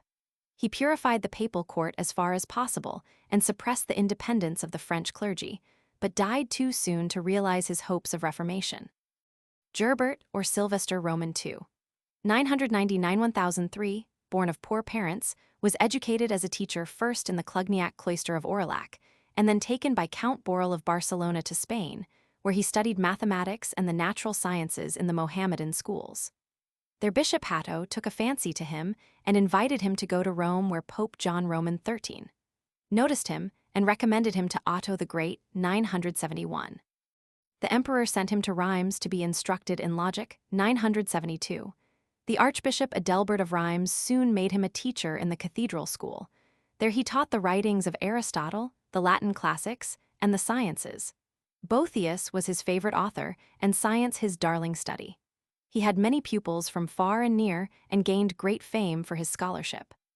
In those days, nearly every great man was drawn into the church, not alone because his services were needed, but also for the reason that in that field were the greatest opportunities for advancement. Otto Roman III, therefore, made Gerbert abbot of Gabia, but he soon resigned the position, 982. 9 years later, he was chosen Archbishop of Reims, 991. In this new office, he was kept very busy. He had a council pass an edict which was practically a declaration of independence. He formed a confession of faith which was not considered orthodox. His severe code of morals offended the looser clergy and aroused the jealousy of others. Consequently, a party was organized against him, composed of the clergy, emperor, and pope, and the papal legate held a court in Germany which deprived him of his episcopal functions. Thus driven from office, he joined the court of Otto Roman III to cast his spell over that young idealist. In 996, he went with him down to Italy, where he was soon elevated to the Archbishopric of Ravenna and invested with the insignia of his office by Gregory V, 998. Upon the death of Gregory V, in 999, Otto Roman III elevated him to that important office as Sylvester Roman II. He surrendered his heretical ideas and became the great forerunner of Hildebrand in attacking simony, in denouncing clerical abuses, in subjecting the higher clergy to his will, and in compelling obedience from the secular powers. To Stephen of Hungary, he gave a king's crown and made him primate, 1000. He suggested the Crusades and labored with Otto Roman III for the realization of the world empire. After his death in 1003, he soon became the subject of all sort of wild legends. Benedict Roman VIII, 1012–1024, was elevated to the papacy as a reform pope by Henry Roman II, and the German party, though he was not a German, he belonged to the Clugniac Reform Party and was a brave, independent pope who joined the emperor in assailing simony and in sanctioning the celibacy of the clergy. Clement Roman II, 1046–1047, was made pope by Henry Roman III, after deposing 3 rival popes. He held a Roman synod which condemned simony for the future, forbade the practice by churchmen, made the penalty for disobedience excommunication, and endeavored to eradicate the evil in Italy and Germany. The reform efforts of the popes were supplemented by the reforming monastic orders. Saint Nilus, 910–1005, a Greek born in Calabria, after his wife's death in 940, entered the monastery of Saint Mercurius, where he soon gained renown for his tortures, piety, and studies. Becoming disgusted with the monastic practices, he left the convent and wandered about as a hermit, taking St. Anthony as his model. His fame soon spread abroad so that when he made a pilgrimage to Rome, he was greatly honored there and even consulted by Gregory V and Otto Roman III. It was not long before he gained a large following of ascetics in Italy, and with them founded several cloisters, which were models of lofty zeal and piety. Another monk of this period imbued with the desire for reformation within the Church was St. Dunstan, 924–988, the son of a West Saxon noble, educated in the monastic school of Glastonbury and trained at court. He early adopted the life of a monk, became a hermit, studied the scriptures and made bells, and was given to prayers and visions. Appointed abbot of Glastonbury in 945, he began to reform the monastic life by restoring the early purity and simplicity. Becoming too much absorbed in the politics of his day, and thereby coming under the displeasure of the king, he was banished to Flanders in 956, where he first learned of Saint Benedict's rule. 2 years later, however, he was recalled to England and soon appointed Archbishop of Canterbury. Then he went to Rome to receive the pallium, and returning to his native land, put himself at the head of the Reform party. He sought to replace the seculars by monks, to introduce the Benedictine rule, to enforce celibacy, to prevent concubinage, to require all priests to learn trades, and to forbid the clergy to hunt, hawk, play dice, get drunk, and scold. The monastery of Clugny grew out of the urgent need of monastic reform.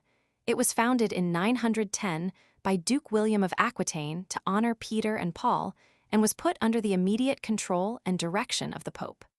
Bruno, d. 927, was made the first abbot. He was a Burgundian who had already gained renown as a monastic leader.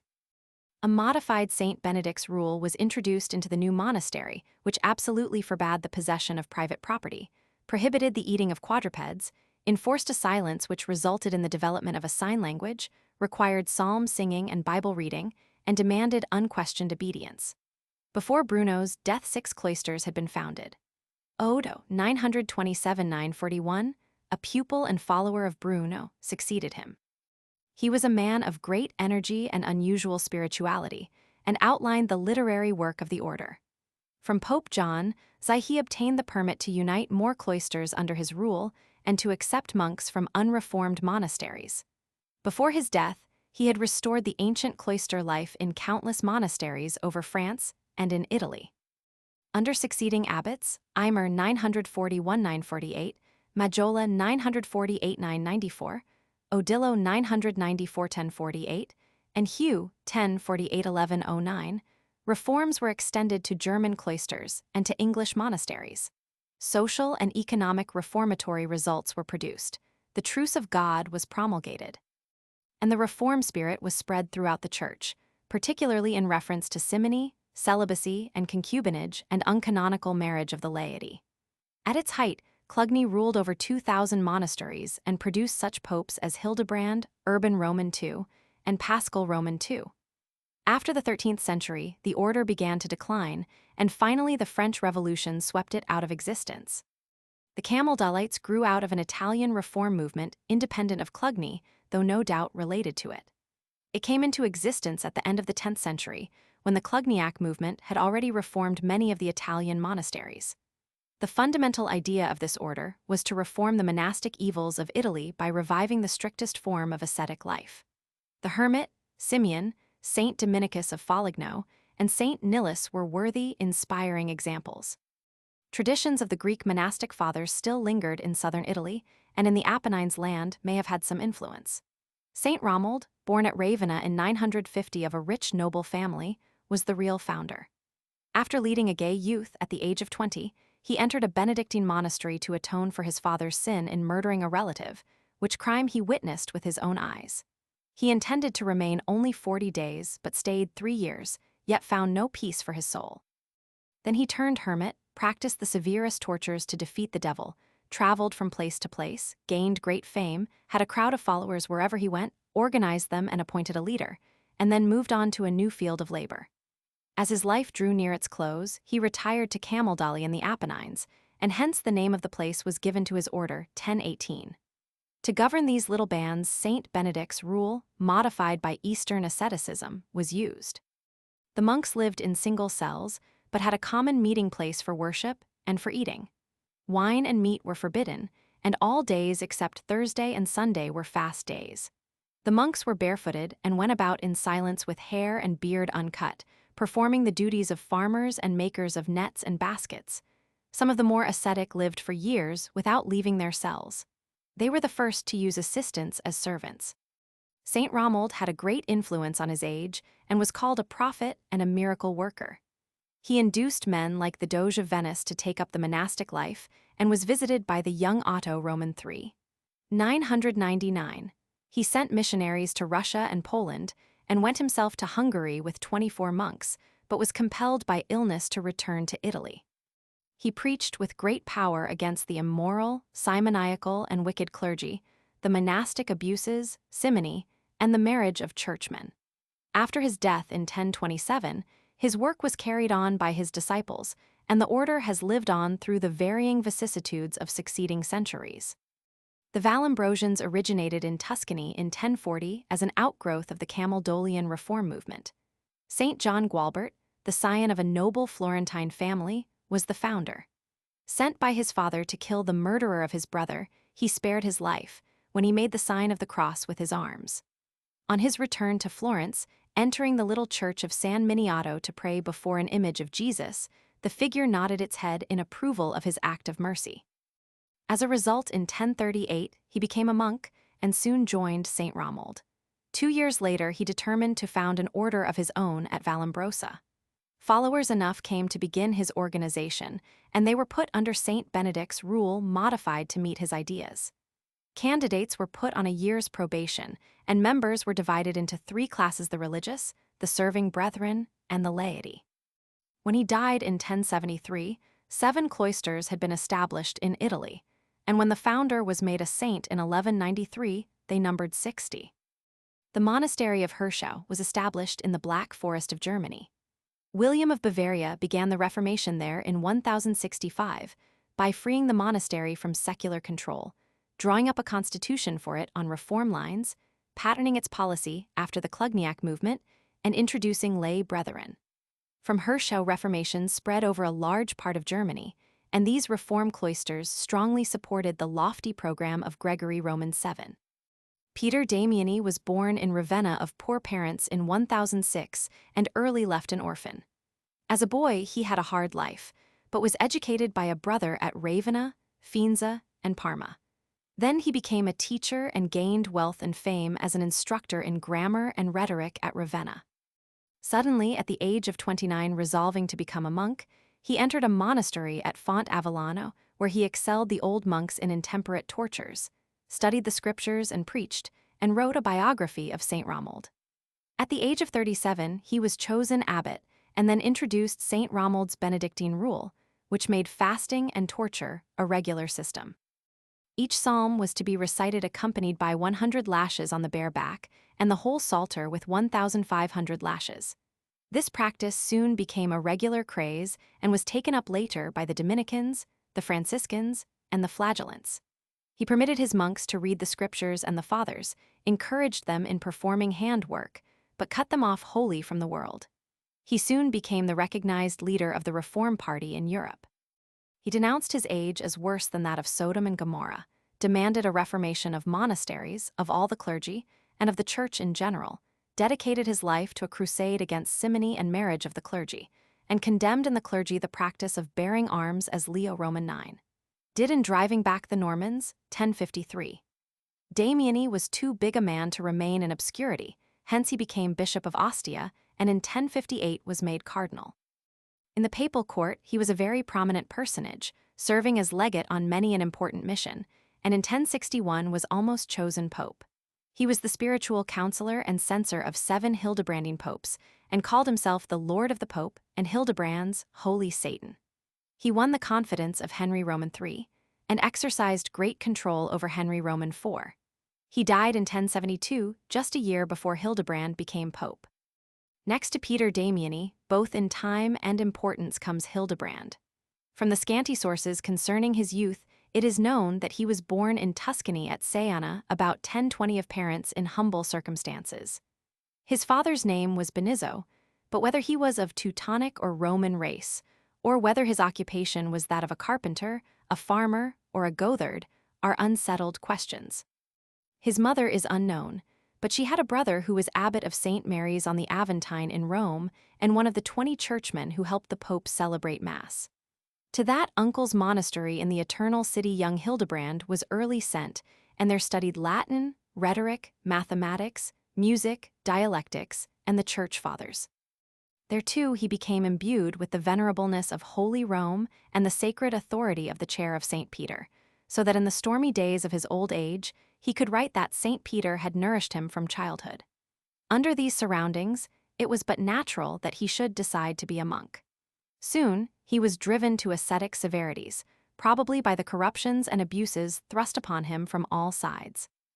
In this monastery he met such men as Odilo, abbot of Clugny, leader of the Reform movement in France, who was accustomed to make St. Mary's his stopping place when in Rome, Archbishop Laurentius of Amalfi, who may have taught him the classics, and Archpresbyter John Gratian, a teacher in St. Mary's, who later purchased the papal crown and became Pope Gregory Roman VI. Abbot Odilo, favorably impressed with the young monk's ability and piety, took him to Clugny, where he completed his studies, practiced the severe discipline of the Benedictines, and became grave and puritanical. The life of a monk probably affected Hildebrand as later it did Luther. He seems to have traveled some in Germany, perhaps even visited the court of Henry Roman III. For his order, he may have completed his novitiate at Clugny. From this reform atmosphere Hildebrand returned to Rome when 3 popes were claiming the apostolic seat, and the papacy was in its depths of humiliation. Gregory Roman VI, one of the trio, Hildebrand's old teacher, who had bought the office for £1,000 in silver, made the young monk his chaplain. Soon he saw the German emperor, Henry Roman III, come to Rome, hold a council, depose the 3 popes, exile his master to a German monastery, and in 1046 elect a new pontiff. True to his unfortunate friend, Hildebrand followed him to Germany to see him die in 1048 of a broken heart, and then, apparently, he returned to Clugny. Pope Clement Roman II, raised to the papal chair by Henry Roman III, 1046, died within a year, and Damasus Roman II followed him in 23 days. The Roman people then prayed the emperor to name a new papal sovereign, and he chose his cousin Bruno Pope in the Diet of Worms in 1048 and had him assume the pontifical insignia. This was a new method of election and certainly a dangerous precedent. Bruno was a German, born at Alsace in 1002, well-educated, and at 24 elected Bishop of Towel. He joined the Clugniac Reform Party and enforced reformation in his diocese. He served the German king on several delicate secular missions, particularly to Burgundy and France, and gained a reputation as a good, clever, honest, brave, devout man. When elected to this high office, he was a matured man, handsome, tall, and stately, with a strong, frank face, and was a general favorite. As a pilgrim, he had often gone to Rome and was familiar with the conditions there. His biographer said of the times, "The world lay in wickedness, holiness had disappeared, justice had perished, truth had been buried. Simon Magnus lorded it over the church, whose bishops and priests were given to luxury and fornication. In Rome, the churches were neglected, and in ruins, sheep and cattle went in and out of the broken doors, and the monks and clergy were steeped in immorality." Bruno asked Hildebrand, who appears to have been at the Diet of Worms, to go with him to Rome, but that austere monk replied, "I cannot accompany you because, without canonical institution, and by the royal and secular power alone, you are going to seize upon the Roman Church." If that statement is correct, it shows Hildebrand's ideas of the relation of church and state 25 years before he became pope. Bruno was persuaded, put off the papal robes, and declared that he would not accept the papal crown save by the free election of the Roman clergy and people. Then the two started for Rome as barefooted pilgrims, and many a legendary tale has grown up about that journey, which took 2 months. At length reaching Rome, these 2 pious churchmen were heartily welcomed by the Romans, and Bruno was chosen pope in a great gathering in 1049 and coronated as Leo Roman IX. With Leo Roman IX, began that new policy of reformation and purification of which Hildebrand was the genius and innocent Roman III. Executor. The spirit of the pseudo-Isidorian decretals and of Clugny were to be united and to predominate. To reform the curia was the first step of the new pope. He did this by surrounding himself with good men like Hildebrand, Peter Damiani, Cardinal Humbert, and Archbishop Hallimand of Lyon. His next move was to abolish the flagrant evils in the church such as simony, the violation of celibacy, unjust tithing of the laity, uncanonical marriages of the laity, and lay investiture. These various reforms were to be inaugurated through church synods, such as the annual Easter synods in Rome, national synods, and local synods.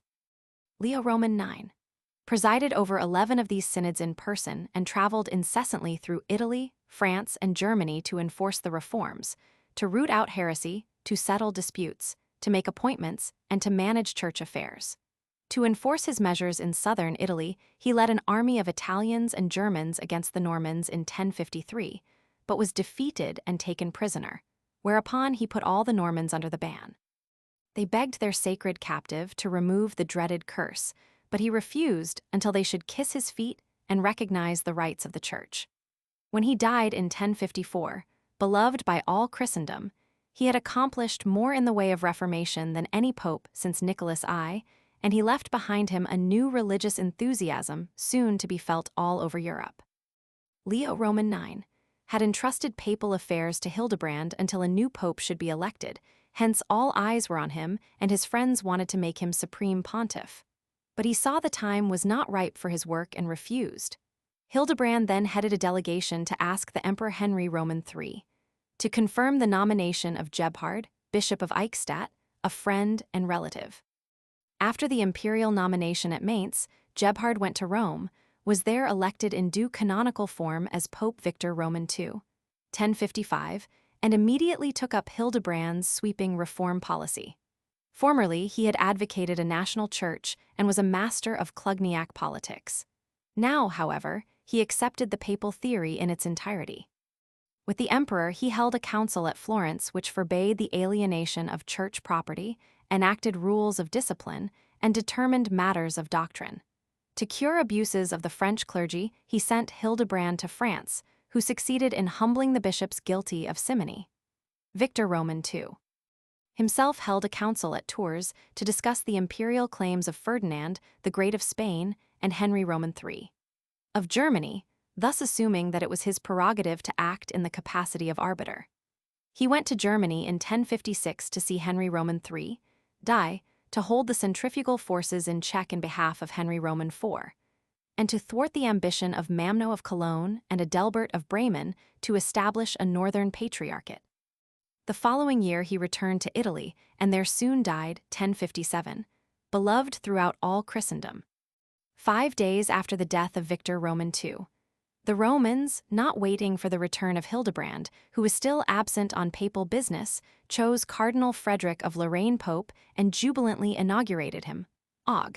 2, 1057. The new pontiff, who took the name of Stephen Roman IX, was an old enemy of Henry Roman III, had been made cardinal and chancellor by Leo Roman IX, had been sent to Constantinople to heal the breach between the East and the West, 1054, and had been appointed abbot of Monte Cassino, 1057. Since he was elected without the consent of the German imperial party, Hildebrand, elevated to the dignity of cardinal archdeacon, was sent north to appease the queen regent. Stephen Roman IX manifested his sincere desire to carry forward the work of reformation. Allied with him to accomplish this work were Hildebrand, the greatest man in Rome, and Damiani, the leader of the Reform Party, whom he appointed Cardinal Bishop of Ostia. This trio no doubt would have made great headway in the reform propagandism had not the Pope died so soon, Mar 29, 1058. Before death stilled his tongue, however, he made his court promise not to elect a successor without the advice of Hildebrand, who was still absent in Germany. The party of nobles in Rome, not heeding the wishes of Stephen Roman IX, immediately elected as Pope Benedict X, and every friend of reform was driven from the city. Hildebrand, upon returning to Rome, secured the elevation of Gerhard, Bishop of Florence, to the papal chair and inaugurated him without difficulty, whereupon Benedict X surrendered and was pardoned, though degraded and confined for life within the precincts of St. Maria Maggiore. The new pope, Nicholas Roman II, practically allowed Hildebrand to dictate his policy.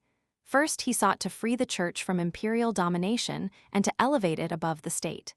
The death of Henry Roman III, 1056, and the coronation of his son of six as Henry Roman IV removed a powerful barrier to that object. Germany was divided into an imperial and anti-imperial party. In this condition, Italian influence could be used as the determining factor in German politics. Hence, the states of Italy were forced to recognize the oversovereignty of the Pope. In the next place, Nicholas Roman II endeavored to regulate the papal elections so as to prevent a repetition of the election of Benedict X, and at the same time to eliminate the influence of the emperor. The Lateran Council held April 13, 1059, attended by the Pope and 113 bishops, many abbots, and a vast concourse of priests and deacons, after condemning Benedict X, prohibiting simony, denouncing lay investiture, and decreeing celibacy to be the law of the Church, created the College of Cardinals. The election of the Pope was now put into the hands of the Roman cardinal bishops, who were to submit their nominee to the lower clergy and the people for approval. This practically excluded both the Roman nobles and the Roman emperor. This edict was the greatest revolution ever attempted in the hierarchy. It was an effort to give the papacy a constitution which would make it independent. An election by any hands but the cardinals could now be called unconstitutional or uncanonical, and any person who attempted to resist or impugn the regulation was to be smitten with an awful curse. Let him be damned by anathema and excommunication, and be counted among the impious in the resurrection of condemnation. May the wrath of Father, Son, and Holy Ghost, and the fury of the apostles Peter and Paul, whose church he shall dare to disturb, be poured out upon him in this life and in the life to come. May his habitation be made desolate, so that there may be none to inhabit his tents. May his children be made orphans, and his wife a widow, he and his sons. And may he beg his bread, and be driven out of his habitation. May the usurer consume his substance, and the stranger reap the fruit of his labors. May the world be at war with him, and all the elements array themselves against him. And may the merits of all the saints at rest confound him, and even in this life hold the sword of vengeance suspended over him. The history of the cardinals is very interesting. The word cardinal seems to come from cardo, a hinge, and contains the idea of principal or important. The term was early applied to the priests of the first dioceses in Rome, and in 308 there were 25 in the Eternal City. Under Gregory I 604, the word was plainly and commonly used, Stephen Roman IV. In 771, extended the title to suburban dioceses. Anastasius, Life of Leo Roman III, died 816, seems to indicate the germs of a college of cardinals. It was not, however, until the time of Nicholas Roman II that the institution was definitely created. The number of cardinals varied greatly: 30 in the 12th century, 7 in the 13th century, 24 by the Act of the Council of Bâle, 13 in 1516, 76 in 1559, and finally Sixtus V fixed the number once for all at 70 to correspond with the 70 elders of Israel. The number, however, was seldom complete. The paternal solicitude and indefatigable labors of Nicholas Roman II for the restoration and maintenance of the unity and authority of the Church met with unexpected success. All Western Europe, even distant countries like Denmark, Norway, Sweden, and Iceland, felt the firm hand of this strong pope. In Milan, Peter Damiani humbled the mighty archbishop and lesser ecclesiastics to repentance for simony and immorality. Robert Guiscard, king of the Normans, acknowledged papal suzerainty. From many standpoints, he must be accounted the greatest pope between Gregory the Great and Gregory Roman VII. The death of Nicholas Roman II, 1061, gave the College of Cardinals an opportunity to employ the new method of electing the pope. Hildebrand first sent Cardinal Stephen as a messenger to the Empress Regent to secure her approval of the election, but she refused to receive him because she felt that the royal prerogatives had been encroached upon by the Lateran Council, and besides she hoped to carry out her own plans of election. Hildebrand, after waiting some time, resolved to take the initiative and summoned the College of Cardinals. The right of the young king was tacitly waived, and a new pope called Alexander Roman II, elected. The empress called a counter-council at Bâle, in which the regulation creating the College of Cardinals was revoked. The election of Alexander Roman II was declared null, and in his place the Bishop of Parma was made Pope Honorius Roman II. The German pope attempted to take Rome by force, April 1062, did gain an entry, but was soon defeated by Godfrey of Tuscany and forced to flee. A civil revolt in Germany soon led to the recognition of Alexander Roman II, and the Empress Regent sought absolution from him and shortly afterwards entered a Roman convent. The continued quarrel between these two rival claimants of St. Peter's seat gave a momentary check to Reformation in the Church. But the battle over papal election had been won. The Church was no longer ruled by the state. Truly could it be said of Hildebrand, he found the Church a handmaid and left her free. The contest over simony, lay investiture, and celibacy, however, remained to be carried on by the great successor of Alexander Roman II. It was this same Pope Alexander Roman II who gave William of Normandy the right to assume the crown of England, for which he exacted a yearly tribute. He also appointed the archbishops for England. Lanfranc of Canterbury ably seconded the reformatory exertions of the Pope and set himself firmly against the sale of benefices and the unchastity of the clergy. Nicholas Roman II likewise declared that papal bulls had the same force as acts of councils, the first expression of that kind. Peter Damiani was sent into France to correct the morals of the clergy and to enforce discipline in the Church. Later, he made a similar trip to Germany. Had not death claimed Nicholas so soon, Apra 21, 1073, he would probably have carried out his intentions to reform the wicked young German king, who was called to Rome to answer for his conduct, and to punish his counselors, whom he did excommunicate. He bequeathed that difficult work, however, to one more able than he for its accomplishment. Charles the Great and Otto the Great both called councils in Rome to try popes. But now the pope has attained such a preeminence that he cites the emperor to appear before him to justify his conduct. Verily the papacy, with the aid of Damiani and Hildebrand, had got out of the quagmire which almost engulfed it in the 10th and the 11th centuries. At the same time, the imperial right to choose popes, which had so long been exercised, and which had been recognized again and again by the popes themselves, was taken out of the emperor's hands and entirely controlled by the Roman cardinals. Sources: A. Primary, Henderson, E.F. Select Historical Documents of the Middle Ages. N.Y. 1892, G. H. and Hardy, W.J. Documents Illustrative of English Church History. Lond, 1896. Neal J. M. Medieval Preachers. Lond, 1856. Thatcher and McNeill, Sourcebook for Medieval History. N. Y. 1905. Bibliographical note: the primary material for this subject is practically all in Latin. The most valuable collections are Mean Patrologia Vols. 119-145, Pertz Monumenta, Mansi Sacrorum Conciliarum, Rolls Series, Muratori, Bouquet. B. Secondary. I. Special, Baringgood S. Lives of the Saints. Lond, 1897-8. Vols, Bowden J. W. Life and Pontificate of Gregory Roman 7, 2 vols, Lond, 1840. I. 73-283. Bryce J. The Holy Roman Empire, various eds. Reverend ed. Butler A. Lives of the Fathers, Martyrs, and Saints, Dub, 1866. 12 vols. Fisher H. The Medieval Empire. Greenwood A. The Empire and the Papacy in the Middle Ages. Greenwood T. Cathedra Petri. Ch. 4. Gracely Sir R. Life and Pontificate of Gregory Roman 7, Lond, 1832. Introduction, Lee H. C. History of Sacerdotal Celibacy. Reverend ed. Maitland S. R. The Dark Ages. Lond, 1889. Montelembert Count de the Monks of the West. Lond, 7 vols. Stevens W. R. W. Hildebrand and His Times. N.Y. Villemain A. F. Life of Gregory Roman 7. Lond, 1874. 2 vols. Vincent M. R. The Age of Hildebrand. N.Y. 1896. Roman II General. Adam Ch. 10 Allen Roman II, Ch. 3 Olzog Roman II, 228-41 Buzik Roman II, BK, 3 Ch. 1 Butler Ch. 6365. Creighton ICH 1 pp. 1116. Dollinger Roman 3 Ch. 3 Sec. 23 Ch. 5 Merton Ch. 7 Fisher PD, 5 ch 3, Fawkes ch 11 Gieseler, Gilmartin ich 4142, Garrick.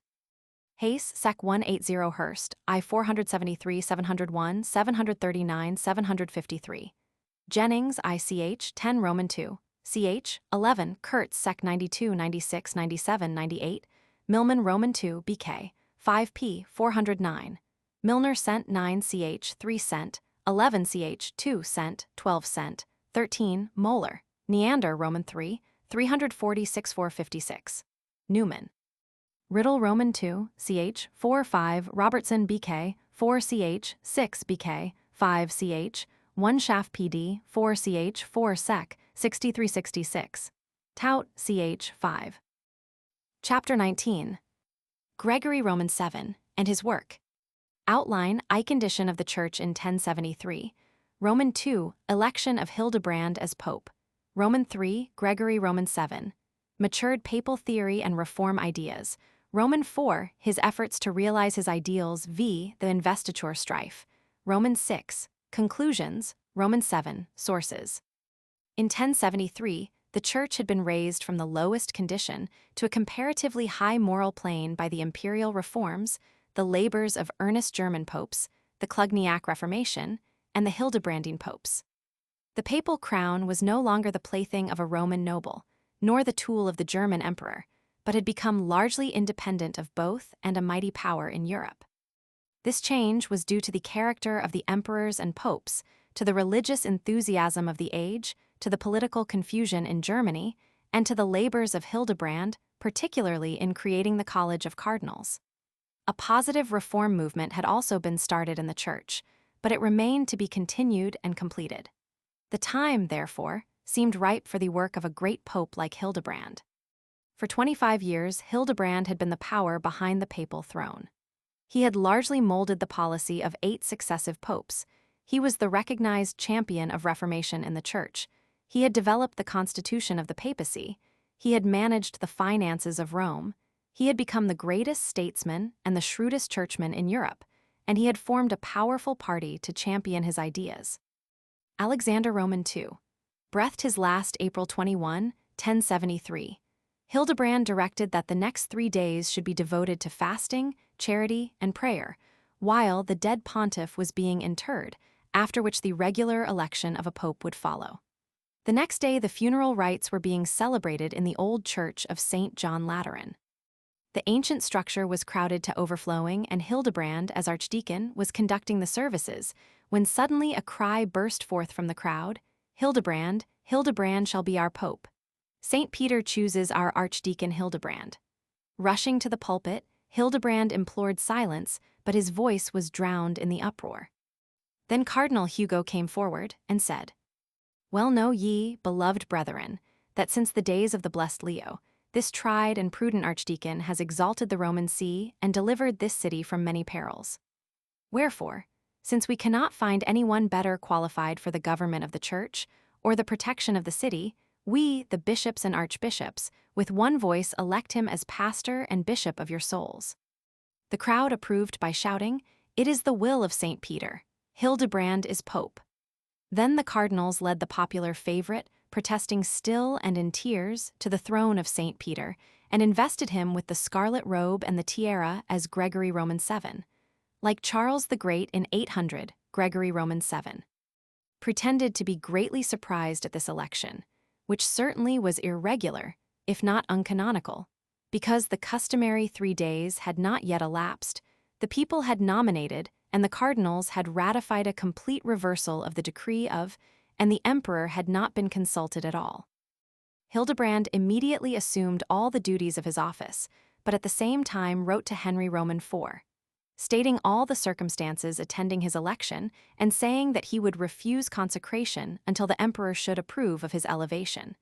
The assertions that he asked Henry Roman 4 not to confirm his election and that he threatened to punish the king if made pope are very improbable. Henry Roman 4 was in a dilemma. He knew that Hildebrand had robbed him of the rights enjoyed by his father and predecessors. Consequently, the German nobles and simoniacal bishops urged him to annul the election and thus nip the violence of Hildebrand in the bud.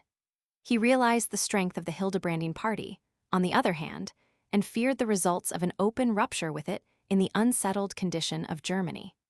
The diplomatic move of Hildebrand, however, seemed to offer a way for surrender under the garb of victory. Therefore, Henry sent a trusted representative to Rome to demand an explanation of the illegal election of the Pope. Hildebrand simply stated that the office had been thrust upon him and that he had refused inauguration until the emperor should consent to his election. Hence, the emperor was forced to confirm the action and forthwith sent his chancellor to witness the installation, June 30th, of Gregory Roman VII. The papal philosophy of Gregory Roman VII was based upon the pseudo-Isidorian decretals. His conception of the Pope is summed up in the famous Dictatus Papae, in which he makes the successor of Saint Peter God's representative on earth, the absolute sovereign of the Church, and the supreme feudal lord of the world. This ideal he sought to realize in every particular. The clergy, according to his theory, were wholly dependent upon the Pope's will, and must be absolutely free from every vice and worldly influence in order that they might labor only to save men's souls. Hence, he believed in the great need of reformation and in the correction of all abuses. The laity, from emperor to slave, were entirely subjected to the Pope and his clergy in both temporal and spiritual matters, and therefore must render absolute obedience to the commands of the Church. In his reform policy as Pope, Gregory showed himself more hostile than ever against the crying evils of simony and the marriage or concubinage of the clergy. But 25 years of effort to cure these evils in the Church had taught him that the real cause of all the other evils was the subjection of the clergy to secular power. The solemn denunciations of simony by the Lateran councils were nil as long as kings and nobles offered each ecclesiastical office for sale to the highest bidder. It was useless to order the clergy to give up their luxurious habits and live in ascetic purity as long as they were tools of a licentious aristocracy. Therefore, the papal acts must be laid at the very root of the evil, namely, lay investiture and the secular control of the clergy. In his first efforts to realize his lofty ideal, Gregory Roman VII desired to unite all Christendom under the suzerainty of the Pope and through this submission to conquer the world for God. On the very day of his consecration, April 30th, he sent Cardinal Hugo to Spain to replace the Gothic with the Roman ritual and thus to secure Spain as a papal fief. A few days later, he journeyed in person to southern Italy to secure renewal of the submission of the Normans. When Guiscard refused to comply with his demands, the Pope called on William of Burgundy for troops. Finally, he had the Council of Rome excommunicate Guiscard and all his followers, and thus forced their fealty. He assumed feudal authority in Bohemia. The Patriarch of Venice was sent to Constantinople to restore the friendly relations between the Greek and Roman churches. He compelled the Italian nobles to swear to him the oath of allegiance. He corrected the Church of Carthage, attempted to win over Sweyn, the King of Denmark, and forbade the King of Norway to interfere in Danish affairs. He treated the King of Hungary as a vassal and rebuked him for recognizing the King of Germany as his overlord. Between the Duke of Poland and the King of Russia, he mediated and had the latter go to Rome to be crowned. He forced the French king to promise obedience. He voluntarily sought to act as arbiter between the German king and the Saxons. He demanded Peter's pence from William the Conqueror. The pence was paid, but the oath of loyalty was refused. "I have not nor will I," said William, "swear fealty which was never sworn by any of my predecessors to yours." He wrote an open letter to Christendom advocating a general crusade against the Mohammedans. He asserted his right to end war and to dictate the terms of peace. He declared it to be his duty to compel all rulers to govern their people in righteousness on pain of deposition. In short, no region was too remote or too barbarous not to come within his idea of ecclesiastical unity and of papal suzerainty. As soon as elected, Gregory Roman VII began to purify the Church by urging the bishops to enforce the laws against simony and celibacy, which had been practically dead letters. The King of France was called to account for his simoniacal practices and under threat of excommunication forced to promise reformation. Early in 1074, a great reform council was summoned to meet in Rome. 4 famous reform decrees were enacted. 1. Churchmen guilty of simony were forbidden to officiate in religious services. 2. Buyers of church properties were ordered to restore them, and the traffic was prohibited for the future. 3. Priests guilty of marriage or concubinage were debarred from exercising clerical functions. Their blessings would be curses and their prayers sins. This was opposed to once a priest, always a priest. Later Wycliffe, Luther, and other reformers used this same idea with telling effect. 4 laymen were commanded not to receive ministrations from clergymen guilty of violating these ordinances. Altogether, these reform measures were the most radical yet passed. These revolutionary edicts were sent to the archbishops of the various countries with instructions to put them into immediate execution. A special delegation was sent to Henry Roman IV to inform him of the results of the council. It was headed by the Empress Agnes, Henry's mother, now a nun. A solemn pledge was secured from the German king to execute the reform measures and to dismiss the 5 councillors who had been put under the ban by Alexander Roman II. It will now be necessary to see how these reforms were received in the various countries. Celibacy will be considered first. Historically, this institution runs back through the Christian era to the Jewish period. Jewish priests married, but were forbidden to marry harlots, profane women, or widows. The New Testament contains no absolute prohibition of marriage. The apostles Mary, Deve, and Peter and the leaders of churches were advised to take unto themselves wives, but many passages were soon interpreted to favor celibacy. The renunciation of all worldly enjoyments and the exaltation of the ascetic life above the social led to voluntary vows of celibacy as early as the 2nd century. It was not long until the Church came to believe that the unmarried condition was the better for the clergy. This belief soon developed a contempt for marriage, and the popes Calixtus I, 221, and Lucius I, 255, are said to have forbidden the marriage of priests. In 385, the Bishop of Rome enjoined celibacy on all the clergy, and Innocent I, Leo the Great, and succeeding popes followed the same policy. In the 4th century, church councils took up the question, and the East and the West began to diverge on the subject. All over Western Europe, councils and synods approved celibacy and sought to force it upon the Church over and over again. Civil law stepped in to confirm these papal and synodical decrees. In 1073, although celibacy had been the law of the Church for 1,000 years, it had never been universally enforced. The Hildebrandine popes and the Clugniac reformers had made strenuous efforts to execute the reform edicts but had largely failed. In Italy, nearly all the clergy were married in Naples, while Lombardy, Florence, and Ravenna championed the institution. Even in Rome itself, the clergy were largely married. The 60 wardens in St. Peter's had wives. In Germany, a majority of the clergy were opposed to celibacy, and consequently, they were ready to join the emperor against the pope. In France, the Norman bishops lived openly with their wives and families, and the common priests, of course, followed their leaders. This was the situation which the new pontiff was called upon to face. Gregory Roman VII saw that to realize his theocracy, the Church must have an open, democratic, priestly caste. Marriage would make that caste exclusive and hereditary, hence corrupt and worldly, and would thus cripple the Church from priest to pope. He believed that the enforcement of celibacy would cut the clergy free from the state and wed them to the Church. They would live with the Church as her protectors and not with the world. The Church would be both their bride and their heir. Hence he had the severe measure of 1074 passed, and was resolved to enforce it all over Christendom.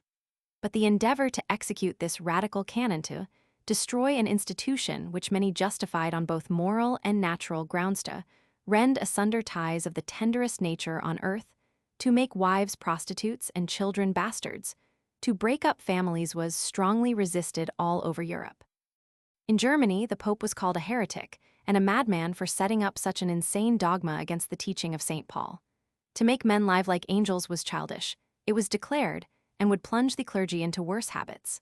The churchmen declared that they would be men and give up their priestly offices sooner than desert their families. Several of the bishops headed the anti-celibacy party and openly defied the Pope to enforce his law. The Archbishop of Mainz, as primate, called a council at Erfurt. When he read the decree, he was greeted with howls and threats and nearly lost his life. Other bishops who tried to promulgate the act were treated in a similar manner. The threats of Gregory availed nothing.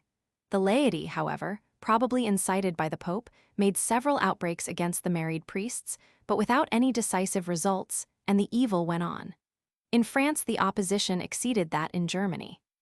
A A Paris synod repudiated the decree, and an abbot who defended the pope was beaten, spit upon, and dragged to prison. The Archbishop of Rouen attempted to enforce celibacy, but was stoned and compelled to flee. The pope fairly foamed with anger in letters to the French prelates, but the hated edict was not enforced. In England, the pope made no special effort to enforce this reform measure. Lanfranc held a council to reform the church, but nothing further was done. In Spain, the papal legate was menaced and outraged by the clergy when he tried to enforce celibacy. In Hungary, there was shown the same refusal to conform to the new order of things. In Italy, Guiscard, the Norman ruler, led the anti-celibacy party in the south and prevented the execution of the order. In Lombardy, Florence, and Ravenna, the hostility was very fierce. Milan defiantly quoted St. Ambrose as authority for a married priesthood. Even in Rome itself, the decree was executed only with the greatest difficulty. But in the face of all this opposition, Gregory did not waver. Many of the Reform party likewise labored incessantly with him to cure the evil. Ultimately, but not in his lifetime, the principle he fought for was to dominate. Simony, one of the most widespread evils of the Middle Ages, originated with Simon Magus, who wished to buy the power of the Holy Spirit with money. The term was gradually extended in its meaning from the buying or selling of the power of ordination to the purchase or sale of any ecclesiastical office or privilege. As early as the 3rd century, a rich matron bought the bishopric of Carthage for her servant. This evil practice slowly grew in the church, until Charles the Great made church offices objects of eager desire to the worldly. Then the crime spread to a fearful extent. The feudalization of the church made the evil very common from the pope to priest, and even gave it the appearance of legality. Conrad Roman II openly offered bishoprics and abbeys for sale to the highest bidders. In the time of Hildebrand, the papal office itself was openly bought and sold. His own teacher, Gregory Roman VI, had purchased the empty honor for 1,000 pounds of silver. Archbishops purchased their sinecures and in turn compensated themselves by selling minor benefices to their subordinates. Bishoprics and abbacies were commonly sold to the highest bidders by the kings and nobles. The most ordinary ecclesiastical positions and even consecrations to the priesthood were sold. So widespread indeed was the practice that it was generally viewed as normal and legitimate. Opposition to the evil early appeared, and from the 4th century, councils and synods denounced it. In 829, the Council of Paris asked the king to destroy this heresy so detestable, this pest so hateful to God. All of the good popes from Gregory I to Gregory Roman VII attacked the abuse.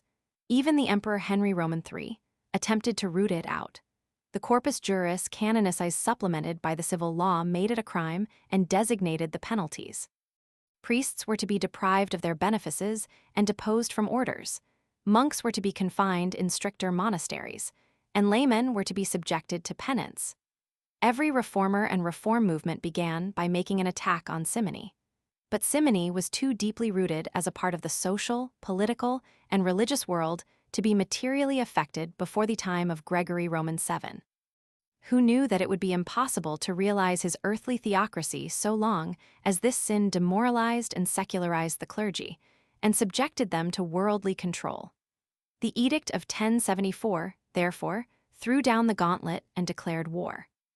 This had often been done before, but Gregory now attacked the chief sinners in selling church offices, namely, the King of France, who gave excuses and promised amendment, and the King of Germany, who confessed his sin and declared his intention to repair the evil. But this edict, like that prohibiting celibacy, was not enforced simply because the secular rulers and the clergy alike were infected with the disease. The Pope resolved, therefore, to wage the war in person and to strike at the very source of all simony. For success, he relied upon the thunderbolts of his office. The investiture strife next engaged the attention of Gregory Roman VII and tested his power and ability to the utmost. Lay investiture, like so many other practices in the Church, had its origin back in the formative period of the ecclesiastical organization. Under the Roman Empire, the emperor exercised much power in the appointment of popes and bishops. The Merovingians and the Carolingians, following the earlier precedents, both exercised the right of nominating bishops in the Frankish kingdom. Under Charles the Great and his descendants, prelates became identified with barons, the hierarchical governors of the Church, with the feudal dignitaries of the empire. Hence arose the universal custom of ratifying the episcopal elections by regal investiture. The bishop or abbot, when elected, gave pledges of fidelity and devotion and later paid the feudal fee. The king then invested him with the emblems of the office, namely, the sacerdotal ring signifying his marriage to the church, and the pastoral staff indicating his protection of his flock. Then he was consecrated by the metropolitan. When the bishop died, the ring and staff were returned to the king or to the local secular authority. In Germany, the bishoprics and abbacies almost ceased being ecclesiastical and became little more than political divisions of the kingdom. They bore the same relation to the sovereign as did the secular feudal fiefs. The holders had the rights of coinage, toll, market, and jurisdiction. They attended court and exercised military powers like nobles. By the time of Hildebrand, the vast ecclesiastical states all over Europe were feudalized, and kings and nobles controlled the appointment of all bishops and abbots. The higher clergy were recruited mostly from the worldly nobility, who united their religious with their civil duties. This lay investiture was the cause of the widespread, brutalizing sin of simony and must be annihilated if the church was to be purified and to fulfill her high mission on earth. The French king and the favorites of Henry Roman IV had filled their pockets through the most notorious simoniacal dealings. Before the time of Hildebrand, simony, but not lay investiture, had been attacked. In 1063, a Roman synod forbade the clergy receiving churches from the laymen. Milan and the German court in 1068 came into collision about the appointment of a bishop. Hildebrand, immediately upon his election, found occasion to praise himself for refusing installation from Henry Roman IV. In 1075, he called a council at Rome and had this famous revolutionary decree passed.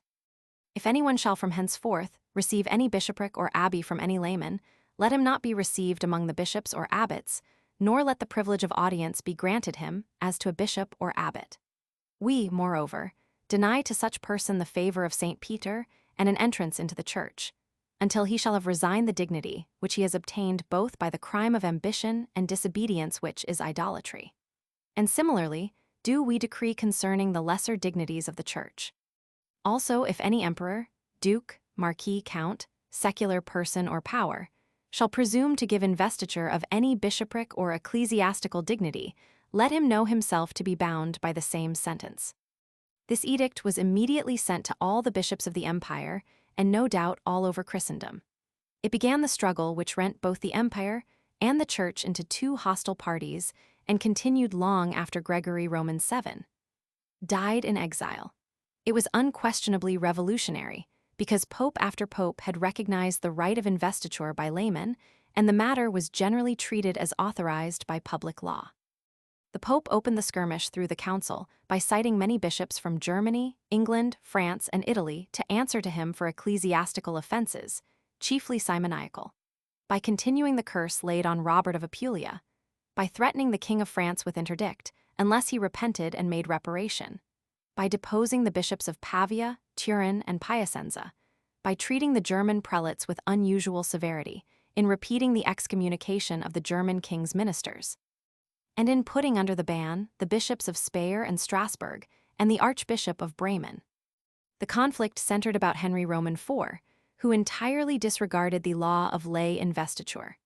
He looked upon investiture as a royal prerogative, hence he invested the Bishop of Liege, July 1075, appointed his chaplain Archbishop of Milan against the Pope's nominee, Sept. 1075, named a Bishop of Bamberg without consulting Gregory Roman VII, chose the Abbot of Fulda Dec, 1075, and also for Lorsch, disposed of the churches of Fermo and Spoleta in the same way, and reached the climax when he attempted to force his own candidate into the archiepiscopal seat of Cologne. Gregory viewed these acts as an infraction of the king's promises and as showing contempt for the law of the Holy See and its prerogatives. Hence, he summoned the Archbishop of Milan to Rome to answer for his intrusion. After the next appointments were made by the king, Dec, 1075, he wrote a stern letter of admonition to the king.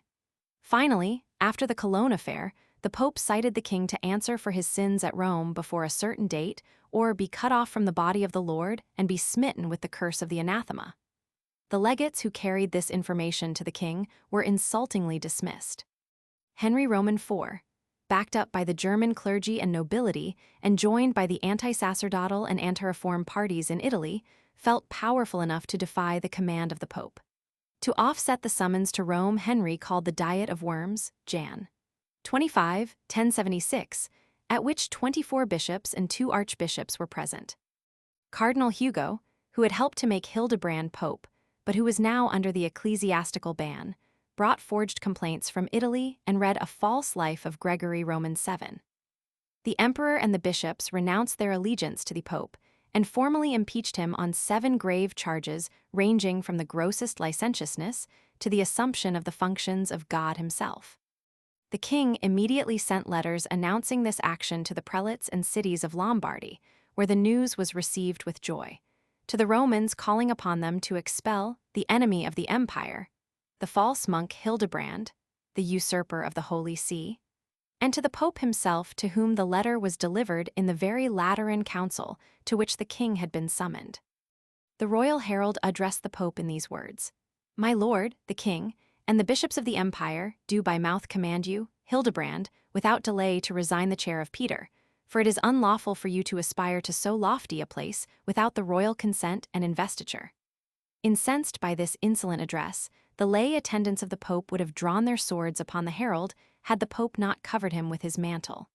When the tumult had subsided, Gregory spoke to the council in these words: "Let us not, brethren, disturb the church of God by noise and tumult. Doth not the Holy Scripture teach us to expect perilous seasons in which men shall be lovers of themselves, covetous, boasters, proud, blasphemers, disobedient to fathers, unthankful, unholy, not rendering obedience to their teachers? The word of God calleth to us, it must needs be that offenses come, but woe to that man by whom the offense cometh. And unto us it is said, in order to instruct us how we ought to demean ourselves in the sight of our enemies. Behold, I send you forth as sheep in the midst of wolves. Be ye therefore wise as serpents and harmless as doves. And what though at this very time the forerunner of Antichrist hath risen up in the church, yet we, under the instructions of the Lord and of the Holy Fathers, have long since learned how duly to combine both these virtues." The council now, amidst the greatest indignation, urged the Pope to depose the insolent king and to put him and his accomplices under the ban. The king was formally excommunicated, and his subjects absolved from all allegiance to him. The churchmen who acted as the king's tools were likewise outlawed, and a letter to all defenders of the Christian faith announced the curse laid on Germany.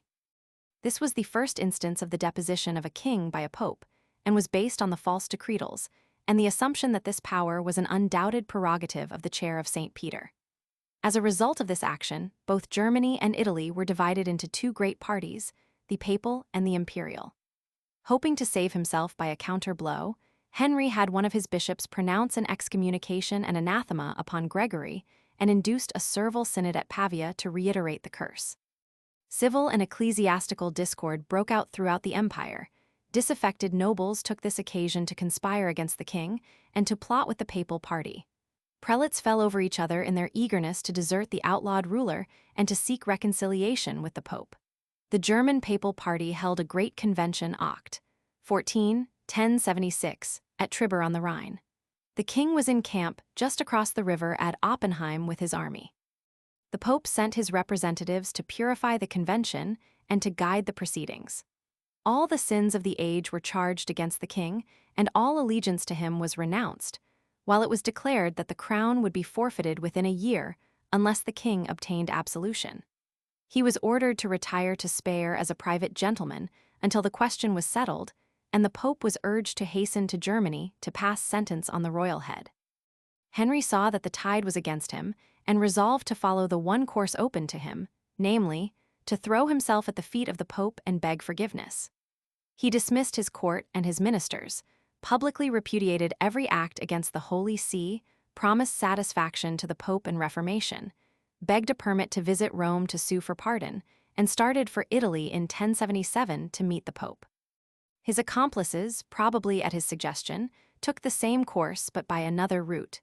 Meanwhile, the Pope was hastening northward to Germany. With excellent tact and courage, Henry made his way over the Alps in the midst of a very severe winter into northern Italy, where he was given a hearty welcome, and then hastened on to Canossa, a strong castle belonging to the Countess Matilda where the Pope had broken his journey. Meanwhile, the companions and ministers of Henry, who had fallen under the papal displeasure, outstripped the king, and with naked feet and clothed in sackcloth, presented themselves to the Pope, humbly imploring pardon and absolution from the terrible anathema. With some hesitation, the Pope granted their petition. After a brief penance, the penitents were dismissed with an injunction not to hold any communication with the king until he should in like manner have been released from the bonds of the Church. With his natural impetuosity, Henry resolved to have the humiliating scene over with as soon as possible. To plead his case, he had secured the good offices of his mother-in-law, several powerful noblemen, the abbot of Clugny, and a few other influential Orthodox members of the papal party. He had even persuaded the Countess Matilda to induce the Pope to give his case a merciful consideration. The Pope's severity was softened by the entreaties coming from so many persons, and it was finally agreed that the king should appear before the Pope on a certain day, that he should fully admit his guilt, that he should express sincere repentance for the insults he had heaped upon the successor of St. Peter, that he should profess full contrition for all his sins and crimes, and that he should promise to atone for all former vices by obeying papal commands in the future and by submitting to such conditions as the Pope should impose. Henry accepted these terms and prepared for the act of shame and humiliation. On the stated day, he appeared before the outer gate of the castle of Canossa, was admitted into the outer court, and told to divest himself of every vestige of royalty. He was then dressed in a garment of sackcloth and stood in the outer court barefooted and fasting from morn till night. And thus for 3 entire days he ceased not, with much weeping and many supplications, to implore the apostolic commiseration, until the bowels of all the spectators yearned with compassion, so that with tears in their eyes they earnestly besought the pontiff to have mercy, nay, even so that they exclaimed against the stern severity of the man of God as smacking of cruelty. Then at length, overborne by the solicitations of all around him, he resolved to admit the penitent into the bosom of the Church, but only upon terms which should either crush him effectually, or for the remainder of his days convert him into the passive instrument of the papal policy. The stipulations of absolution accepted by Henry were: 1. That he should appear for trial before an imperial synod to answer all charges, and that if proven innocent should retain his crown, but if by the laws of the Church he should be proved guilty, he would surrender all claims to the throne. 2. That until the trial, he should lay aside royalty and perform no active government. 3. That until acquitted he should collect no more taxes than was absolutely necessary for the sustenance of his family. 4. That all contracts with his subjects should be invalid until after the trial. 5. That he should dismiss from his service all counselors designated by the Pope. 6. That if freed of guilt, he should promise obedience and aid in reforming the Church. 7. That the violation of any of these terms would ipso facto invalidate the absolution. Then followed the solemn act of absolution and the sacerdotal purgation, which was taken by the Pope but declined by the king. The king was then admitted to communion and sumptuously feasted by the Pope, after which he was dismissed to rejoin his followers awaiting him at the castle gate. The trying ordeal of Canossa was over. The mighty Pope of small, wiry stature and physically weak had compelled, by the sheer force of the spiritual weapons in his hands, the powerful German ruler to humbly bow before him and beg forgiveness and absolution. Apparently, it was a great victory for the Pope, but the sequel makes the result look like a defeat. Henry's humiliation alienated his Lombard adherents. By opposing Rome, he had lost one kingdom. By submitting to Rome, he was about to lose another. No sooner was he beyond the castle walls of Canossa, with the heavy curse removed from his head, than he began to plot to remove the effects of his apparently disgraceful defeat. From now on, the king becomes the aggressive champion of secular supremacy, while the Pope assumes the defensive. A trap was laid to catch the Pope at the Council of Mantua, and he was practically held as a prisoner at Canossa. Meanwhile, Henry openly violated his agreement by assuming the rule of Lombardy and denounced the Pope in strong terms. The rebellious princes in Germany, urged on by the papal party and taking advantage of this situation, called the Convention of Forsheim, and there elected Rudolph of Swabia as King of Germany. He promised to abolish simony, to renounce the right of investing bishops, and to recognize the law of heredity, so was crowned March 26, 1077. Under these circumstances, Henry Roman IV, supported by the Lombard party and the strong imperial party in Germany, returned to his kingdom to regain his crown through civil war.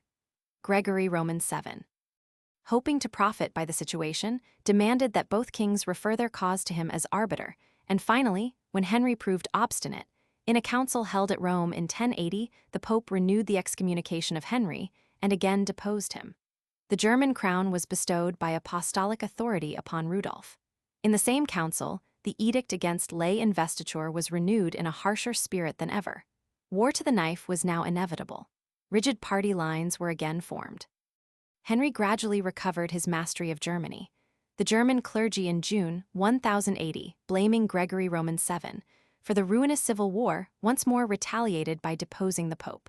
A council held at Brescia the same year elected Clement Roman III as anti-pope. Gregory's efforts to raise up allies were all in vain. Henry Roman IV laid siege to Rome with a big army and at last, after a long struggle, was master of it. Clement Roman III was installed as pope, and on Easter Day, 1084, Henry Roman IV received as his reward the imperial crown. Gregory Roman VII, defeated by the German warrior and rescued from the Eternal City with difficulty by the trusty Normans, withdrew to Salerno to die with the curse of the emperor on his lips, saying, "I have loved justice and hated iniquity, therefore I die in exile." May 25, 1085. Gregory Roman VII was a man of unquestionable ascetic purity. The charges made against him by his enemies are probably untrue. His relations with Matilda, Beatrice, and Empress Agnes were of the purest character. In his efforts and ideas, he was undoubtedly sincere and firmly believed that he really was the representative of God on earth. It must be remembered, however, that his conceptions of veracity, justice, honor, and charity were those of a medieval despot.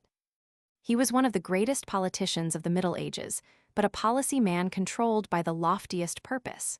To attain his ecclesiastical ideal, policy and principle were one, and he almost acted as though the end justified the means.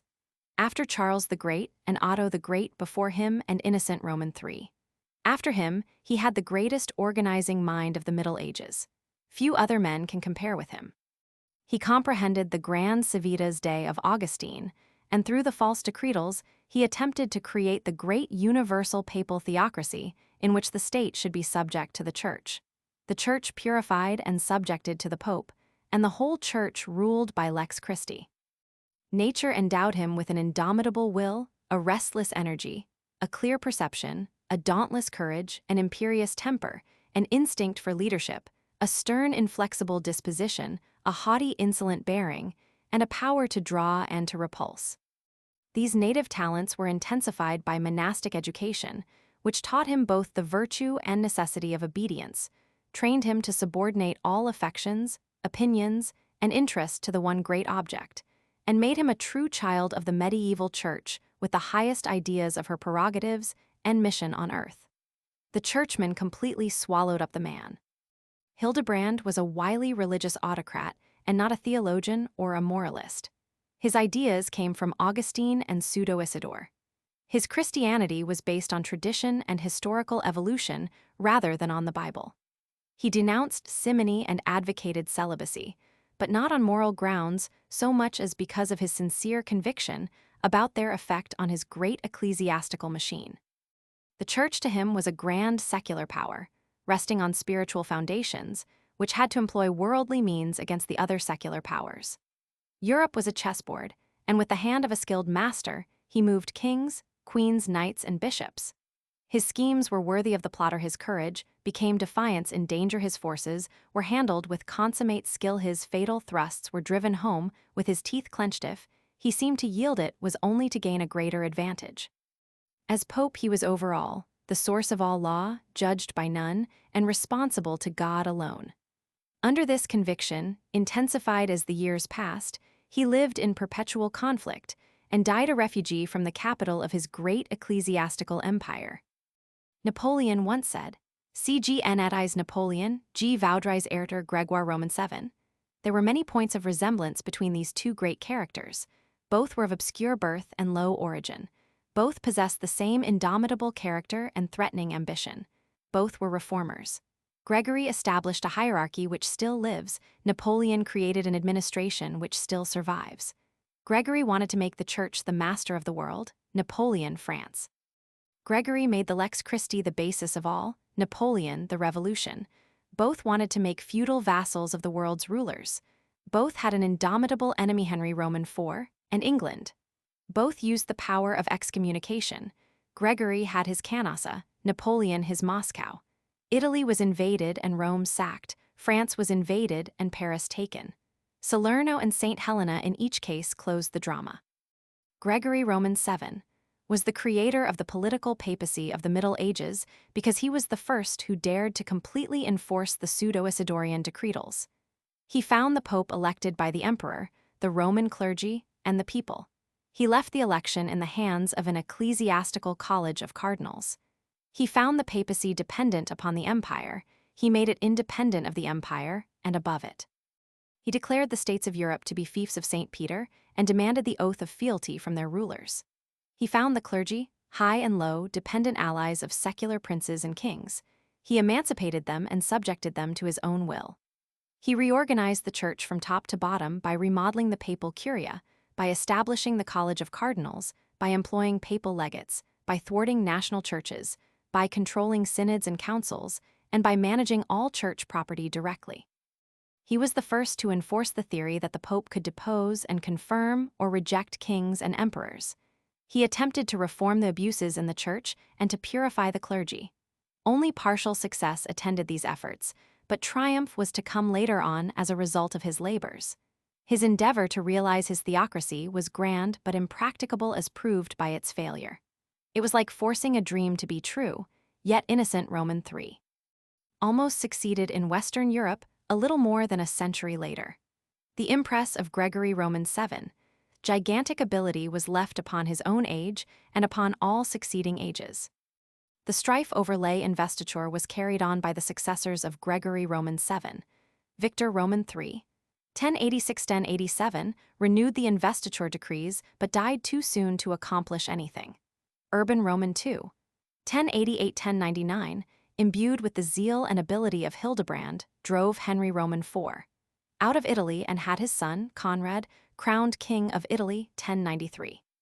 Pope Urban gave all his strength to the crusading mania and made little progress with the Hildebrandine reform.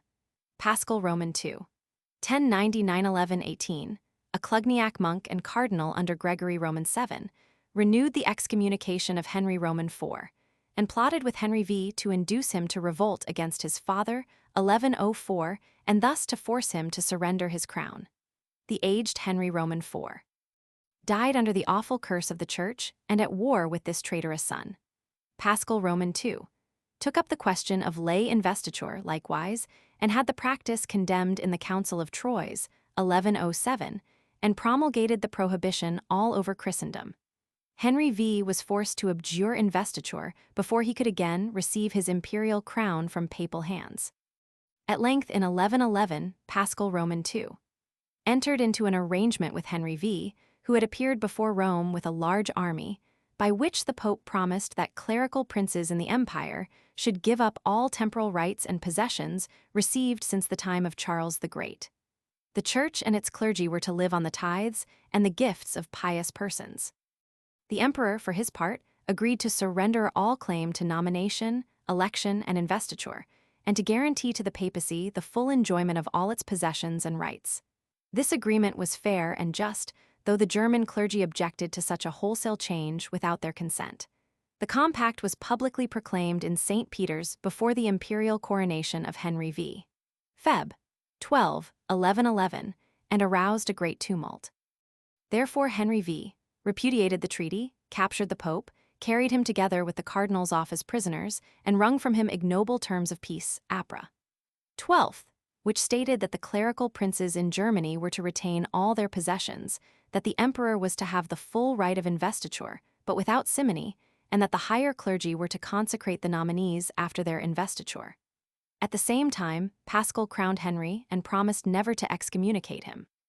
After the Pope's release, he had a Roman synod repudiate the treaty, and of course the excommunication of the emperor followed, 1112, and civil war was continued.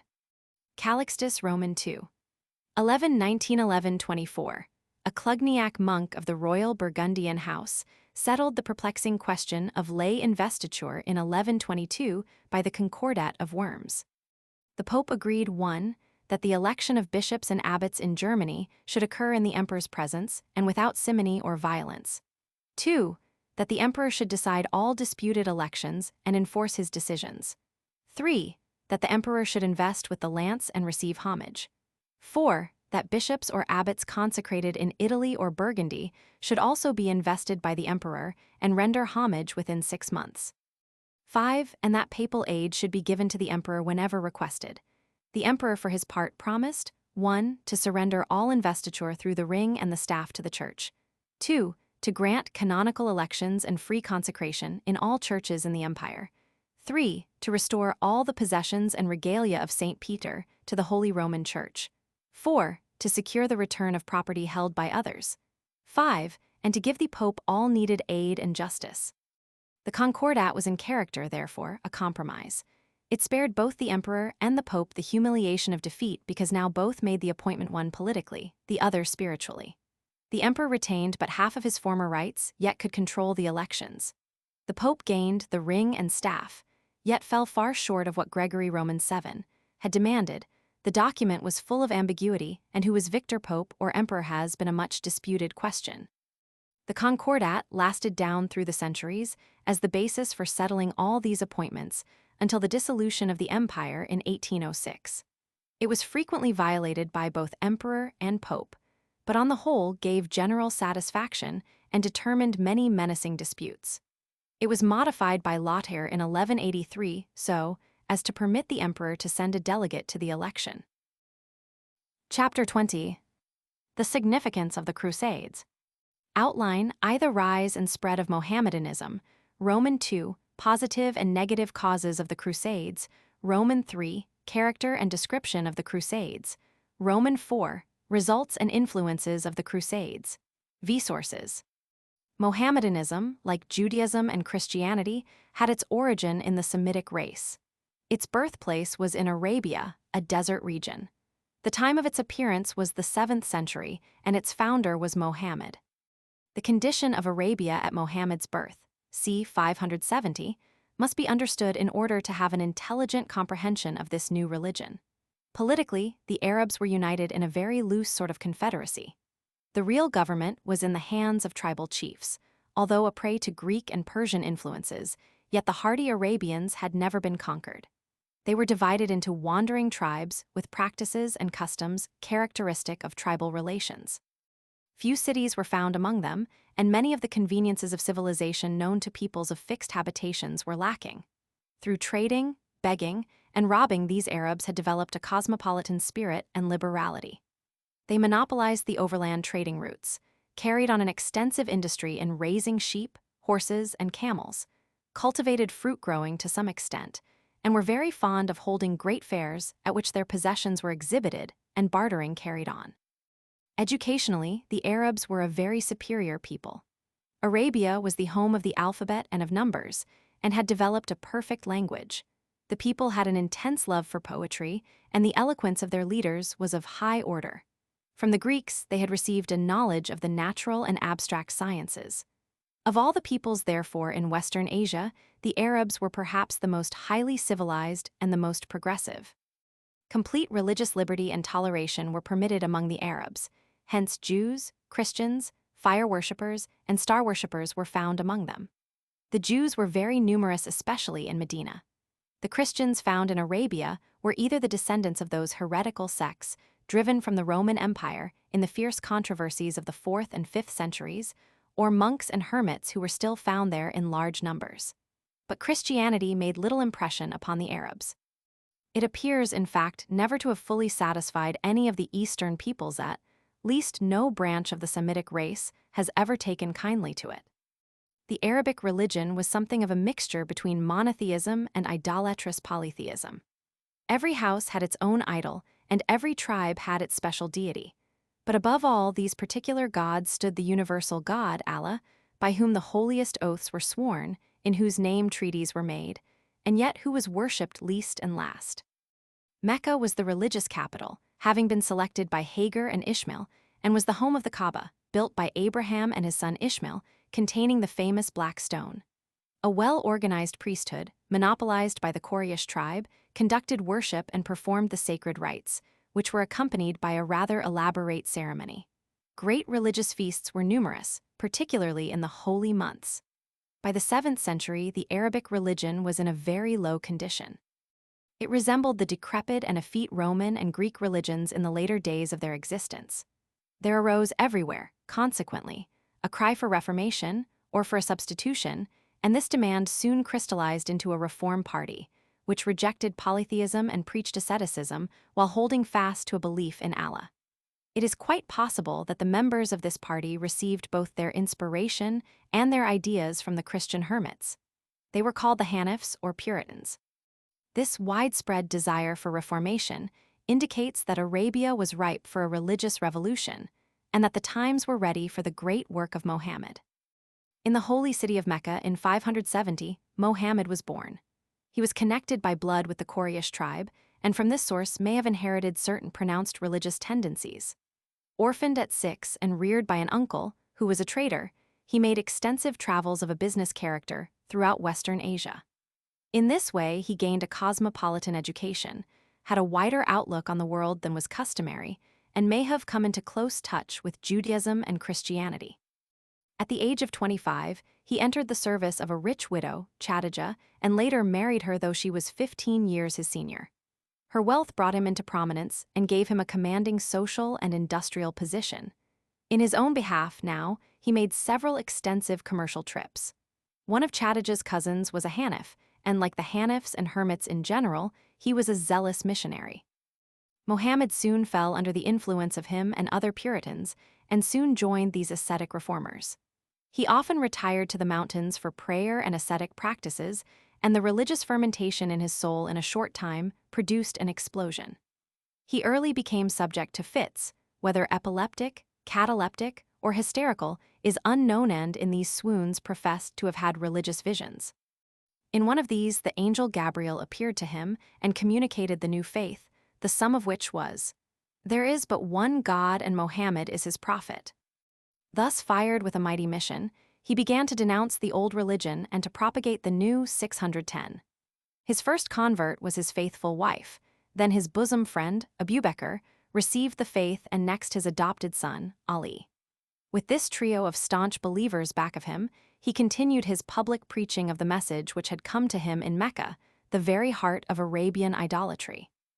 When his uncle and benefactor, Abu Talib, tried to persuade him to desist, the brave fanatic answered, "Spare your remonstrances. If they should place the sun on my right hand and the moon on my left, they should not divert me from my course." His converts increased among his own family and friends, and also among the poor of Mecca. His activity and radical statements aroused the enmity of the Quraysh priests, who sought to either expel him or to slay him. They soon forced him to depart from Mecca and to carry on his propagandism among the neighboring villages. At length, realizing that a price was set on his head, he escaped in 622 to Medina. This is called the Hijra, or flight, and marks the beginning of the Mohammedan chronology. Medina at this time was in need of a strong ruler, so Mohammed was given an enthusiastic reception and was soon recognized as the head of both church and state. With this new power came a change in the method of propagating the new religion, namely, from persuasion to the sword. Just what the reasons for this change were, it is not easy to say. Perhaps the leading motive was that of revenge. At first, he began to lead marauding expeditions against the merchant caravans of Mecca. Soon he became the prophet warrior of the Arabs and professed to have orders from Allah to make war upon all idolaters. With this taste of blood and power, Mohammed's character and religion both were changed. His military enterprises were almost invariably successful. By 630, he had captured Mecca, and through the great battle of Taif, he made himself master of all Arabia. He consolidated his religion and instituted laws to govern his people, and finally died at Mecca in 632. Mohammed was one of the unique characters of earth. Agreeable, true to his friends, very simple in his domestic relations, he was deeply religious and certainly at first a sincere reformer. His soul was full of poetry, and his intellect at times was frenzied and insane. When he changed his method of spreading the new faith after the Hegira, it was not due to hypocrisy, nor to the charge made that he became an impostor, but can be explained as the outcome of a new situation and new influences which changed both his views and his methods. Certain it is that neither he nor any of his devoted followers for a moment questioned the reality of the revelation which came to him, nor of the leadership to which he was called. Although influenced by many of the evils of his age, such as deceit, revenge, and sensuality, still, he must be viewed as an honest revolutionist whose influence has changed the history of the whole world. There are certainly many striking resemblances between Christianity and Mohammedanism. Both believe in the one eternal God, both accept the Old Testament, both believe in a revealed religion, both accept the historical person of Jesus, both believe in the doctrine of immortality, and both hold in common many of the highest moral virtues. Because of these resemblances to Judaism and Christianity, it has been claimed that Islam is chiefly a transfusion of these two older religions into Arabian forms. Just how far Mohammed was consciously and unconsciously influenced by these two faiths, with the chief tenets of which he was certainly acquainted, cannot be positively stated. From a Christian standpoint, however, Mohammedanism has a darker side. Polygamy is permitted, though regulated, and the marriage ties are exceedingly loose. Consequently, woman occupies a very degraded position. Slavery is practiced and encouraged. Islam commands war on all unbelievers, and the intolerant spirit which this engenders is perhaps the darkest blot on that faith. When a comparison between the resemblances and differences is made, however, the former seem to far outnumber the latter. The spread of Mohammedanism is one of the most remarkable things in history. The means used for this propagation was the sword, and the justification is found in these words. The sword is the key of heaven and hell. A drop of blood shed in the cause of Allah, a night spent in arms, is of more avail than 2 months of fasting or prayer. Whosoever falls in battle, his sins are forgiven, and at the day of judgment his limbs shall be supplied by the wings of angels and cherubim. Idolaters were to be slain unmercifully, but Jews and Christians were given a limited toleration under tribute upon submission. Before his death, 632, Muhammad had subdued all of Arabia. Under his successors, a conquest was made of Palestine, 637, Syria, 638, and Persia, 710 in Asia. To the westward in Africa, Egypt was taken, 647, and by 707, all northern Africa was captured. And from there, the movement spread inland. Europe was invaded through Spain as early as 711, and the new faith was carried up to northern France, where the Mohammedans were repulsed in 732 in the decisive Battle of Tours. Meanwhile, as early as 672, an attack was made upon Constantinople, but it proved unsuccessful. Islands in the Mediterranean were taken, and Italy was harassed for 2 centuries, 9th to 11th. Sicily was seized 827, Rome invaded 846. A colony planted at Bari, 871. Salerno besieged, 873. Beneventum and Capua attacked, 874, and the Eternal City sacked by Saracens under a Norman leader as late as 1085. In the 11th century, the Saracens still held southern Spain and all northern Africa, while the Seljukian Turks had defeated the Saracens and had taken possession of the Holy Land. Thus, Mohammed, with a sword in one hand and the Quran in the other, erected his throne on the ruins of Christianity and of Rome. The Bible and the Quran divided the world into 2 parts, separated by the Mediterranean but touching at the extremities. A conflict between these 2 great world forces, each one imbued with a fanatical desire to spread its teaching, was inevitable.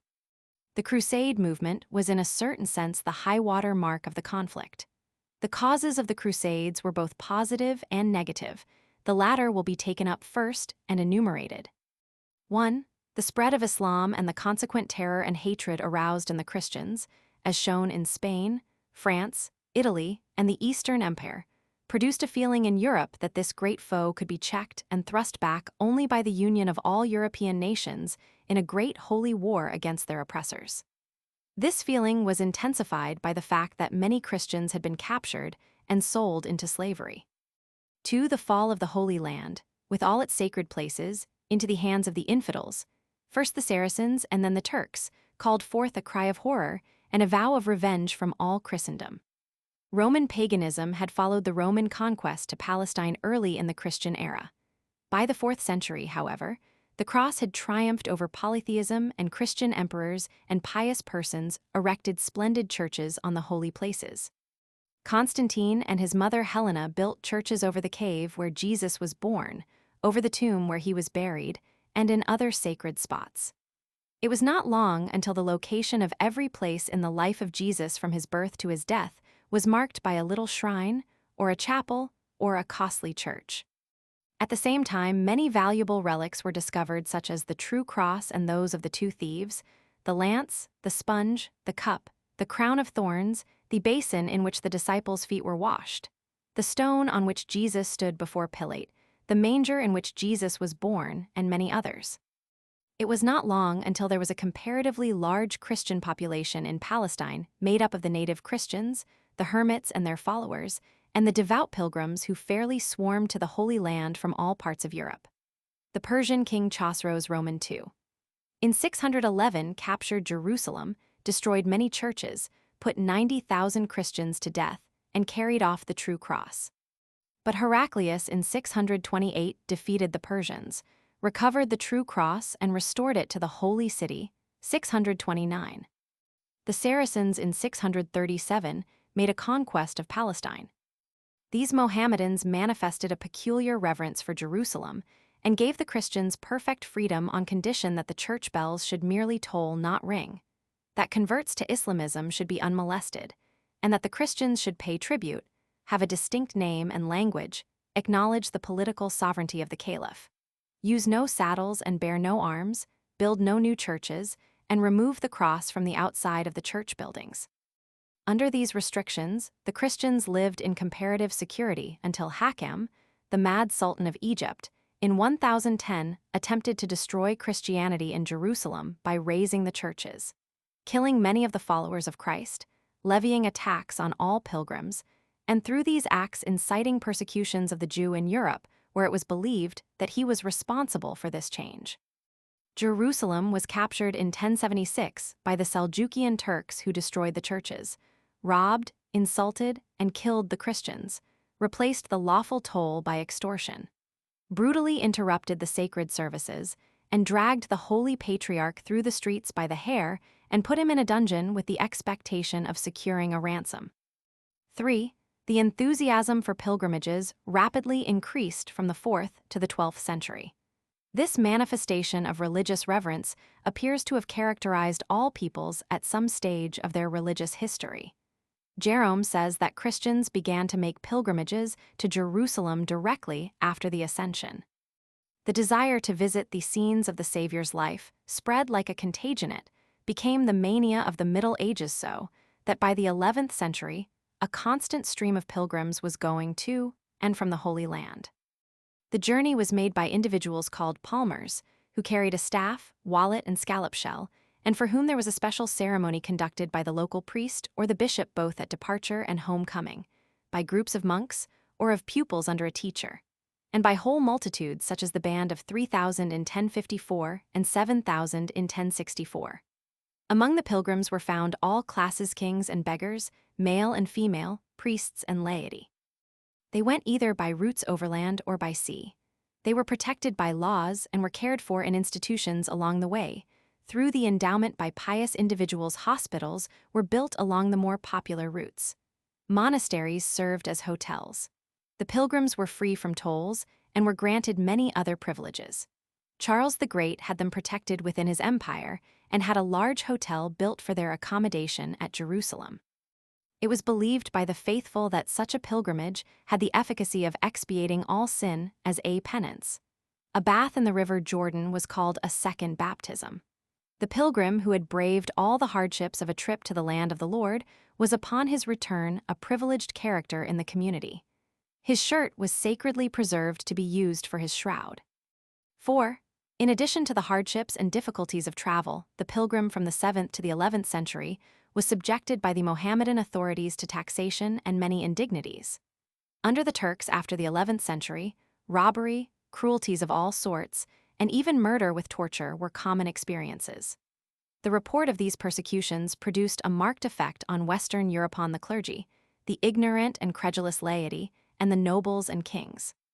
5. The mercenary hope of reward offered by a crusade against the Mohammedans was another powerful cause. Merchants hoped to open up new fields for commerce and trade. Kings and princes expected to win rich provinces from the Turks. The Eastern Emperor desired to drive off a dangerous foe and to regain his lost domains in Asia Minor.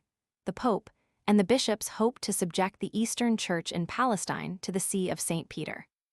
Merchants wished to recover the very lucrative trade with the East, which had been lost through the Turkish conquests.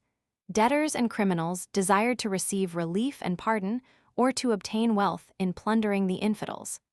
Sinners thought of obtaining complete pardon for past sins and privileges for the future. 6. The militant spirit of the age and the love of war were aroused to fever heat by an unquenchable thirst for the blood of the enemies of Christianity. Charles Martel and Charles the Great had set an example in the relentless warfare waged by them against the Mohammedans. After their time, the Spanish nobles and kings kept up the good fight in heroic military expeditions. Otto the Great followed the example of Charles the Great in subduing the heathen of his frontiers by the sword. This spirit was aroused to almost ungovernable control by the many reports of cruelty reported on all sides by the returning pilgrims. 7. The credulity and superstition of Western Europe were an important factor in producing the Crusades. The wildest legends were circulated concerning the barbarities and inhumanities of the Mohammedans, the miracles and deeds of valor, as well as the shameless abuses in the Holy Land. The signs of God's approbation of the Crusades, it was believed, were to be seen on every hand. Out of this same atmosphere grew up the shameless traffic in relics, which was rampant in Europe and approved by the Church. Relics from the Holy Land, associated in one way or another with the career of Jesus, were very numerous and of very great value. The Turkish conquest had had the effect of reducing the quantity of relics, but of increasing the price demanded. Among the positive causes operating to produce the Crusades were: 1. The sincere zeal manifested by the popes to extend the true faith. Sylvester Roman II.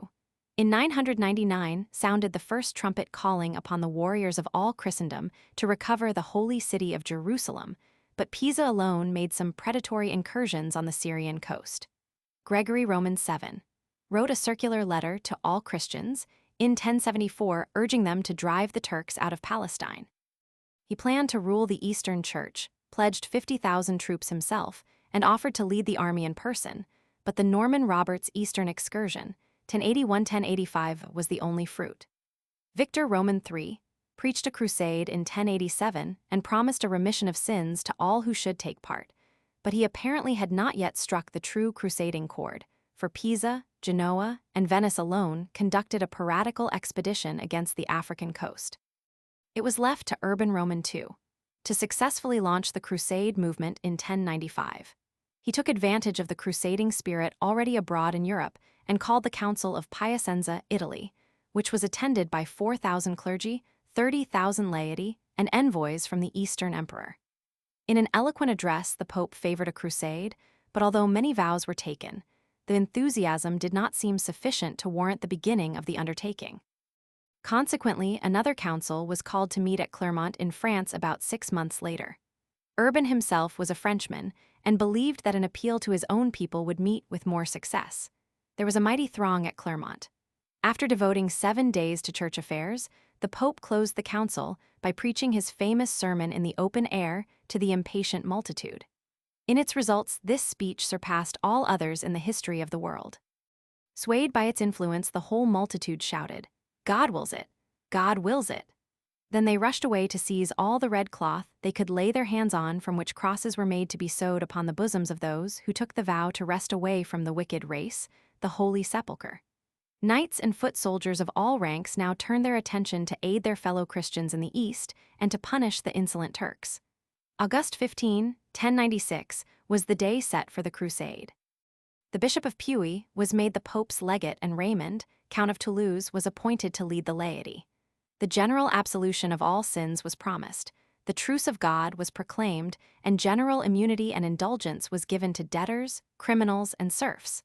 Urban Roman II continued his travels and everywhere addressed the people, urging them to join in the pious movement. His work must be regarded as the immediate cause of the crusade. 2. The intense religious enthusiasm which had possessed Europe for 2 centuries, touching all classes and degenerating into fanaticism, was the fundamental cause. Chivalry made the crusade a holy duty to the Church and furnished the noblest examples of devotion.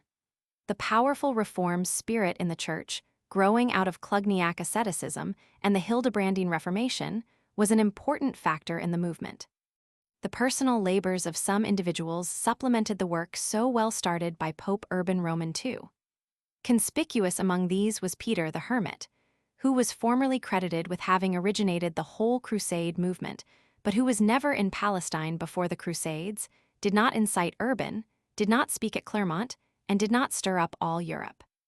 His work was limited to a few months, and to a small part of southern France, where he rode through the country on an ass carrying before him a great crucifix and dramatically appealing to the feelings of the people. His influence upon other parts of France, however, must have been considerable, and he deserves much credit for having helped to call together the First Army. Another enthusiast who labored to spread the movement was Robert d'Arbrissel. In the Second Crusade, this work was performed largely by Bernard of Clairvaux. 3,000s in Europe, actuated by honest motives such as the hope of securing spiritual benefits, the wish to expiate sins, the desire to extend Christianity, the yearning to convert the Mohammedans, and the determination to overthrow a grave enemy to Western civilization and progress, gave their means and their lives to this sacred undertaking. The cries for help which came from the Christians in Jerusalem and from the Eastern Emperor fell on sympathetic ears. All of these forces and causes, operating in various ways, produced the most remarkable manifestation of military power, coupled with religious fervor which Europe had yet witnessed. It seemed as if Mohammedanism itself had spread the contagion of its own fanaticism to the followers of the Prince of Peace. In time, the Crusades covered approximately 2 centuries from 1096 to 1291. They directly affected all Europe, Northern Africa, and Western Asia. They occurred in an age when Europe was decentralized politically by feudalism, imbued religiously with the ardor and ideals of Hildebrand, industrially almost wholly undeveloped, educationally ignorant and credulous, and socially controlled by monasticism and chivalry. In the Crusades, there was an arrayal of pan-Christianity against pan-Mohammedanism, or European civilization versus Asiatic civilization. The Crusades were, broadly speaking, one great movement, with a series of waves, which held the world's destiny in its results, and which was a natural manifestation of the civilization of the day, both from the Christian and the Mohammedan sides. The purpose of the movement was primarily to wrest the Holy Land from the Mohammedans and to restore it to Christianity. But a great variety of secondary purposes and motives, both good and bad, induced people to cooperate in the enterprise. The devout, the romantic, the adventurous, the discontented, the mercenary, the criminal, and the sinner all took part, but for different reasons. From the standpoint of the primary purpose, the Crusades were a failure, but viewed from their effects on civilization, they were a success. It is difficult to reduce them to any specific number, though for the sake of clearness they may be divided into 4 major crusades and 4 minor crusades, with an unclassified children's crusade. The idea of a crusade had been developed by the conflict with the Moors in Spain, the heathen Saxons, the pagan Slavs, and various heretical sects. And it was employed, after the Crusades ended, in European history for some centuries to come. The Council of Clermont met in November 1095, and immediately thereafter enthusiastic preparations were begun for the First Crusade. From March to June of the following year, the rabble vanguard was collecting in France and along the Rhine motley crowd of peasants, artisans, vagabonds, and even women and children, all fanatically intent upon rescuing the Holy Sepulchre 2,000 miles away, and confident that God would protect them on the way and grant them victory. This miscellaneous throng was entirely lacking in leadership and organization. it broke up into a number of divisions united only by their common zeal and similar purpose. Walter the Penniless, at the head of 15,000, among whom were only 8 horsemen, appears to have led the band. After encountering many difficulties in Hungary and overcoming grave dangers in Bulgaria, they at length arrived at Constantinople. Peter the Hermit with 40,000 crusaders separated from Walter at Cologne and followed the course of the Danube. The Hungarians almost annihilated these pious robbers, so that Peter with difficulty escaped with but 1/5 of his followers and reached Constantinople only through the protection afforded them by the Eastern Emperor. Emicho, Count of Leiningen, conducted 20,000 Germans, and Gottschalk, the monk, had about 15,000. On the heels of these various advanced divisions followed a rabble of 200,000, among whom were 3,000 mounted knights. This unorganized vanguard was apparently well received in Constantinople by Emperor Alexius, who hurried them across the Bosphorus only to meet their destruction at the hand of Sultan David in front of Nicaea. Peter the Hermit, and with him a band of 3,000, were fortunate enough to escape. Meanwhile, the main body of the Crusaders was collecting, mostly in France, because the other nations of Europe were either preoccupied or had little enthusiasm for the movement. The leaders were nobles and not kings. From the north went forth Godfrey of Bouillon, a wise and brave man who with his brothers Eustace and Baldwin led 30,000 foot and 10,000 horse from France and Germany. Hugh the Long, brother of Philip I, Robert of Normandy, son of William the Conqueror Robert of Flanders, the sword and the lance of the Crusades, Stephen of Chartres, the richest prince of France, and a large number of minor nobles. From the south came Bohemond, the son of Robert Guiscard, already experienced in Eastern warfare. Tancred, a cousin of Bohemond, the model knight and hero of the movement. Raymond of Toulouse, old in war, brave, greedy, and proud, who led 160,000 foot and horse. Edhemer, Bishop of Puy, the first bishop to take the cross and the official representative of the Pope, and many subordinate noblemen. This vast multitude, estimated at 1,000,000 crusaders, chiefly French, represented the flower of Western Europe. Whole families, especially of the nobles, arranged to join the undertaking. This immense throng was organized on feudal lines. The dukes, counts, and barons were the overlords and rulers and divided the army into parts. Under them served the knights on horseback and clothed in their long coats of mail. They supplied the military spirit and imbued the common people with a holy zeal. Each knight was accompanied by his squire and a squad of warriors. 4 different routes were taken by the Crusaders. One Hugh, the Roberts, and Stephen went from the Alps to Apulia, where they were met and blessed by the Pope, then separated, and made a scramble by land and sea for Constantinople. Hugh was held as prisoner by Emperor Alexius until he recognized the feudal sovereignty of the Eastern Emperor. 2. Godfrey traversed Germany, Hungary, and Bulgaria and reached Constantinople at Christmas time, 1096, where he made a compact with Alexius. 3. Bohemond took the sea route to the eastern capital. He was incensed at the compromise made by his colleagues with the Eastern Emperor, but was finally won over by bribery.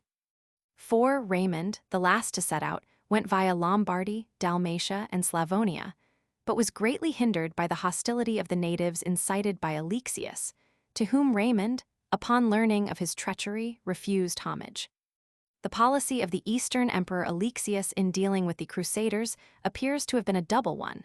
He had called on the West for aid against the Turks, and was answered by an armed horde that threatened to sweep away his very throne.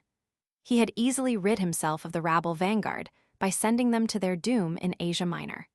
He was determined now, if possible, to impede the march of these new forces toward Constantinople.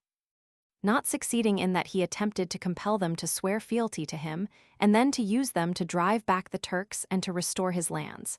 He was a master diplomat and politician and soon hurried the Crusaders across the Bosphorus. They laid siege to Nicaea, and in June 1097 it fell. After the Battle of Dorylaeum, July 4, 1097, Antioch was captured in June 1098. In July of the following year, 1099, came the storming of Jerusalem and its capture with the accompanying massacre of the Mohammedans and Jews.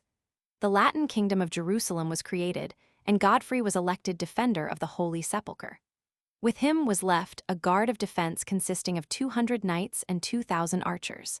A comparatively small number of crusaders, who had survived the hardships of the 3 Years' Campaign, then returned home. The occasion and cause of the Second Crusade was the fall of Edessa in 1145 into Mohammedan hands. Jerusalem was next threatened by the Moslems and was in grave danger of meeting a similar fate. The Western Christians, inspired by thrilling accounts of the survivors of the First Crusade and actuated by the usual variety of motives, were eager to imitate the earlier heroes. Great enthusiasm was aroused through the preaching of Saint Bernard, b. 1091 d. 1153, the son of a Burgundian knight slain in the First Crusade, and a fanatic in ascetic severities, who, when Edessa fell, had been commissioned by the Pope to preach a crusade. His fiery addresses, kindling a crusading mania in France and Germany, were supplemented by a letter from Pope Eugenius Roman III to Western Christendom. The leaders of the Second Crusade were Louis Roman VII of France and Conrad Roman III of Germany, who rallied their forces at Mainz and Ratisbon. Conrad Roman III took the old route through Hungary and crossed to Asia without entering Constantinople because he suspected the duplicity of the Eastern Emperor. After him came the French over the same ground. Nothing was accomplished, however, and after a miserable failure, the monarchs with their few survivors returned home. The occasion for the Third Crusade was the capture of Jerusalem in 1187 by Saladin, the bravest and most honored of all the Saracen rulers. Once more Europe was aroused to a pitch of pious frenzy. The leadership of the enterprise was assumed by Richard I of England, Philip Augustus of France, and Frederick Barbarossa of Germany. In England, Richard I prepared for the undertaking by selling tithes, royal dignities, and lands, by robbing the Jews, by taxing all classes, and by even threatening to sell the city of London. Equal zeal was shown in France and Germany. Richard and Philip, with 100,000 men, took the sea route from Marseille and Genoa, while Frederick took the usual overland route. Frederick Barbarossa met his death in this pious undertaking, and this led to the failure of the German effort. The estrangement of Richard and Philip resulted, after the fall of Acre, July 12, 1191, in the return of Philip to France. Richard alone remained and succeeded in 1192 in concluding a truce with Saladin, by which Christian pilgrims were permitted to visit the holy places with safety and comfort. The Fourth Crusade was due largely to the personal influence of Innocent Roman III. Additional causes were the abortive effort of Emperor Henry Roman VI, 1196–1197, and the preaching of the priest Fulk of Neuilly. The leaders of the movement at the outset were French nobles, who lacked money with which to finance the enterprise and therefore made a contract with the Venetians, who agreed to supply ships and food for a stipulated sum. But when the Crusaders reached Venice, being unable to raise the amount agreed upon, the Venetians proposed that in lieu of the payment, the Crusaders assist in reducing to submission the rebellious city of Zara. That was accomplished in November 1202 in the face of papal opposition, and then the expedition moved on to the capture and sack of Constantinople in April 1204. The Latin Empire of Constantinople was then created and a Venetian elected as patriarch, but the Holy Land was not even reached. Of all the Crusades, this appears to have been the most mercenary and the least fruitful of results. Of the minor Crusades, the fifth was inspired by the zeal of Pope Innocent Roman III. The sixth was due to the ambition of Emperor Frederick Roman II. The seventh was occasioned by the fall of Jerusalem and the pious enthusiasm of Louis Roman IX. And the eighth resulted from the vow of Louis Roman IX and a dream of Prince Edward. The leaders of these later crusades were all kings. The fifth and seventh resulted in defeat and failure in Egypt. The sixth captured Jerusalem and a few other cities. The eighth recovered Nazareth and secured a treaty favorable to Christians. The end of the Crusade period practically came when in 1291 Acre, the last city held by the Christians, was captured by the Mohammedans. The later popes of the 13th, 14th, and 15th centuries repeatedly called upon Christendom to arm against the Moslems. Several of the kings of France even took the cross and proclaimed crusades, but it was done usually only to squeeze a tax out of the people. The crusades had failed after millions in life and money had been lost. The people at length lost faith in the movement. Crusades in Europe, not so dangerous as those against the Holy Land, were declared to be as efficacious as those of a more hazardous character. The rise of national states kept kings and subjects occupied at home. International relations made it dangerous for countries to send huge armies abroad. There had come about a gradual decline of fanatical crusading zeal. The flame of fanaticism had slowly burned out. The religious needs were now satisfied by the relics, Gethsemanes, Via Dolorosas, and Calvaries found in Europe. The sale of indulgences made it unnecessary to go to Jerusalem to win religious peace for sinful souls. The marvelous development of Europe in every direction caused her to forget all about the Holy War and left no surplus energy for such faraway undertakings. The warrior became the traitor. The failure of the Crusade movement was due to many influences. There was an utter lack of organization, and the various movements seemed lawless and mob-like, due perhaps to the feudalistic basis. The able leaders were too few, and the frequent petty quarrels among those in command demoralized the forces. The common good was sacrificed in too many cases to personal, political, and commercial greed. The struggle between the German emperor and the Pope prevented concerted action on the part of Europe. The treachery and inactivity of the Eastern emperor had much to do with the final outcome. The difficulty of colonizing so large an area and of absorbing the Mohammedan population, or of even controlling it, was an important factor in the result. Then, too, the strength and activity of the Mohammedan forces, an element usually overlooked, played no small part. As time passed, the gradual indifference and the loss of interest in the enterprise account for the unfortunate ending. The Crusades are not so important because of the character of the movement, but because of the significance of their results and influences. Perhaps the most important results were along religious lines. Temporarily, the Latin Church was extended to the Holy Land and Constantinople, while the Pope was made the head of united Christendom, although ultimately the breach between the Greek and Latin churches was widened and never again effectually healed. The Crusade movement enabled Innocent Roman III to largely attain the ideal of Hildebrand as absolute master of Christendom. The longest, bloodiest, and most destructive religious war in all history was originated by the head of the Church. Through the power thus gained, the Pope was able to make himself the dictator of emperors, kings, and nobles. As never before, he regulated the life of all Europe for 2 centuries and created a religious enthusiasm which sanctioned all his acts and pretensions.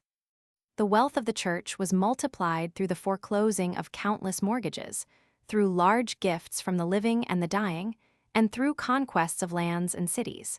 Many innovations were introduced into the Church. The legatine power of the Pope was developed. Bishops in partibus and fidelium were appointed in the East, and after the failure of the Crusades fled to Rome, where they were made vicar generals. The sale of indulgences became a regular traffic. Heretics in Europe were dealt with by Crusades and the Inquisition, and the Mohammedan idea of salvation was introduced. The Crusades brutalized the Church and developed the spirit of intolerance, bigotry, and persecution. For 200 years, the deeds of the Crusaders were sanctioned by the Pope as pleasing to God. The persecution of Jews in Europe was somewhat common and apparently approved of by the Church. Certain it is that the Pope ordered crusades in Europe against heretics, like the Albigenses, and instituted the Inquisition to suppress them, against pagans in the northeast, and against one refractory prince by another. Superstition and credulity were increased, and the traffic in relics was something enormous. The Western world was deluged by corporeal fragments of departed saints. Every city had a warehouse of the dead. A belief in the miraculous and in the number of miracles was greatly increased. The worship of saints and of images became so widespread and general that there was a veritable craze for the shrines of saints, and pilgrimages in Europe were greatly multiplied. Through the Crusades, monasticism and chivalry were combined to form new religious orders like the Hospitallers, Templars, and Teutonic Knights. A marked effect was left upon the theology of the Middle Ages. The suffering Christ developed, as is seen in the pictures and crucifixes, because hundreds of thousands had seen where Christ was born and crucified, and hence had excited the imagination of Western Europe. The Crusades led likewise to a reformation within the Church by producing a general intellectual awakening, by sanctioning many abuses which soon produced a reaction, and by leading to a denunciation of all the corruption of the Church developed through its wealth and power. This reformation was carried on largely by the Franciscans and Dominicans. Mohammedanism was prevented from making further aggressions on Europe for nearly 4 centuries, and many Christians came to regard that faith more sympathetically, if not with some degree of respect, for the Quran was translated into Latin in the middle of the 12th century. Politically, the Crusades settled the question whether Europe or Asia should rule the world. They failed to free the Holy Land, but did free Europe from Islam. They established the Western rule in the East at least temporarily, first in the Latin Kingdom of Jerusalem, 1099–1291, and secondly in the Latin Kingdom of Constantinople. They prolonged the life of the Eastern Empire 350 years and taught the Greeks to use the Latin methods of warfare.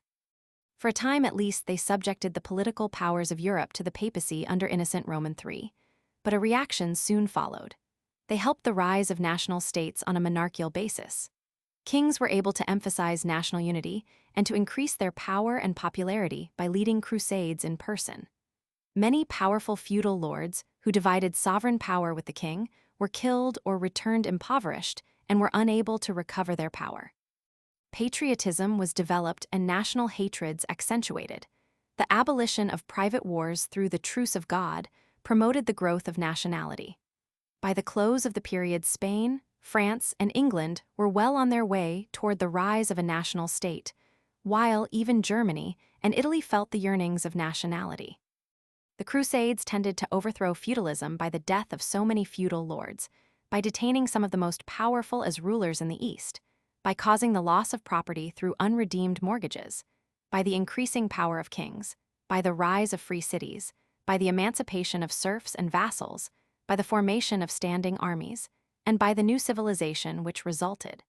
Since the Crusades were European movements against a common foe, a new meaning was given to international relations.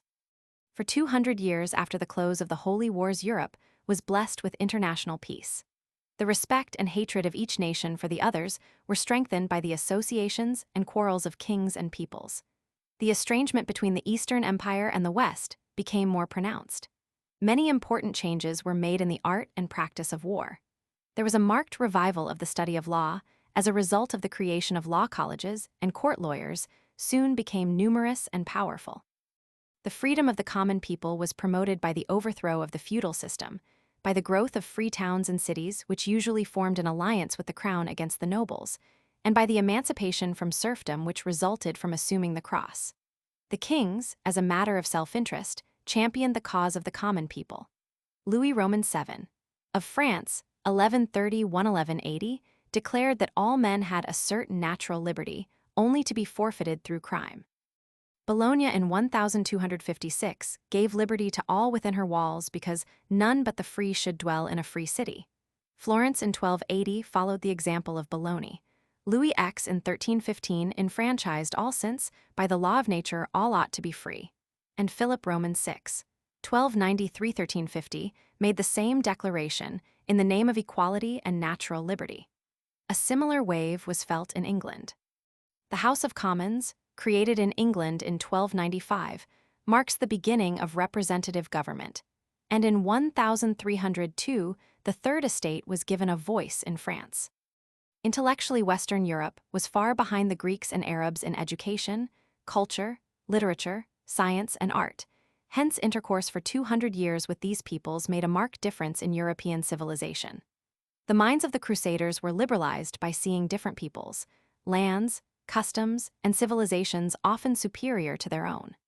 The fanatical hate and bigotry of the early Crusades were modified by coming to know the Mohammedan religion and the Eastern ideas. The knowledge of the West was increased in geography and led indirectly to travels eastward by Marco Polo and westward by Columbus, Magellan, da Gama, and others.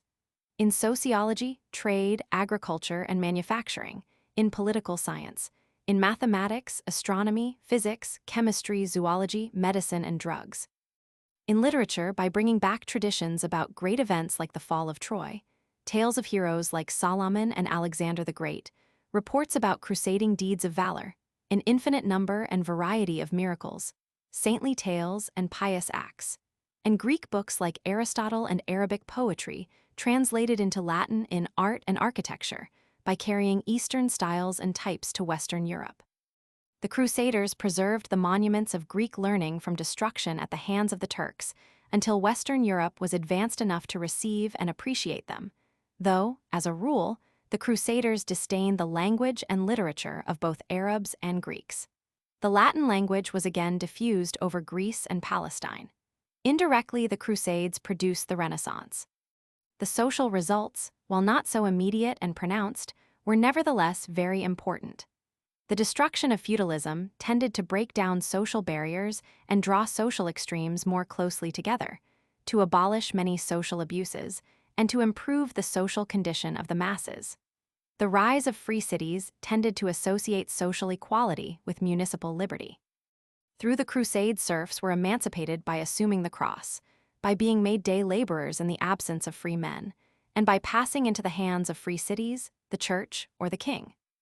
At the same time, social distinctions and barriers were weakened by making all crusaders members of a common army under the Pope, and by the common enthusiasm, experiences, dangers, and long-continued association of all classes.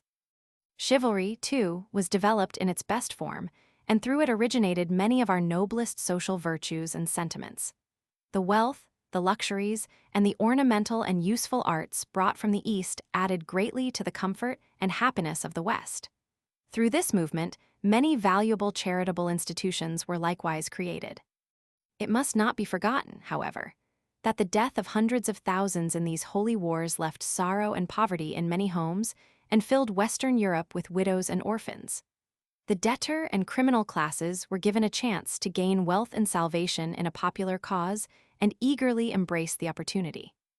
The Crusades also gave rise to such great socialistic movements as the begging orders, the Pastoroks led by the Hungarians in 1251, the Flagellants, 1259, and the Albigenses. Industrially, the material welfare of stagnant Western Europe was increased by the great impulse given to trade and by the widening of commercial relations. Through trading with the East, acting as the mediums of distribution for Northern and Western Europe, and supplying the needs of the Crusaders, cities like Venice, Pisa, and Genoa became immensely rich. The cities of Germany, France, and England in turn became secondary centers of trade. The Hanseatic League was formed in the 13th century. Manufacturing received a strong impetus, shipbuilding flourished, and factories for armor and arms and leather and cloth goods sprang up. These new branches of industry were found chiefly in the free cities where they were controlled by the guilds. Agriculture and horticulture were much improved by new plants, grains, and fruits from the East, and by the importation of such useful aids as the windmill and the mule. Fortunes were lost by the nobles and amassed by the church, the Jews, the free cities, and the kings. The coinage system was improved, and banking appears to have been for the first time introduced. The militant spirit of the nation was aroused, and for 2 centuries war was made the chief occupation of Europe. Sources: A. Primary, Chronicles of the Crusades, Bone Antic, Lib. Land, Early Travels in Palestine, Ib. Marco Polo's Travels, Ib. Roger of Hovenden, Annals of English History to 1201, Ib. Roger of Wendover, Flowers of History to 1235, Ib. Matthew Paris, English History, 1235-1273, Ib. Matthew of Westminster, Flowers of History to 1307, Ib. William of Malmesbury, Chronicles of the Kings of England to Stephen, Ib. Henderson, E.F. Select Historical Documents of the Middle Ages, N.Y. 1892, Univ. of Penn, Translations and Reprints I No. 2 and 4, Roman 3, No. 1, Palestine Pilgrim Text Society. Land, 1897 ff., 14 vols. Pinkerton J. A General Collection of Travels Land, 1808-14, 17 vols. William of Tyre, Godfrey of Bawling or the Siege and Conquest of Jerusalem. Tr. by W. Caxton, 1481, ed. by M. N. Colvin Land, 1893, Purchas S. A Supplement of the Holy Land Story from W. M. of Tyre. Land, 1625, Archer T.A. The Crusade of Richard I, 1189-92, N. Y. 1888, Robinson, Readings in European History, I.C.H. 15 Thatcher and McNeill, Sourcebook of Medieval History. Ogg, Sourcebook of Medieval History, N.Y. 1908. B. Secondary. I. Special, Archer T.A. and Kingsford C.L. The Crusades, N. Y. 1894, Baltzani U. The Popes and the Hohenstaufen, Land, Kildare cr. The Latin Kingdom of Jerusalem, 1099–1291. Lond, 1897. Cox G.W. The Crusades, NY 1879. Douglas A.M. The Heroes of the Crusades. Bost, 1889. Dutton W.E. History of the Crusades. Lond, 1877. Frith H. Story of the Crusades, NY 1885. Gibbon E. History of the Crusades, 1095–1216. Lond, Gray G.E. The Crusade of the Children in the 13th Century, NY 1870. Heron A.H.L. Essay on the Influence of the Crusades, Keeling A.E. The 9 Famous Crusades of the Middle Ages. Lond, 1889. Keithley T. The Crusades, 2 vols. Lond, 1847. Lanepool, Saladin and the Fall of the Kingdom of Jerusalem. NY 1898. Ludlow J.M. The Age of the Crusades, NY 1897. Merrill G.E. Crusades and Captives. Bost, 1890. Michaud J.P. History of the Crusades, 3 vols. NY. Mills C. History of the Crusades. Lond, 1828. Maumert J.I. A Short History of the Crusades, NY. Neal J.M. Stories of the Crusades. Lond, 1848. Oman C.W.C. The Art of War in the Middle Ages, Lond, 1885. Pears E. The Fall of Constantinople, NY 1886. Perry G.G. History of the Crusades. Lond, 1872. Porter W. A History of the Knights of Malta. Lond, Proctor G. History of the Crusades. Phil, 1854. Stores R.S. Bernard of Clairvaux, NY 1892. Seibel H. Vaughan History and Literature of the Crusades, Lond, 1861. Winslow M.E. The Fate of the Innocents, A Romance of the Crusades. Phil. 1889. Roman II General. Adams Civ. Der. M.A.C.H. 11. Med. Civ. Ch. 9. Allen Roman II. Ch. Forel-Zog Roman II. 371–376. Amir Ali Short Hist. Of Saracens 320–359. Bryce 164, 191, 205, 301, 326, 341. Chantrel per 4 ch. 1 2 Cox Lect.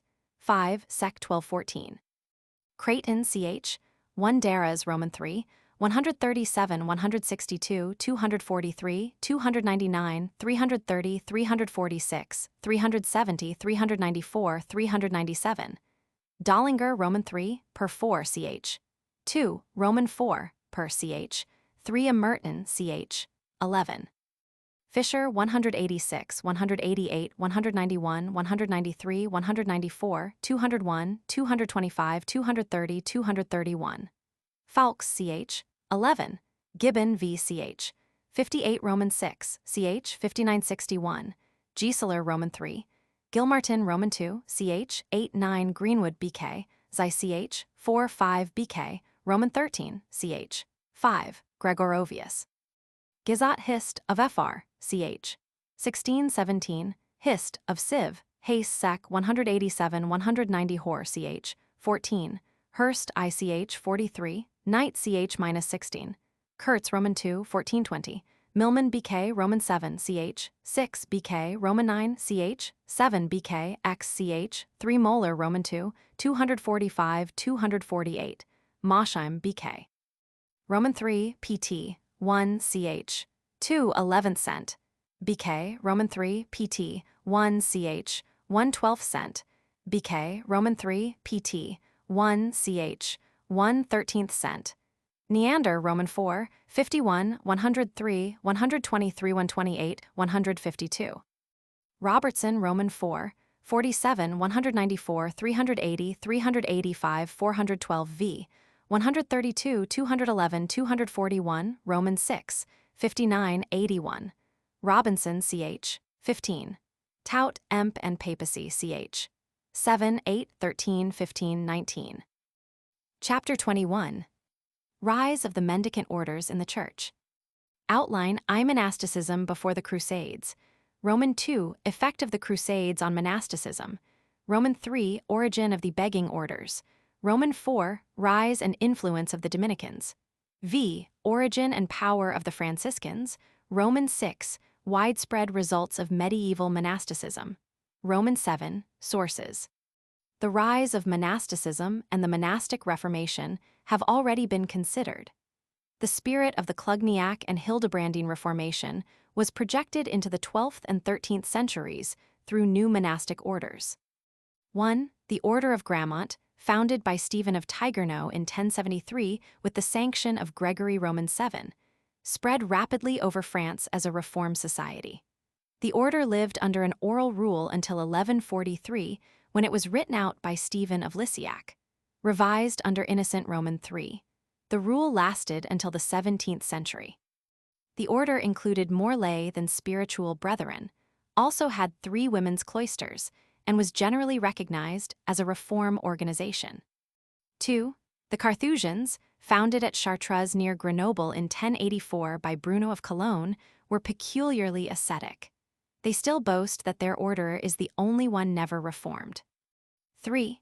The Order of Fontevraud, founded for both monks and nuns in 1093 by Robert of Arbrisel in Poitou, sent its members through the country preaching penance and practicing rigidly ascetic lives. 4. The Cistercians, founded at Citeaux near Dijon in Burgundy in 1098 by Robert of Molisme, a Benedictine abbot who, despairing of reforming the loose and frivolous life of the old order, resolved to found a new one for the purpose of leading a life of austere asceticism. The order spread rapidly and reached its culmination in the 13th century, when its cloisters numbered 800. In opposition to the wealthy monasteries about them, the Cistercians had unpretentious buildings, simple furniture, plain clothing, no pictures, images, or decorations, and a brief, unpretentious ritual. The greatest man in the order was Saint Bernard, and under his leadership heretics like Abelard, Arnold of Brescia, and the Cathari were crushed, and the Second Crusade was preached. 5. The Order of Prémontré, founded by Saint Norbert in 1121, the only German originator of a monastic order after Bruno, and who was converted from a rich worldly canon to a pious monk, combined the life of monk and canon, soon spread through all countries, and had at one time 1,000 abbeys for males and 500 for females. The rules were those of Augustine, the religious practices were as severe, flesh was altogether forbidden as food, and fasts and scourgings were frequent. Norbert dressed himself in plain sheepskins and walked about barefooted among the poor people preaching and teaching.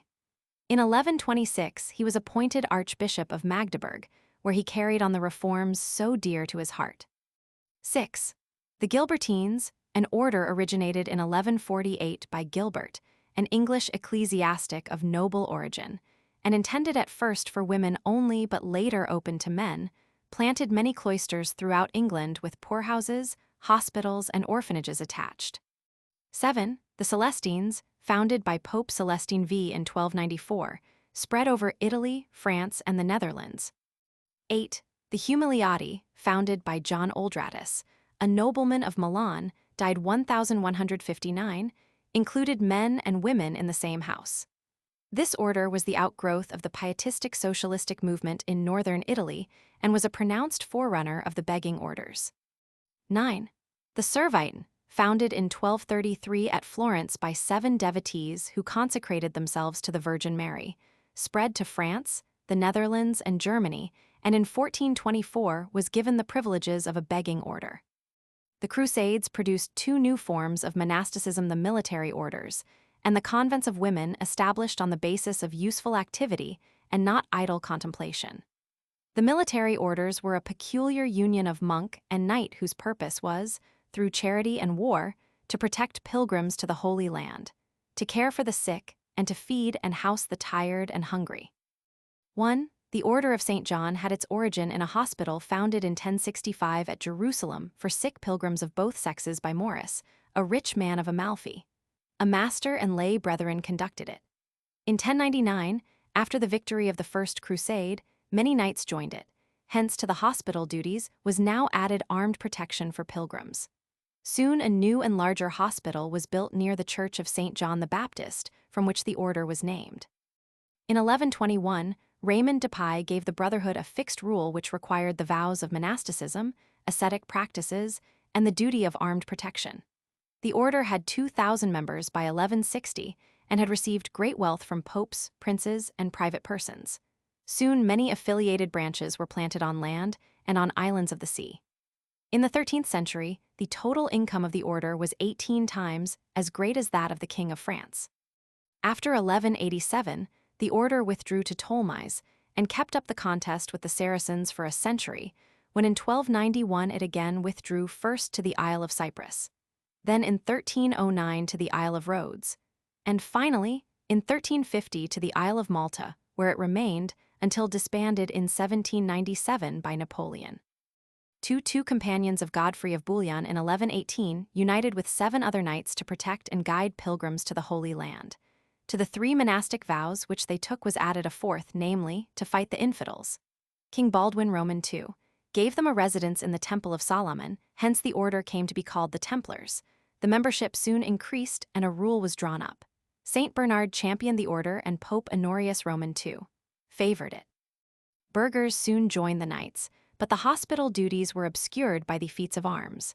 They withdrew in 1291 to Cyprus and then to France, where through royal and papal favors they soon numbered 20,000 knights and possessed vast wealth.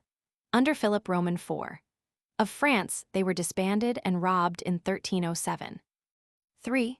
The Teutonic Knights date from the Third Crusade and derived their name from a German hospital founded in 1128 at Jerusalem, which fell in 1187. The intense sufferings at the Siege of Acre in 1190 led some of the German merchants to revive the work of the hospital by making tents out of the sails of their ships and caring for the sick. In 1200, these hospital attendants organized themselves as a military order, adopted monastic vows, promised to help the sick and wounded, bound themselves to fight the Mohammedans and pagans, and were soon favored by the Pope and Emperor. At first, the members were all Germans of honorable birth, but later priests and burghers were admitted. The order became powerful and wealthy, and in 1237 absorbed the Order of Brothers of the Sword. The order removed first to Venice in 1291, and then to Marienburg in 1309 to wage a crusade against the pagan Prussians.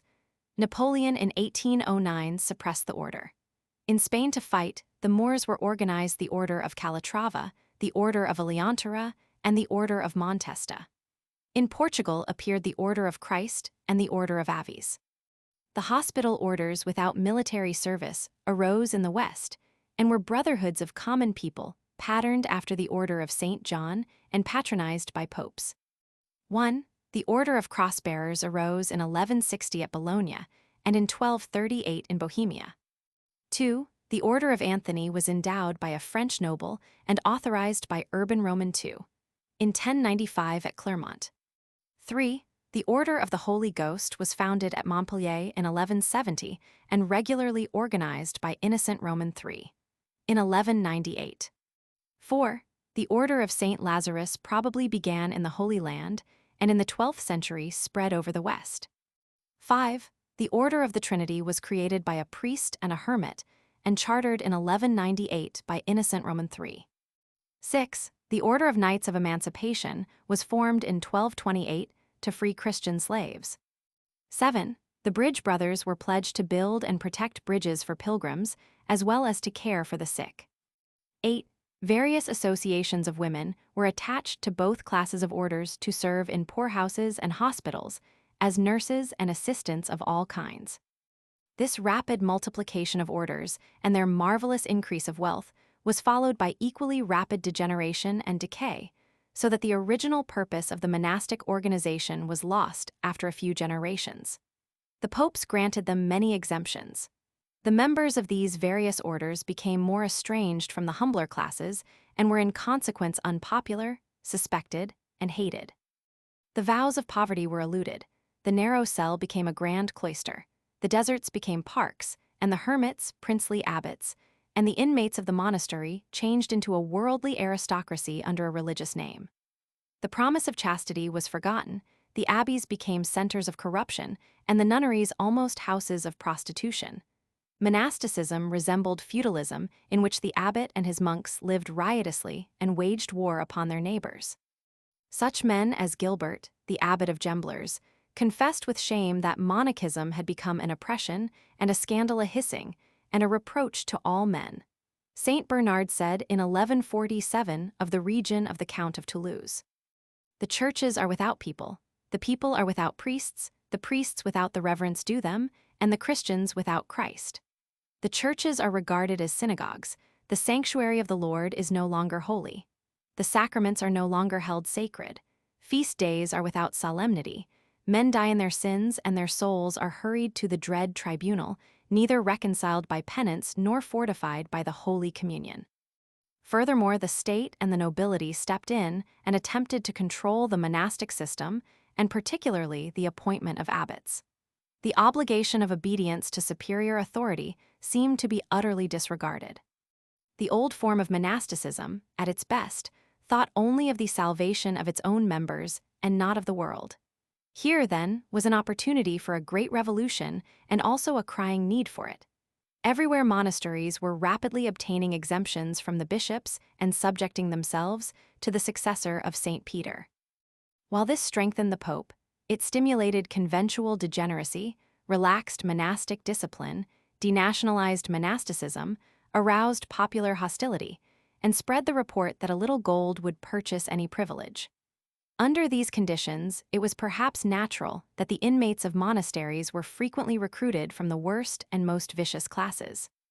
Such motives as sickness, poverty, crime, mortal danger, dread of hell, and desire of heaven would not furnish the best class of devotees. In one French cloister, the inmates were all professional highway robbers. Furthermore, the name monk was rendered still more despicable by the crowds of tramps palming themselves off as monks.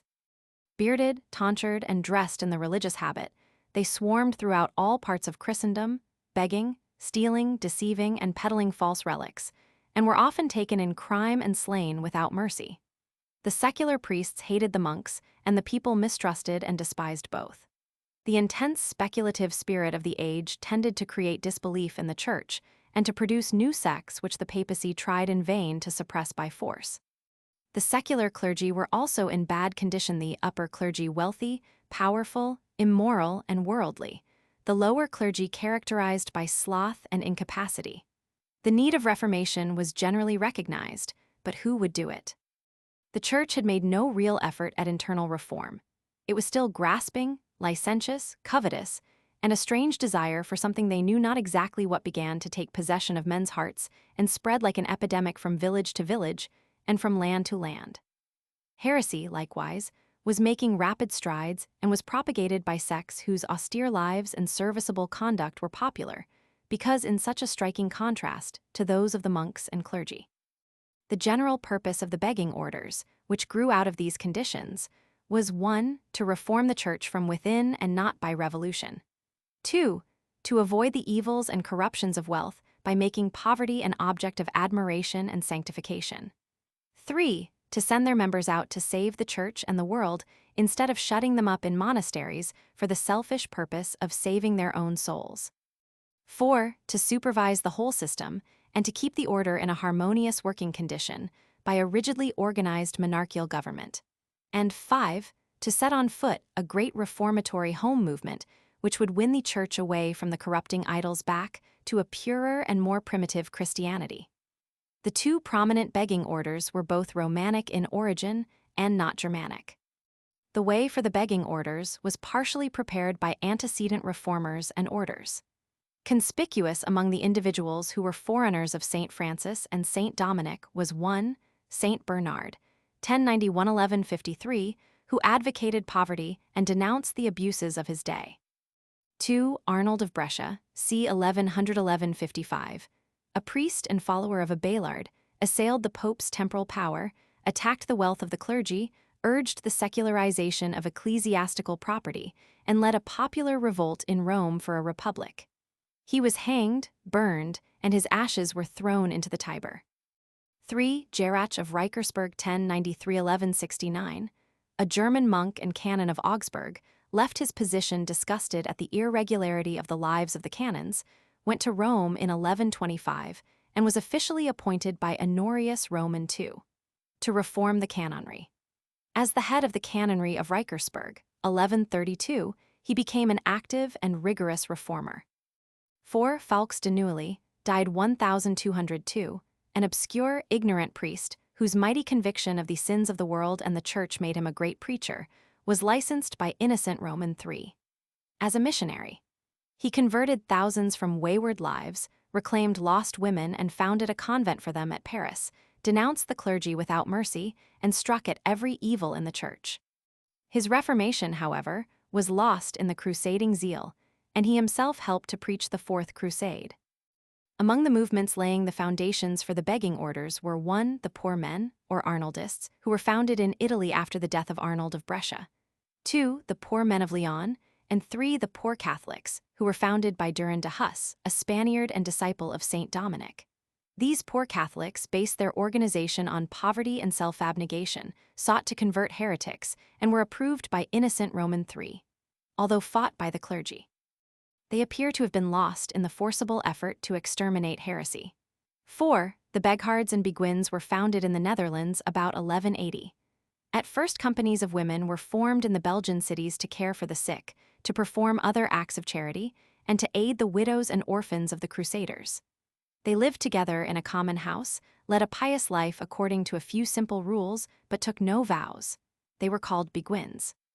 Early in the 13th century, similar companies of men were formed and called Beghards.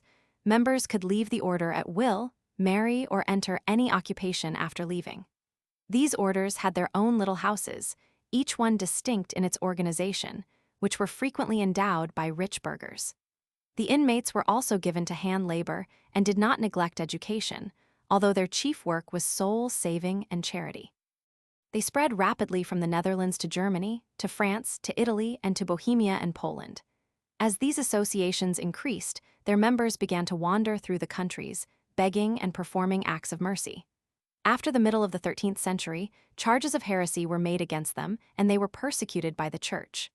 5. The Carmelites, one of the mendicant orders, according to its legendary history, was founded by Elijah on Mount Carmel. The first disciples were Jonah, Micah, and Obadiah, and the wife of Obadiah was the first abbess. Even Pythagoras, Mary, and Jesus were considered members. The real origin, however, seems to lie in the fact that Phocas, a Greek monk from Patmos, in 1185 saw the ruins of a monastery on Mount Carmel, and there an association of hermits was formed. The Patriarch of Jerusalem in 1209 gave the association a rule, and in 1224 this rule was confirmed by Honorius Roman III. The order played an active part during the Crusades until 1238, when it was removed to Sicily and later to England and France, where it followed the custom and became a mendicant order in 1247. The founder of the Dominicans, or Black Friars, was Dominic de Guzman, born in 1170 in Old Castile of noble ancestry. Many miraculous tales were told about his mother and his infancy. At the age of 7, he was given over to his uncle, who was archpresbyter at Gummiel de Icken. At the age of 14, he entered the University of Palencia, where he remained 10 years as a laborious, devout, abstemious student. Theology was his chief subject, and he became a distinguished theologian. While a student, it was said that he sold his clothes to feed the poor in a time of famine, and on another occasion he offered to redeem a sad woman's brother from slavery by taking his place. At the age of 24, 1194, after having studied 10 years at the university, he became a canon of the Bishop of Osma, where he helped to introduce the rules of St. Augustine.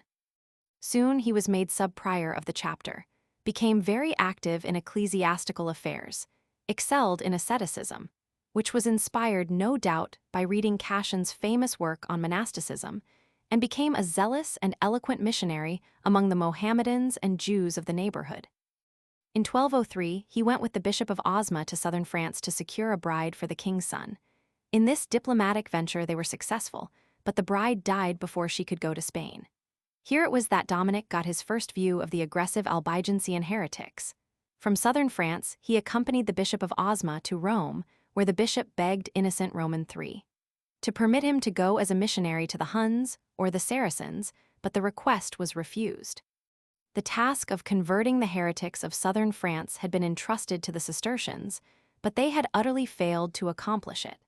As Dominic and the bishop were returning to France, they met at Montpellier 3 of these Cistercian abbots, who had been sent out by the Pope to superintend the duties entrusted to their order. The pomp and splendor of the abbots called forth this bold rebuke from Dominic. It is not by the display of pomp and power, cavalcades of retainers and richly household palfreys, nor by gorgeous apparel, that the heretics win proselytes. It is by zealous preaching, by apostolic humility, by austerity and seeming holiness. Zeal must be met by zeal, humility by humility, false sanctity by real sanctity, preaching falsehood by preaching truth. The abbots were advised to send out for the great workmen who were imbued with apostolic poverty and zeal. The abbots accepted the advice and joined Dominic and his companion in their new conception of missionary work, but apparently their labors were checked in 1208 by the crusade waged against the Albigenses. During the efforts to exterminate these revolters against the faith and authority of Rome, there are two accounts of the activity of Dominic. First, that he was a fiery leader of the crusading parties, and, secondly, that he strongly denounced the war. The probability seems to be that he lived quietly in his monastery at Pruil, endeavoring to convert the heretics without taking part in the war. Whatever the fact may have been, however, so far as the historical sources go, for the next 8 years his life is a blank. No doubt he was wisely planning for the future. In 1206, the Bishop of Toulouse presented to Dominic of Osma the Church of St. Mary's of Pruil and the adjacent land to the extent of 30 feet for the use of his women converts, who at first were 9 noble ladies for whom he drew up a monastic rule.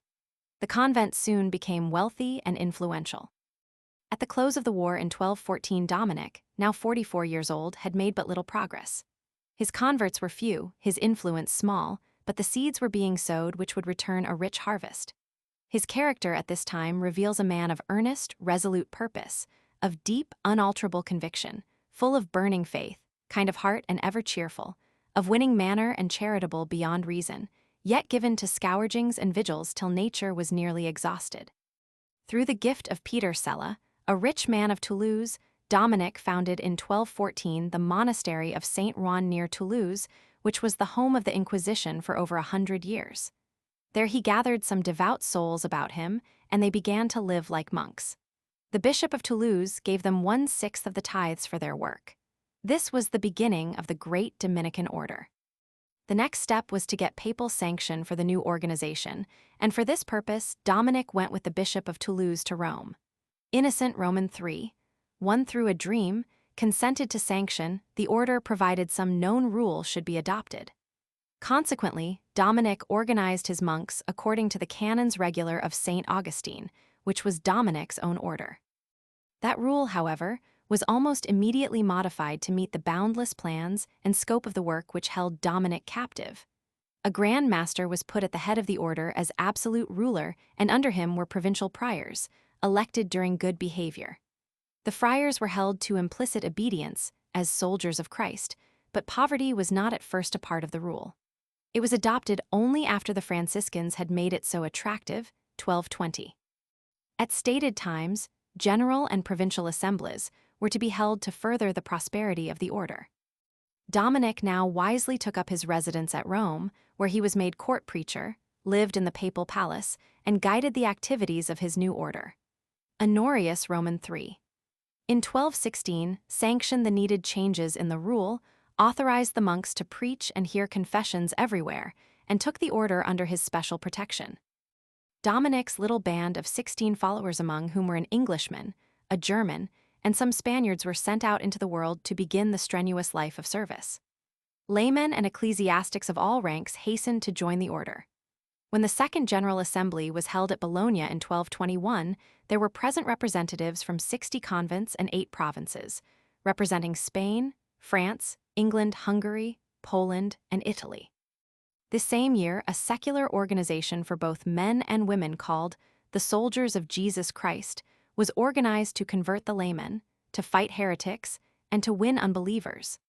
The members had a distinct dress and special rites and services.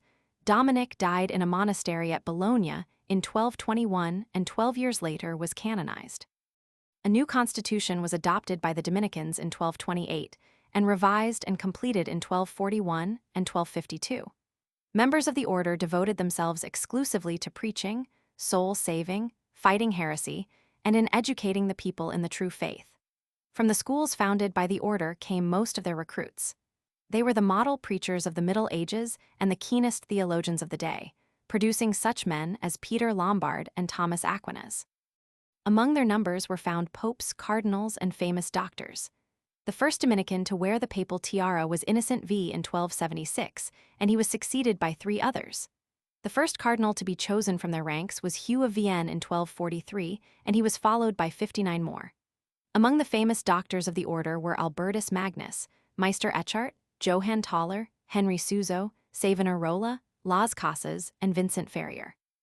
The Dominicans could boast of more than 800 bishops, 150 archbishops, and the number of martyrs belonging to their order between 1234 and 1334 was 13,370.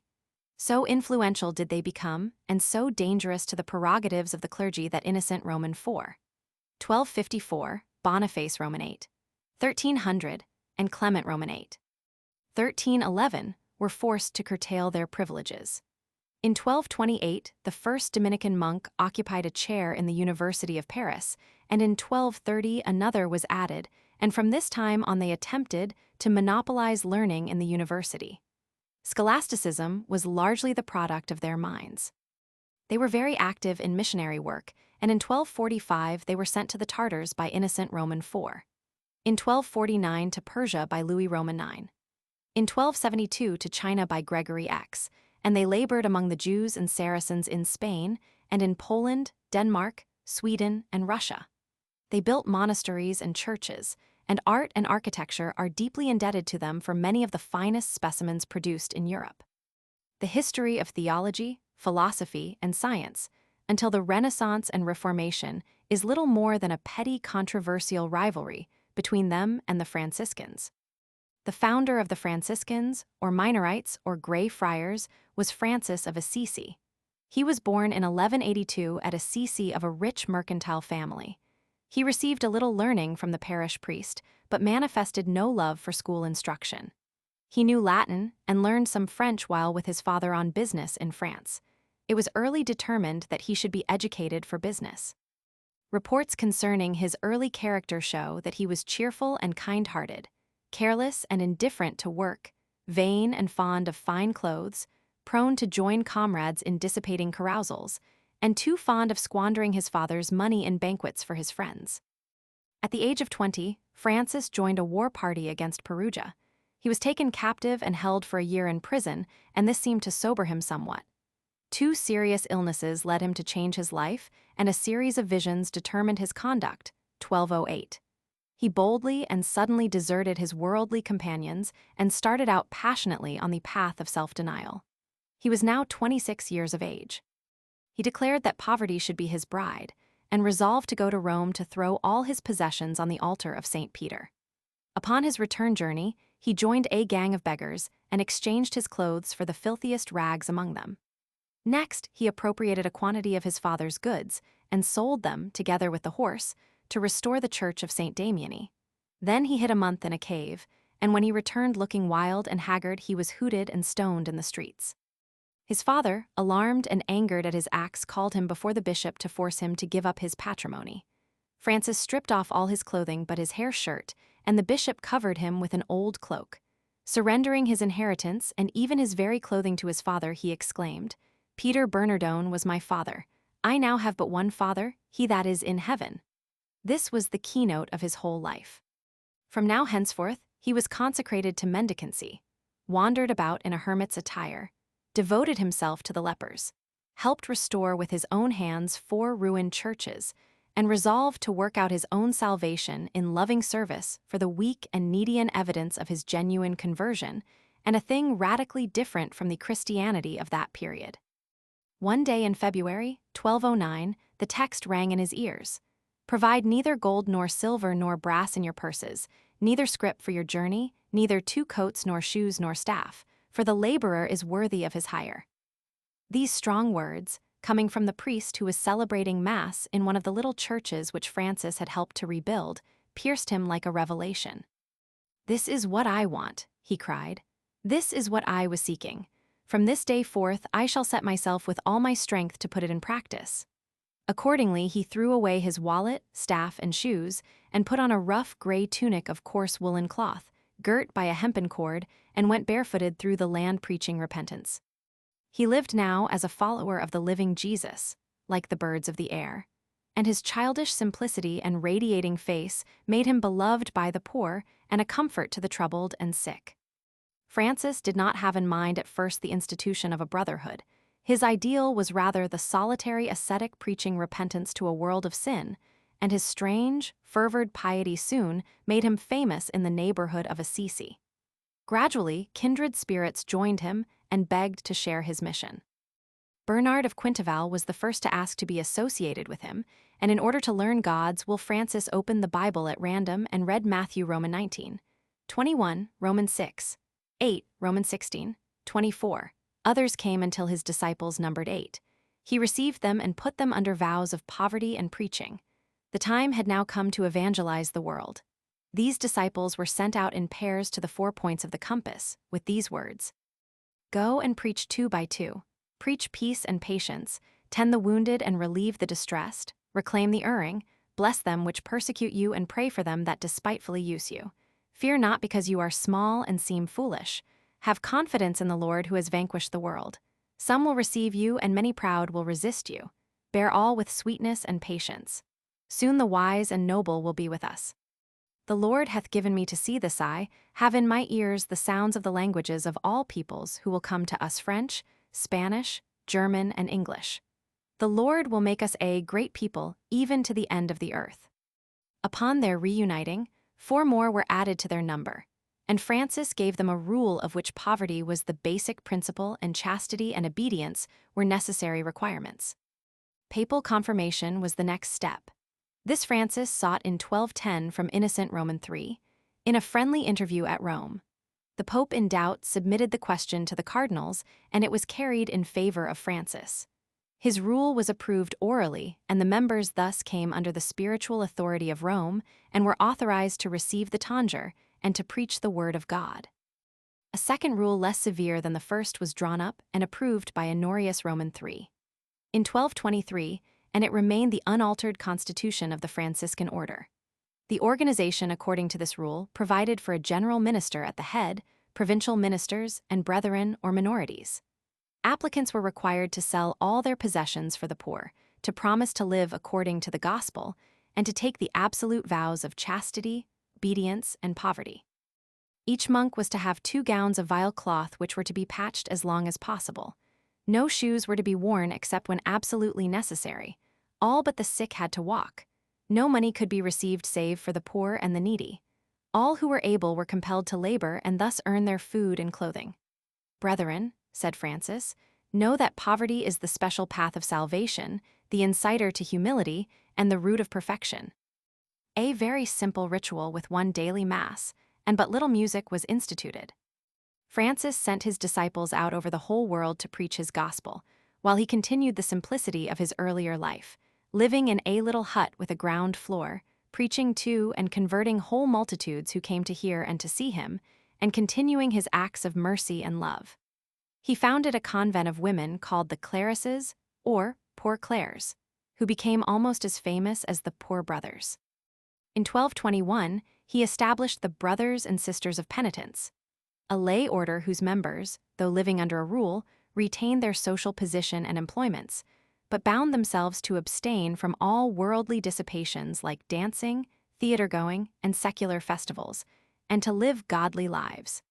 This was a very sensible arrangement, because by it Francis enlisted all classes in sympathetic cooperation. Impelled by missionary zeal, Francis journeyed not only throughout Italy, but to Illyria, Spain, and with 12 brethren even went to the distant Holy Land, where he not only converted thousands to Christianity, but even attempted to win the Sultan himself. Failing in this, he returned to Italy. In his relations with Rome, Francis was the truest son of the Church, and formed an army trained in piety and absolute obedience, which the Pope used later to great advantage. For himself, however, he demanded freedom to live and to act after his own heart. His life was spared to see his order cover the world, but at length worn out by his labors and consuming zeal he died in 1226 naked and in poverty. After his death, it is said that the 5 wounds of the Savior, called the stigmata, were found on his body. He was canonized in 1228 by Gregory Roman IX. Few persons in the world's history have stamped their character and influence upon their age in a more marked manner than did St. Francis. His life is hallowed by countless miracles, and it is not always easy to separate myth from truth. But a careful study of his career reveals the fact that he felt the unity of the universe in God and preached it to man in love and charity as a genuine religious philosopher. With an unparalleled ardor and spiritual industry, he taught everyone that the salvation of a human soul comes through self-sacrifice. He and his followers aimed to realize the simplicity of Christ and his apostles. No human creature since Christ has more fully incarnated the ideal of Christianity than Francis. His chief happiness was in ministering to the needs of his fellow creatures. The perfection of gladness, he said, consists not in working miracles, in curing the sick, expelling devils, or raising the dead, nor in learning and knowledge of all things, nor in eloquence to convert the world, but in bearing all ills and injuries and injustices and despiteful treatment with patience and humility. Through his insane, extravagant asceticism, there shines forth a patience, humility, and depth of love necessary to oppose the pride and cruelty of his age. He inculcated the gospel of cheerfulness and declared that gloom and sadness were the deadly weapons of Satan. He had a poetic soul, was passionately fond of animals, and flowers called them his brothers and sisters, and preached some beautiful sermons to the trees, the fish in the streams, the birds, and the posies. He wrote some rugged and touching verse, the first broken utterances of a new voice which was soon to fill the world. Of all saints, St. Francis was the most blameless and gentle. Francis was emphatically the saint of the people, of a poetic people, like the Italians. In many ways, he was the forerunner of Dante. In prayer, in picture, and in song, the worship of St. Francis vied with that of Jesus. In story and legend, he soon outstripped Christ. It was in 1219 that St. Francis sent his disciples out to evangelize the world. Those who went to Germany and Hungary were regarded as heretics and roughly treated. In France, at first, they were mistaken for Cathari, and an appeal was made to the Pope concerning them. 5 suffered martyrdom in Morocco. They soon spread to all parts of the world, and many of them perished as martyrs in the cause they had espoused. When St. Francis held his first chapter in 1221, 3,000 members were present, and provincial masters had been appointed in all European countries. In 1260, there were 33 provinces, 182 guardianships, 8,000 monasteries, and 200,000 friars. The order has produced 5 popes and many cardinals, bishops, theologians, writers, and poets. A comparison of the 2 founders and their orders reveals some interesting facts. Both leaders were born about the same time, Saint Dominic being the older by 12 years. Both were of Romance origin, one of noble, the other of ignoble birth. The early life of each was wholly dissimilar in disposition, education, and relation to the Church. The causes operating to make them reformers were very different. Saint Dominic dreamed of an aggressive, skillfully trained body of preachers of simple life to convert the heretics and to instruct the orthodox, thus keeping them firm. Saint Francis, on the other hand, made poverty the first Christian grace and sought to lead all men back to Jesus as the great model. One labored for doctrinal orthodoxy, the other for personal piety. Both applied to Innocent Roman III, about the same time, for a permit to found a new order, and both were successful. Each order in its purpose was reformatory and in the monastic world revolutionary. In organization, the 2 orders were essentially the same. Each had a governor-general at Rome, provincial governors in the provinces, priors or guardians over single cloisters, which were simply homes and not convents in the old sense, and demanded a certain type of life for the members. The vows were essentially the same, although the Franciscans originated and the Dominicans adopted that of poverty. Both orders devoted themselves to preaching and to saving souls. Education, art, morality, and religion of the later Middle Ages were in a large measure molded by the influence of these 2 organizations.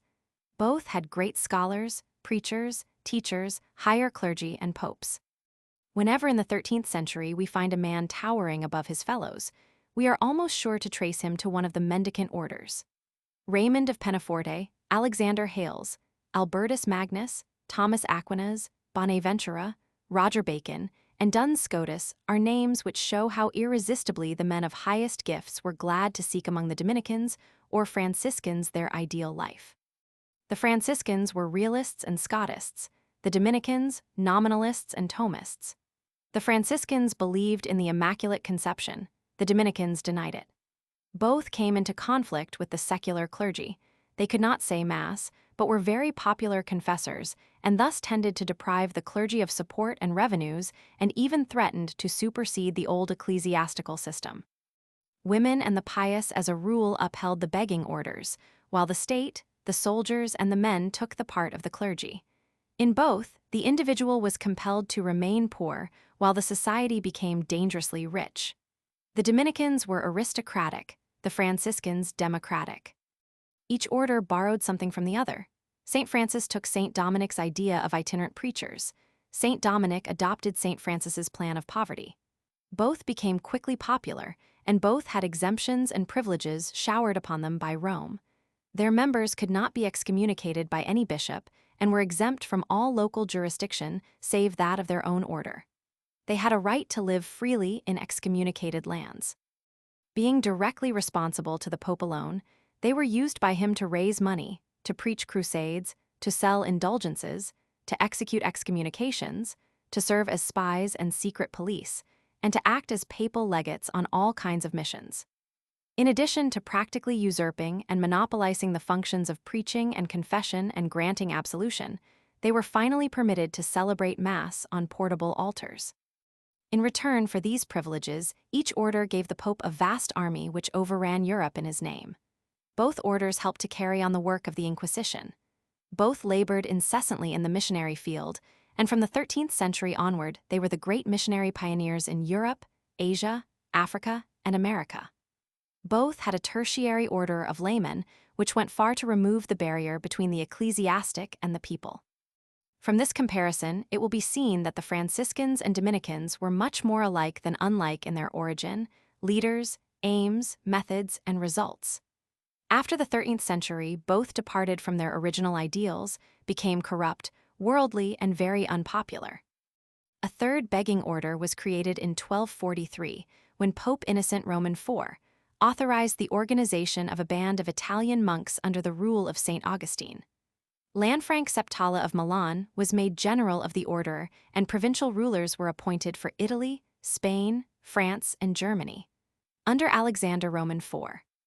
In 1256, they assumed the rights and duties of a mendicant order, and in 1287 they were taken under the particular protection of the Pope. They soon spread rapidly over Western Europe, and by the 15th century covered 42 provinces, had 2,000 monasteries, and 30,000 monks. It was this order which young Martin Luther entered in 1505 at Erfurt.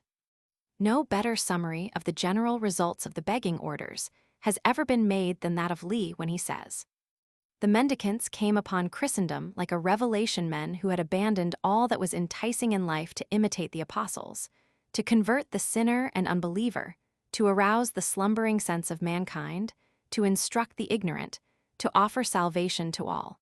In short, to do what the Church was paid so enormously in wealth and privileges and power for neglecting. Wandering on foot over the face of Europe, under burning suns or chilling blasts, rejecting alms and money, but receiving thankfully whatever coarse food might be set before the wayfarer, or enduring hunger in silent resignation, taking no thought for the morrow, but busied eternally in the work of snatching souls from Satan, and lifting men up from the sordid cares of daily life, of ministering to their infirmities, and of bringing to their darkened souls a glimpse of heavenly light. Such was the aspect in which the earliest Dominicans and Franciscans presented themselves to the eyes of men, who had been accustomed to see in the ecclesiastic only the sensual worldling intent solely upon the indulgence of his appetites. In the busy world of the 13th century, there was then no agency more active than that of the mendicant orders, for good and for evil. On the whole, perhaps the good preponderated, for they undoubtedly aided in postponing a revolution for which the world was not yet ready. Though the self-abnegation of their earlier days was a quality too rare and perishable to be long preserved, and though they soon sank to the level of the social order around them, yet their work had not been altogether lost.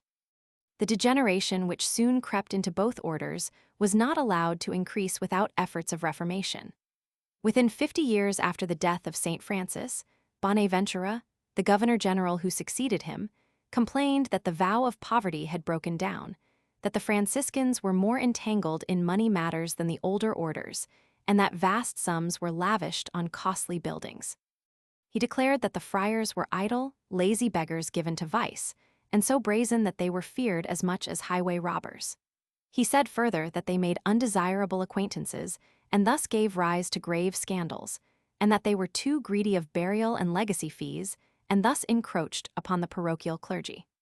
St. Francis himself had been compelled to resign his generalship on account of the abuses and offered to resume it only on condition of reformation.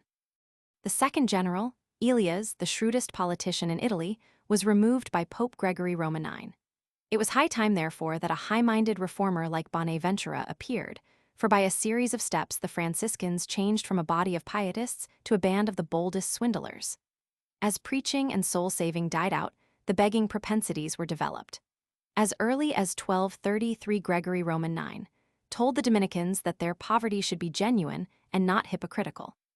The wide use of the friars by the Pope for political purposes still further diverted them from their spiritual functions and tended to make them worldly.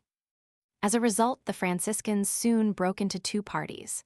One, the liberals, who were not averse to dropping the vow of poverty and imitating the older monastic orders, were very strong. Two, the Reform party, who desired to adhere rigidly to the preaching and practice of St. Francis, were probably a minority and were weakened by subdivisions. One faction of the strict party was called spirituals, and in turn was represented by the Caesarines, who revolted against the public activity of Elias and were punished as rebels. The Celestines, who were permitted to exist as a separate order by Pope Celestine V in 1294, and were later denounced as heretics. The Congregation of Narbonne, which was formed in 1282. The Clarinins, who were accused of heresy in 1318. And the Congregation of Philip of Nyarca, which was formed in 1308.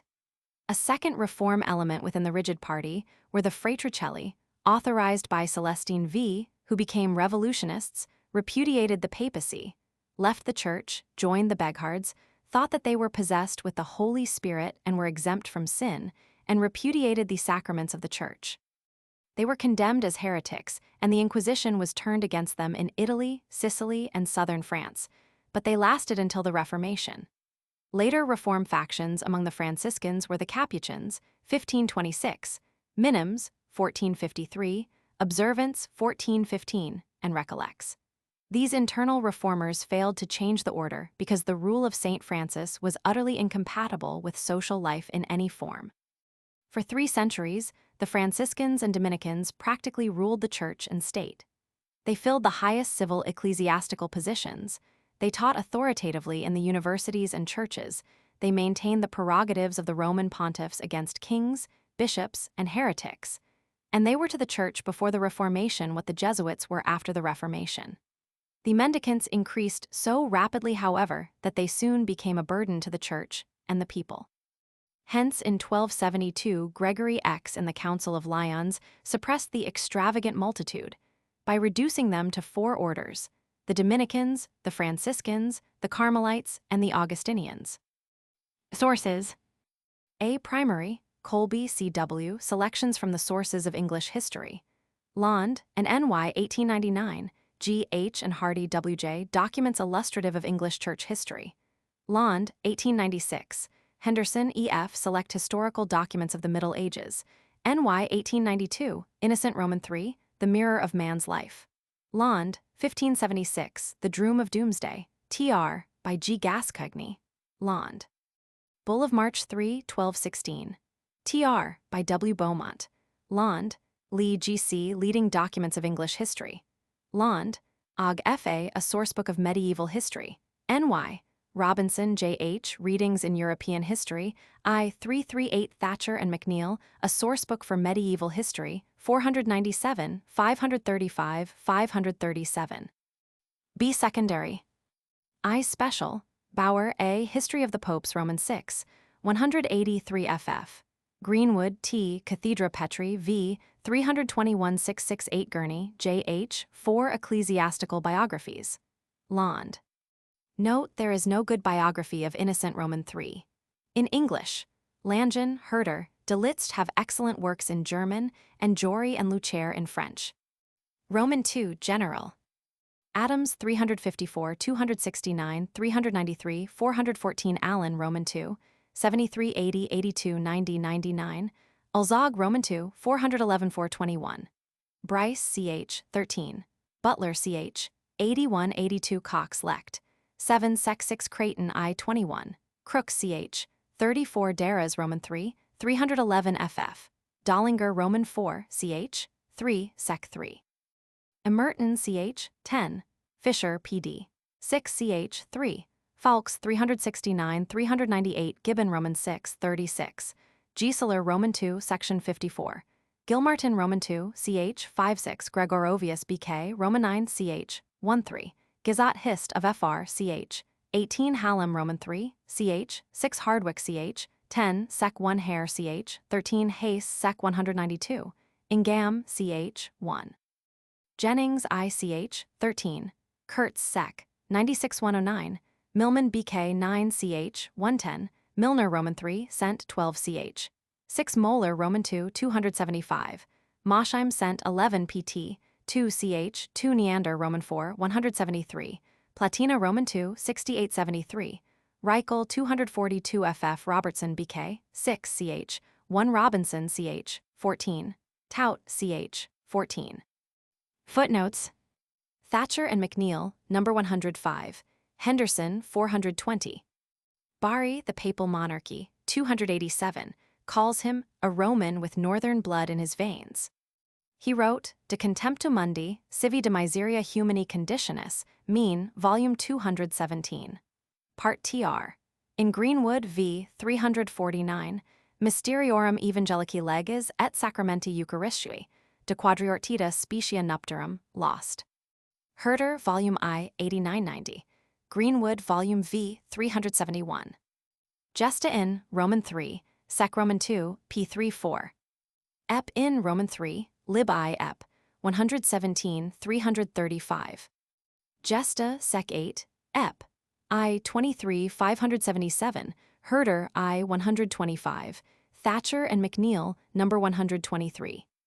Greenwood v. 376, ep. I 410. A papal bull declaring Sicily a papal fief was accepted without opposition. Gesta Sec Roman 2. Ibid Sec 910. Creighton I p. 21. Thatcher and McNeill, number 130. Mohn, Jur, Roman 2, 224. Greenwood v. 510. Thatcher and McNeill no. 135, 136. Og. Section 66. Gesta Sec. 58. Ep. I 99, 249, 446. Greenwood v. 456. Thatcher and McNeill, number 118. Henderson, 11. Lee Sourcebook of Ang Hist, Sec. 66. Ep. v. 66. See Roger of Wendover's Chronicle for facts about Life of Langton and Hooke, Lives of Archbishops of Cant, Roman 2, 657. Cf. Roger of Wendover Chronicle tr. by Giles. Lee Sourcebook, Sec. 67, Colby, number 29. Lee Sourcebook, Sec. 68, 69. Ibid, Sec. 71. Greenwood v. 587. Ep. Roman 16, 77. Lee Sourcebook, Sec. 72, 73, 74. G. and Hardy no. Roman 25. Roger of Wendover Chronicle tr. by Giles Roman 2, 304. Lee Sourcebooks.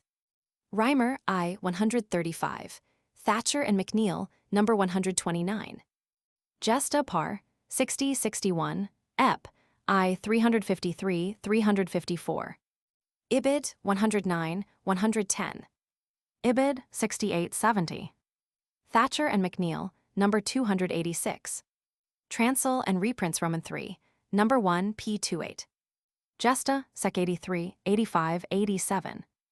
Ibid, Sec. 89, Ep. Roman 7, 164, Transl and reprints Roman 3, number 1 p. 20. Gesta, Sec. 93. Gesta, Sec. 98. Thatcher and McNeill, number 288. Robinson Readings, I 338. Ep. I 494. C. Munro, The Wren of the 12th Cent. Innen, Rep of A.M. Hist. Asak, 1906 I-45. Lee Hist, of Inc., ICH 2. Ibid, I-64. Ibid, 66. Lee Hist, of Inc., Volume I-68. Ibid, 69. Ibid, 72. Robinson, Readings, I-380. Lee Hist, of Inc., I-76. Ibid, 89. Robinson, Readings, I-381.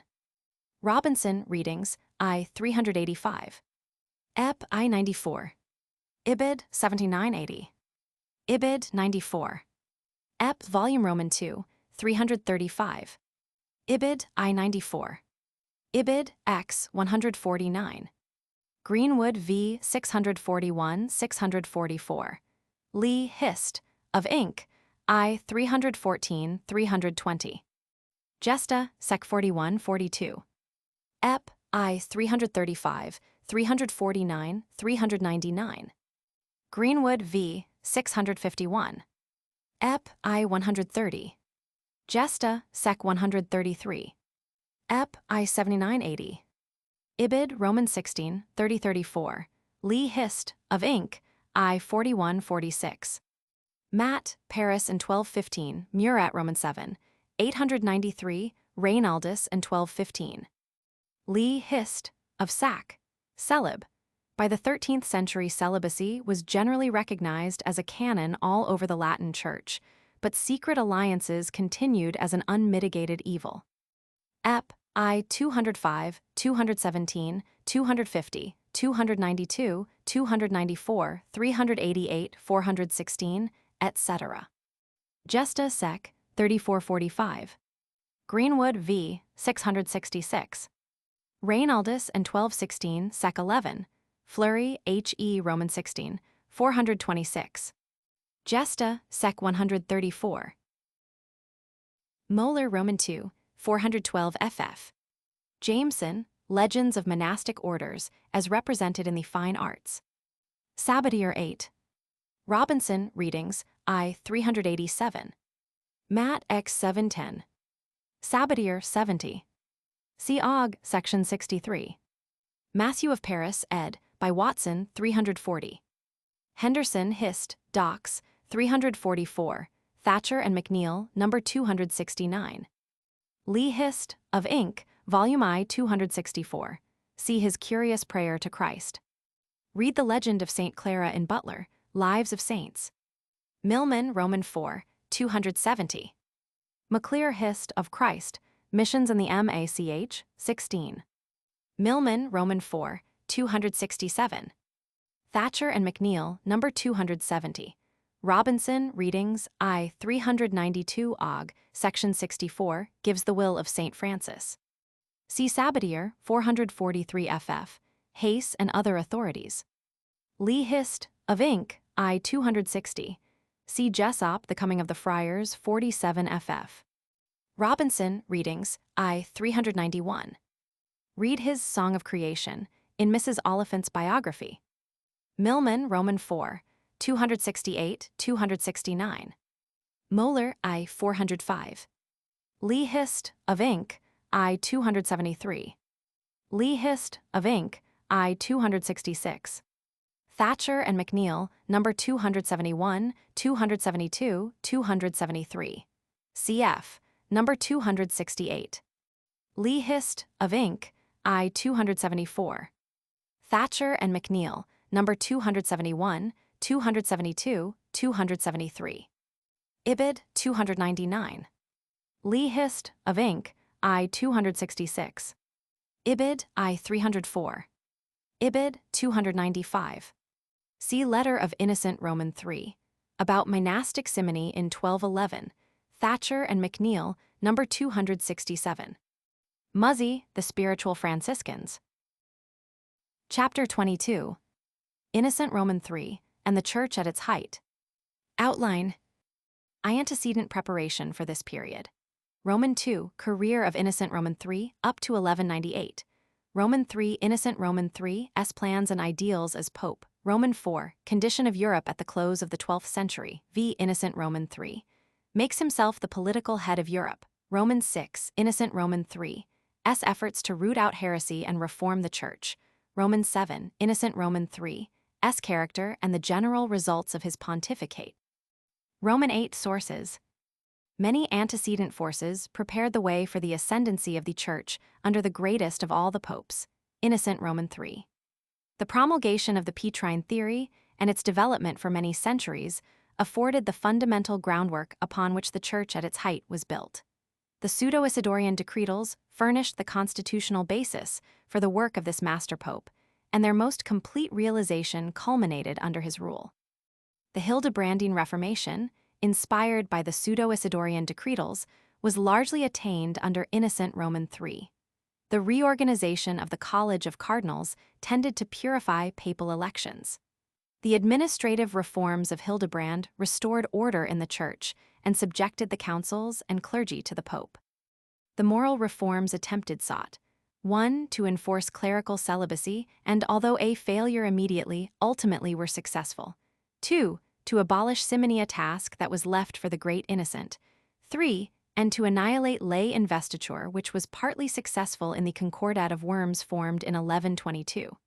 Gregory Roman 7 had sought also to subject the state to the Church. Some of his successors, notably Urban Roman II, Paschal Roman II, Calixtus Roman II, and Alexander Roman III, strove valiantly to realize this same purpose. The complete realization of all these hopes, however, was left for Innocent Roman III. Innocent Roman III was born in 1160 at Anagni and bore the name Lothario. He was the fourth son of a rich, noble Italian family named Conti. His father was Count Trasimundo of Segni, and his mother belonged to the noble Roman Scotti family, which had given the Church 9 popes and 13 cardinals. It is not unreasonable to believe, therefore, that the young Lothario inherited from his ancestors both a capacity and a desire for an important position in the Church. His education was the best obtainable at that day and was begun under the direction of 2 cardinal uncles. He was sent to Rome to one of the schools attached to all the churches, and there received his elementary education and likewise his preparation for the university. When properly qualified, he entered the University of Paris, where he studied philosophy and theology under the celebrated Peter of Corbel. While there, he probably visited England in order to make a pilgrimage to the shrine of Thomas à Becket. From Paris, he was sent to Bologna University, where he studied civil law and especially canon law, then a very popular subject. He mastered the whole system of decretal lore and made it his guide for the rest of his life. In 1181 he returned to Rome, a university graduate, only 21 years of age, yet celebrated for his theological and legal erudition. Everything pointed him toward a career in the Church: his character, his birth as the youngest son of a noble, his family connections with the Church, his education, and his natural inclination. It is no surprise, consequently, to learn that upon his return to the Eternal City he was made a canon of St. Peter's, 1181. Gregory Roman 8. 1187 promoted him to the office of subdeacon, and Clement Roman 3. 1190, his maternal uncle made him cardinal deacon. He now became the chief papal advisor, was a recognized leader in the College of Cardinals, though only 29 years of age, and was generally known as a second Hildebrand.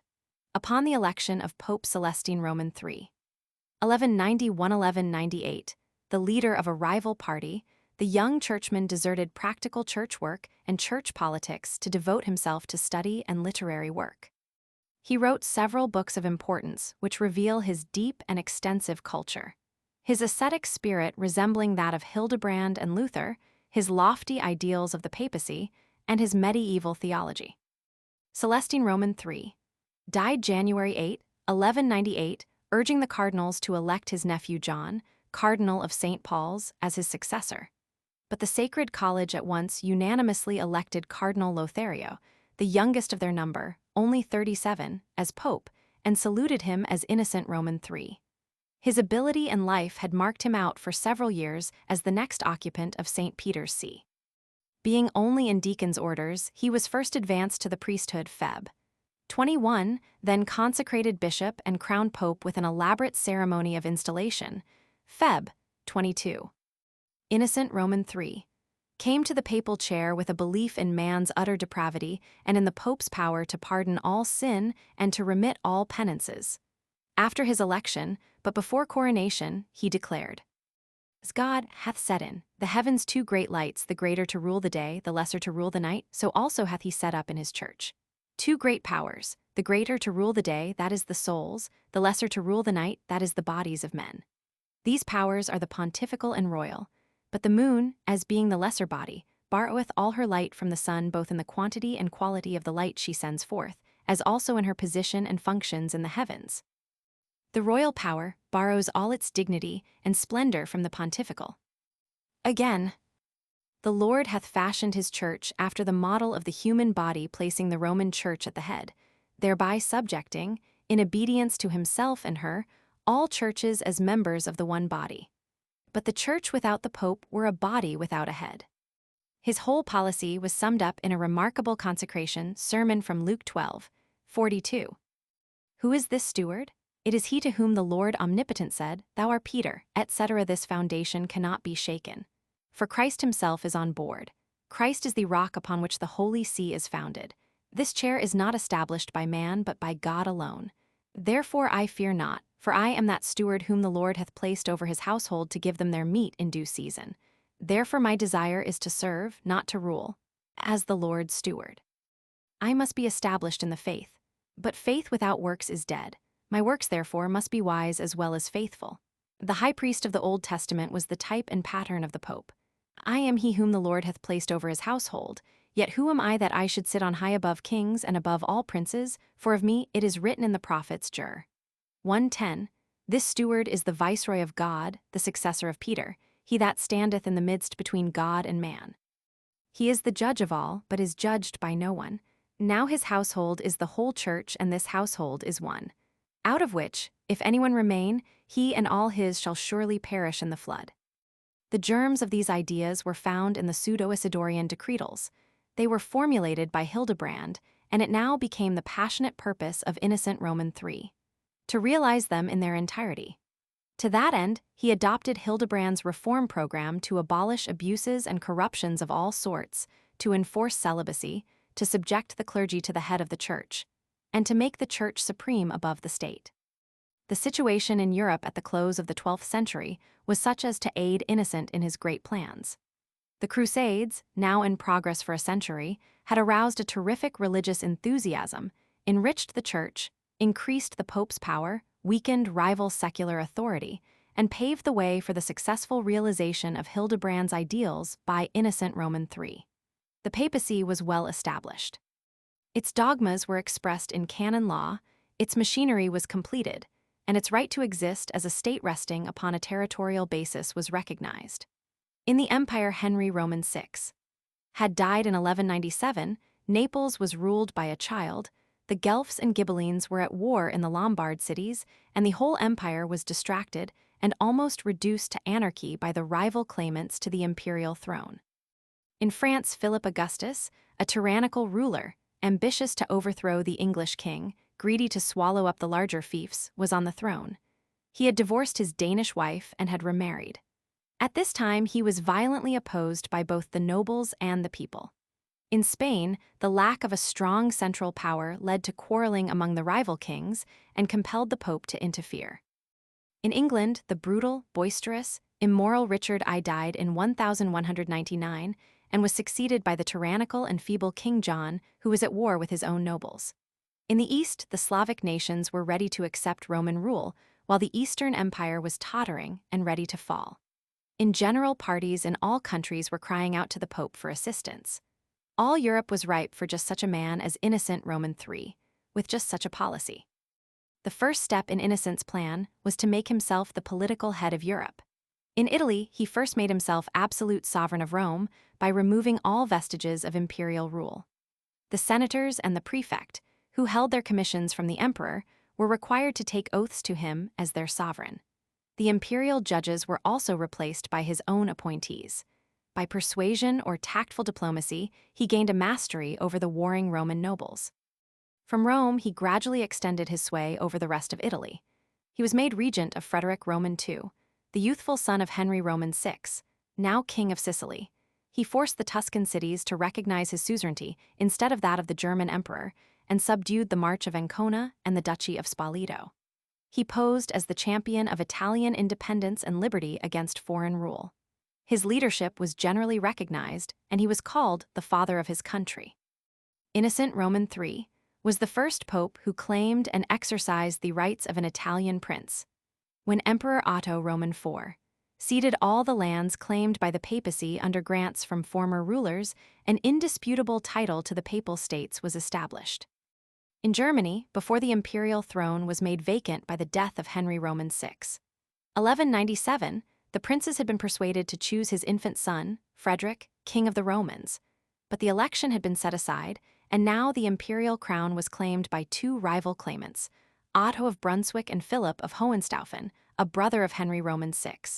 The civil war which ensued in Germany between these rival claimants gave Innocent Roman III his opportunity. Both claimants appealed to the Pope, but Otto was the more submissive. The Pope assumed the function of arbiter and issued a famous bull favoring Otto.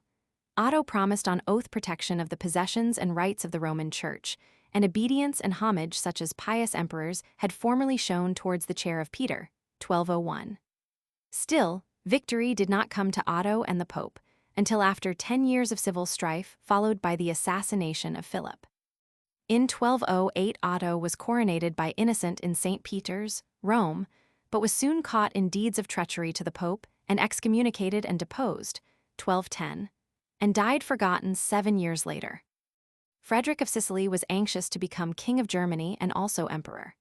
The Hohenstaufen party in Germany invited him to visit them, and in this Frederick was encouraged by Innocent Roman III.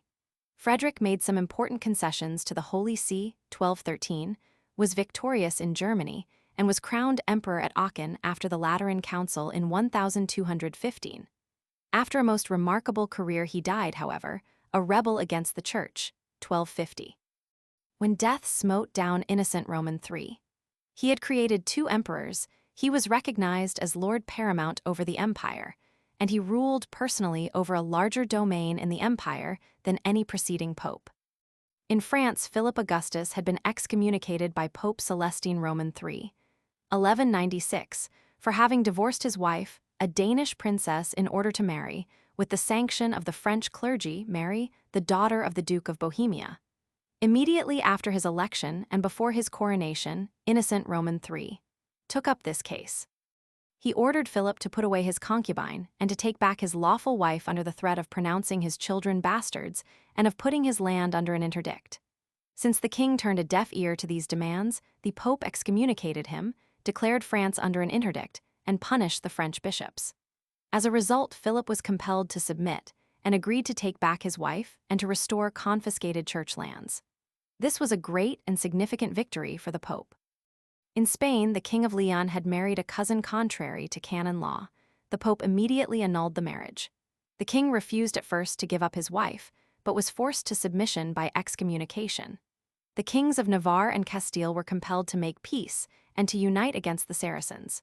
Portugal was declared a fief of the Holy See, and the king was commanded to hurry up the payment of tribute. The King of Aragon was crowned by the Pope at Rome as a feudal vassal. In England, King John, who had succeeded Richard I in 1199, had embittered against him nobles, clergy, and common people by extortions and tyrannical acts of all sorts. He aroused the wrath of Innocent Roman III by making a treaty of peace with Philip Augustus of France, while that ruler was still under the ban for repudiating his first wife and marrying another. John had likewise boldly ousted the Bishop of Limoges, confiscated his lands, and revived the constitutions of Clarendon. Innocent Roman III immediately called John to account for these misdemeanors and forced the stubborn king to promise to make a crusade to atone for his sins. The Pope demanded the immediate reinstatement of the Bishop of Limoges in his office and lands. He treated the constitutions of Clarendon as if they had been repealed and waited for his opportunity to humble the haughty English ruler. In 1205, July 13, Hubert the Archbishop of Canterbury died.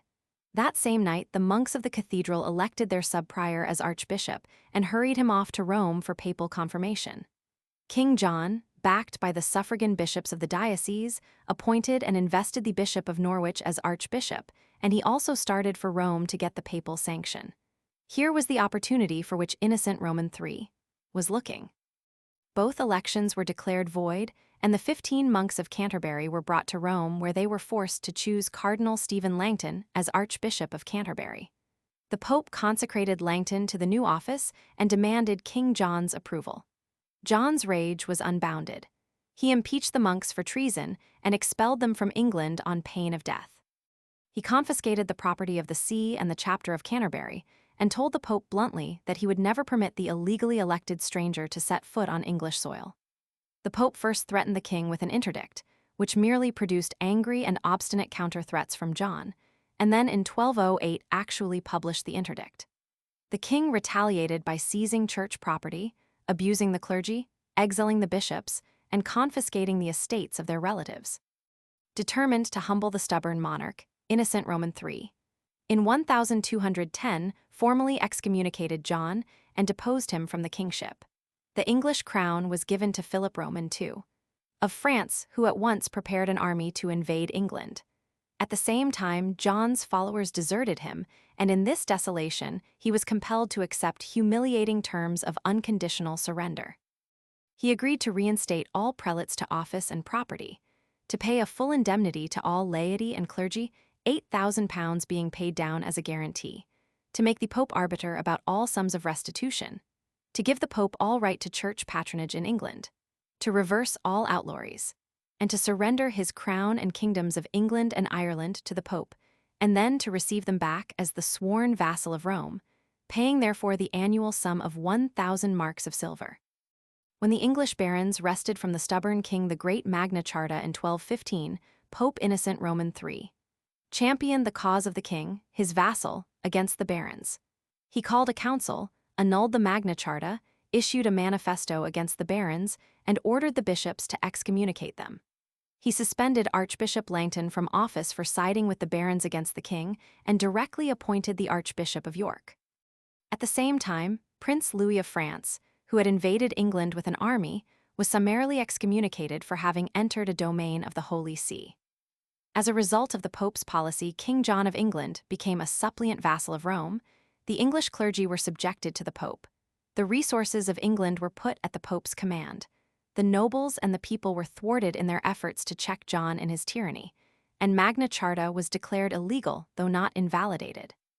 In the East, the Latin rulers in Palestine and at Constantinople were papal vassals. The Pope asserted his supremacy over the Eastern Empire in refusing to restore the Isle of Cyprus and in demanding a council to heal the schism. Leo, king of Armenia, threw both his church and his kingdom into the Pope's arms for protection. Bulgaria was won away from the Greek Church, and her king was given a crown independent of the Eastern Empire. Hungary was treated as a vassal kingdom, and papal protection was extended to her king. In the north, the king of Norway had been slain by a priest who then compelled the bishops in 1184 to crown him king. Innocent Roman III took up the case and appointed the king of Denmark and the Archbishop of Norway, a court, to try the murderer on the charge of having forged papal bulls to favor his coronation. His supporters were excommunicated, he himself was put under the ban, and all places giving him shelter were interdicted. Even the Bishop of Ireland was rebuked for having permitted his clergy to communicate with the accursed apostate. The Pope reorganized the northern churches and tied the clergy to St. Peter's chair. In Poland, the archbishop was censured for neglecting to draw the spiritual sword in favor of Duke Bolsas, who had been ill-treated by his subjects. The Duke of Holland, a faithful vassal, was in turn assisted against his rebellious subjects. No occupant of St. Peter's chair was more sincerely impressed with the beauty and necessity of rescuing the Holy Land from the infidels than Innocent Roman III. He sent preachers all over Europe to stir up a holy war. He labored incessantly to pacify and unite all rulers under his guidance in this great enterprise. He attempted to eliminate the mercenary character of the crusade by forbidding the Venetians to traffic with the Mohammedans.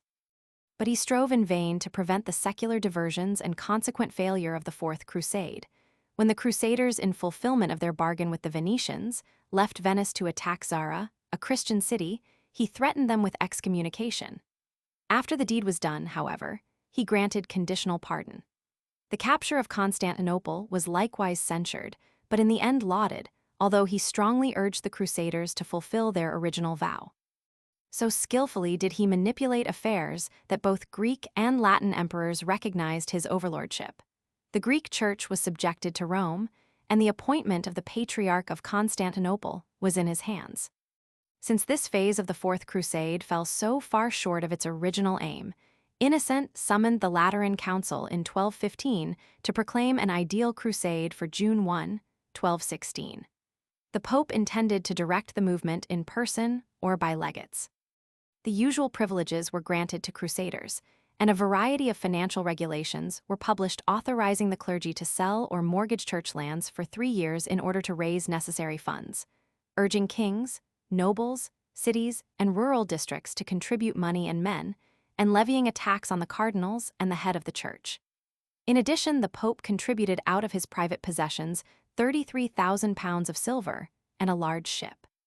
A truce for 4 years was enjoined on all Christian princes on pain of excommunication and interdict. Through the untimely death of the Pope, however, while he was going to persuade Pisa to join in the crusade did not mature. But later the popes were not slow in claiming the leadership granted in this instance by the council to Innocent Roman III. In no direction did Innocent Roman III accomplish more than in his uncompromising attack on heresy. It must never be forgotten that heresy was the greatest crime of the Middle Ages. God had planted his church on earth, appointed the Pope as vicegerent, and prescribed laws and dogmas in the Bible and the canons to govern the church. Any violation of these laws or disbelief in the dogmas was heresy. Consequently, heresy was treason against both the church and God. A heretic was like a man with a dangerous, infectious disease. Not only was he himself in mortal danger, but he might inoculate the whole community and carry it down to perdition. It was the duty of the church, therefore, to get rid of that diseased person either by curing him through recantation or ending his power for evil by death. The existence of heresy parallels the whole history of the church and suggests a universal mental attribute. The causes for the remarkable growth of heresy are to be found in the departure of the church from its earlier teachings and practices, in the failure of the church to make its theory and practice harmonize, in the remnants of earlier doctrines and heresies, and in the mental awakening of the 12th and 13th centuries due to the Crusades and other influences. Among the leading heretics of this period were 1. Tanchelm, who carried on a heretical movement in Flanders, 1108–1126, teaching the historical origin of the hierarchy, the pollution of the Eucharist in the hands of a bad priest, the illegality of tithes, and the congregational view of church government. 2. Ian de l'Ettle in Brittany, who declared that he was the Son of God sent to reform the church, 1145–1148. 3. Pierre de Brise, who preached in Valenize until he was burned, 1106–1126, declaring infant baptism useless, offerings, prayers, and masses for the dead of no avail since each one would be judged by his own merits, churches unnecessary, the use of the cross idolatry, the Eucharist a mere historical incident, and the papacy with its hierarchy of officials a blatant fraud. 4. Henry of Lausanne, who deserted his monastery and became a reformer in various districts in France, 1116–1147. He rejected the invocation of saints, taught asceticism, denounced the vice of the clergy, discarded the Eucharist, denied the sanctity of the priesthood, declared tithes to be illegal, opposed attendance at church, and aroused an intense zeal for purity and piety. Whole congregations left their churches and joined him. At last the church secured his arrest and condemnation to imprisonment for life, but he appears to have died shortly after. 5. Arnold of Brescia, a pupil of Abelard who traveled in various parts of Italy, France, and Germany, denouncing infant baptism, rejecting the Eucharist, assailing the wealth of the church, lashing the vices of the clergy, and organizing associations of poor men until he was finally hanged, then burnt, and his ashes thrown into the Tiber. 6. Peter Waldo of Lyon, a rich but ignorant merchant, who from a study of the New Testament was led, after providing for his family, to give all his possessions to the poor. He became an ardent preacher, won converts, and sent them out as proselyting missionaries. He and his followers refused obedience to pope and prelates, saying all good men were priests, permitted women to preach, declared God and not man should be obeyed, rejected masses and prayers for the dead as useless, denied purgatory, assailed indulgences, advocated non-resistance, denounced war and homicide, attacked all the vices of the day, and organized the Poor Men of Leon, which order soon spread under the name Waldenses all over Europe. 7. The Catharists, who appeared during the Middle Ages in Lombardy in the 11th century and soon spread over Western Europe and became very powerful. They were dualists believing in God and Satan, the spiritual and the physical, the good and the bad. They held that Christ came to overthrow Satan and that the Roman Church was the latter's seat. They rejected the authority and doctrines of the Church and had a distinct ritual of their own.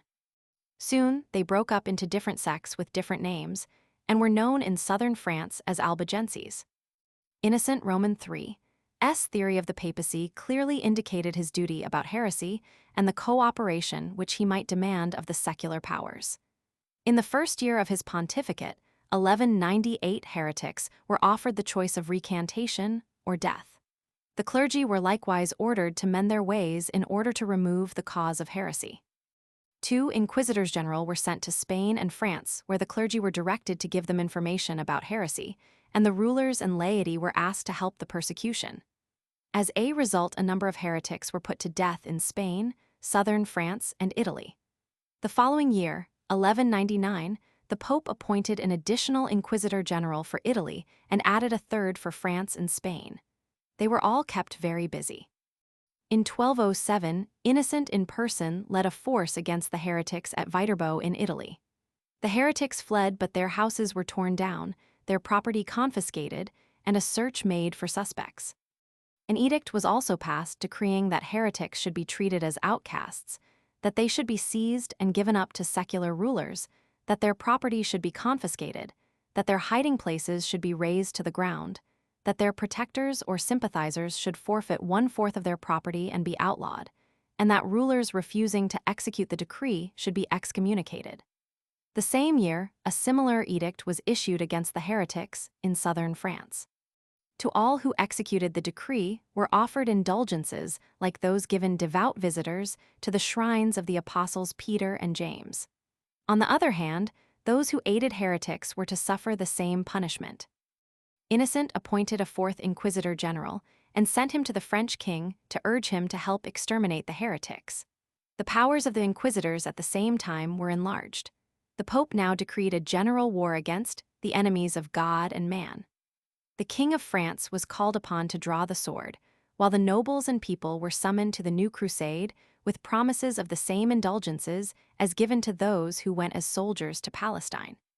Count Raymond of Toulouse was harshly excommunicated and deposed. This new holy war with Simon de Montfort as leader was preached amidst much enthusiasm. A bloody war of extermination was carried on for some years in southern France until the Albigenses were all but extinct. As a result, the Pope's authority was greatly increased. Simon de Montfort was made Count of Toulouse, while Raymond was exiled to England. The precedent for using the crusading machinery against heretical regions was established, and the Inquisition was founded. The Lateran Council in 1215 defined heresy and formulated complete regulations for its suppression. Not only was Innocent Roman III a great defender of church dogmas, a master organizer of the hierarchy, and an administrator without a peer in church history, but he was also a far-reaching and sincerely intelligent reformer. The judicial reforms were necessary to round out Innocent's theory of church government. He claimed immediate, personal jurisdiction over all causa majors, such as disputes of the clergy, and all questions involving the interests of the church or of churchmen. Consequently, the power of secular rulers over the clergy was curtailed. An appalling number of cases was sent for settlement to the Curia at Rome, and cases there were decided with a speed and punctuality hitherto unknown. Innocent Roman III personally held court 3 days each week, heard all important cases, and rendered the decisions. On the other hand, unimportant cases were turned over to committees under his eye. He insisted upon having honest judges all over Christendom for minor cases, and enforced his will by making an appeal to Rome simple, easy, and inexpensive. All bribes and gifts to judges were strictly prohibited. The Lateran Council of 1215 modified the trial of clerical offenders by insisting upon trial in the presence of the accused, a clear statement of the charges, a list of witnesses for the accused, and no appeal before the rendering of a decision in an inferior court. Innocent Roman III also took all treaties between nations under the protection of the Church and insisted on acting as supreme arbiter in all wars and civil feuds. The necessity of moral reformation was recognized by Innocent Roman III from the beginning of his pontificate. From the year of his election, he endeavored to abolish all those debilitating corruptions which prevented the realization of his ideal priesthood, namely, pluralism, luxury, rapacity, pride, arrogance, and other evils. The clergy were emphatically commanded to free themselves of these abuses, and severe orders were given to his legates to root out these evils. In 1215, the Lateran Council was called for the extirpation of vices, the planting of virtues, the correction of abuses, and the reformation of morals. All the clergy were urged to note the evils needing amendment and to correct the same. In a sermon opening this remarkably representative council, the Pope urged the clergy to reform themselves so that they could the better lead their flocks aright. Many reformatory measures were enacted by this council. Nepotism was prohibited, monastic abuses were corrected, pluralities were forbidden, the extravagant use of relics was curtailed. The extortions and simony of the clergy were abolished, and renewed stress was laid on the canons of celibacy. The doctrinal changes instituted by Innocent Roman III were likewise important. The dogma of transubstantiation was canonized by the Lateran Council in 1215. Before that time, there had been many and divergent views concerning this important subject. The leading motive which actuated Innocent in having this doctrine carefully defined was to destroy heresy. In consequence of the new dogma, the sacerdotal body was elevated by being given a holier character, while each individual priest employed this new power as a badge of divine dignity. All discussion about transubstantiation now ceased. Heresy was more clearly defined than ever, and the Inquisition was canonized. At the same time, the unity of the Church on its doctrinal side was given greater emphasis. The canonical restrictions on marriage were relaxed. The earlier rigid law had led to grave abuses, since the clergy annulled marriages and bastardized the offspring, while the laity made it an excuse for divorce and licentious passion. The prohibition of marriage between the relative of a second wife and a first was removed. The degree of consanguinity and affinity was reduced from the 7th to the 4th canonical degree. Secret marriages were prohibited. The publication of the bans was made necessary. Confession and penitential satisfaction were prescribed as obligatory at least once a year under the penalty of excommunication.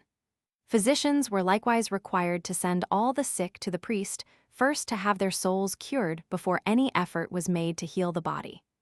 The penalty for disobedience was exclusion from the communion.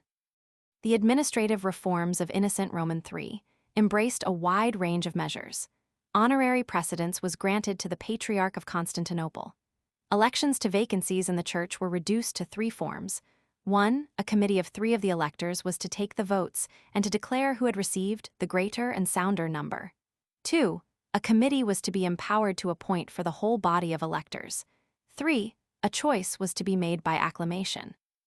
All lay interference was excluded, otherwise the election would be ipso facto illegal. Papal confirmation and the right of revision were carefully guarded. Pluralities were strictly prohibited. Tithes were given precedence over all other taxes and dues, and the clergy were urged to guard the property and to collect all moneys of the Church. The right to transfer ecclesiastics was reserved to the Pope alone. Finally, the Inquisition was instituted for the purpose of suppressing heresy, of enforcing doctrines and ordinances, and of reforming the Church. Innocent Roman III, as head of the great Church, easily outranked every ruler of his day and stands high among the greatest leaders of the Middle Ages and of all ages. A contemporary describes him as a man of wonderful fortitude and wisdom, one who had no equal in his own day, whereby he had been able to do acts of miraculous power and greatness. If Hildebrand was the Julius, Innocent was the Augustus of the Papal Empire. He seldom miscalculated his clear intellect, never missed an opportunity his calculating, spirit rarely urdent, he combined forbearance with vigor. Order, method, unswerving resolution, inexorable determination, undaunted self-assertion, patience, vigilance, and cunning, all cooperating to the accomplishment of a single well-defined object, and that object the unlimited extension of the political power of the Pontiff of Rome had, achieved a signal triumph over the irregular, the selfish, and the impulsive political opposition of the secular powers. The moral character of his reign was variously viewed by contemporaries. The English clergy generally disliked him, and a writer of the day asserted that his death, July 26, 1216, caused more joy than sorrow. St. Luitgard, the prioress of a Cistercian convent in Brabant, said that in a vision she had seen him in purgatory enveloped in flames for his sins.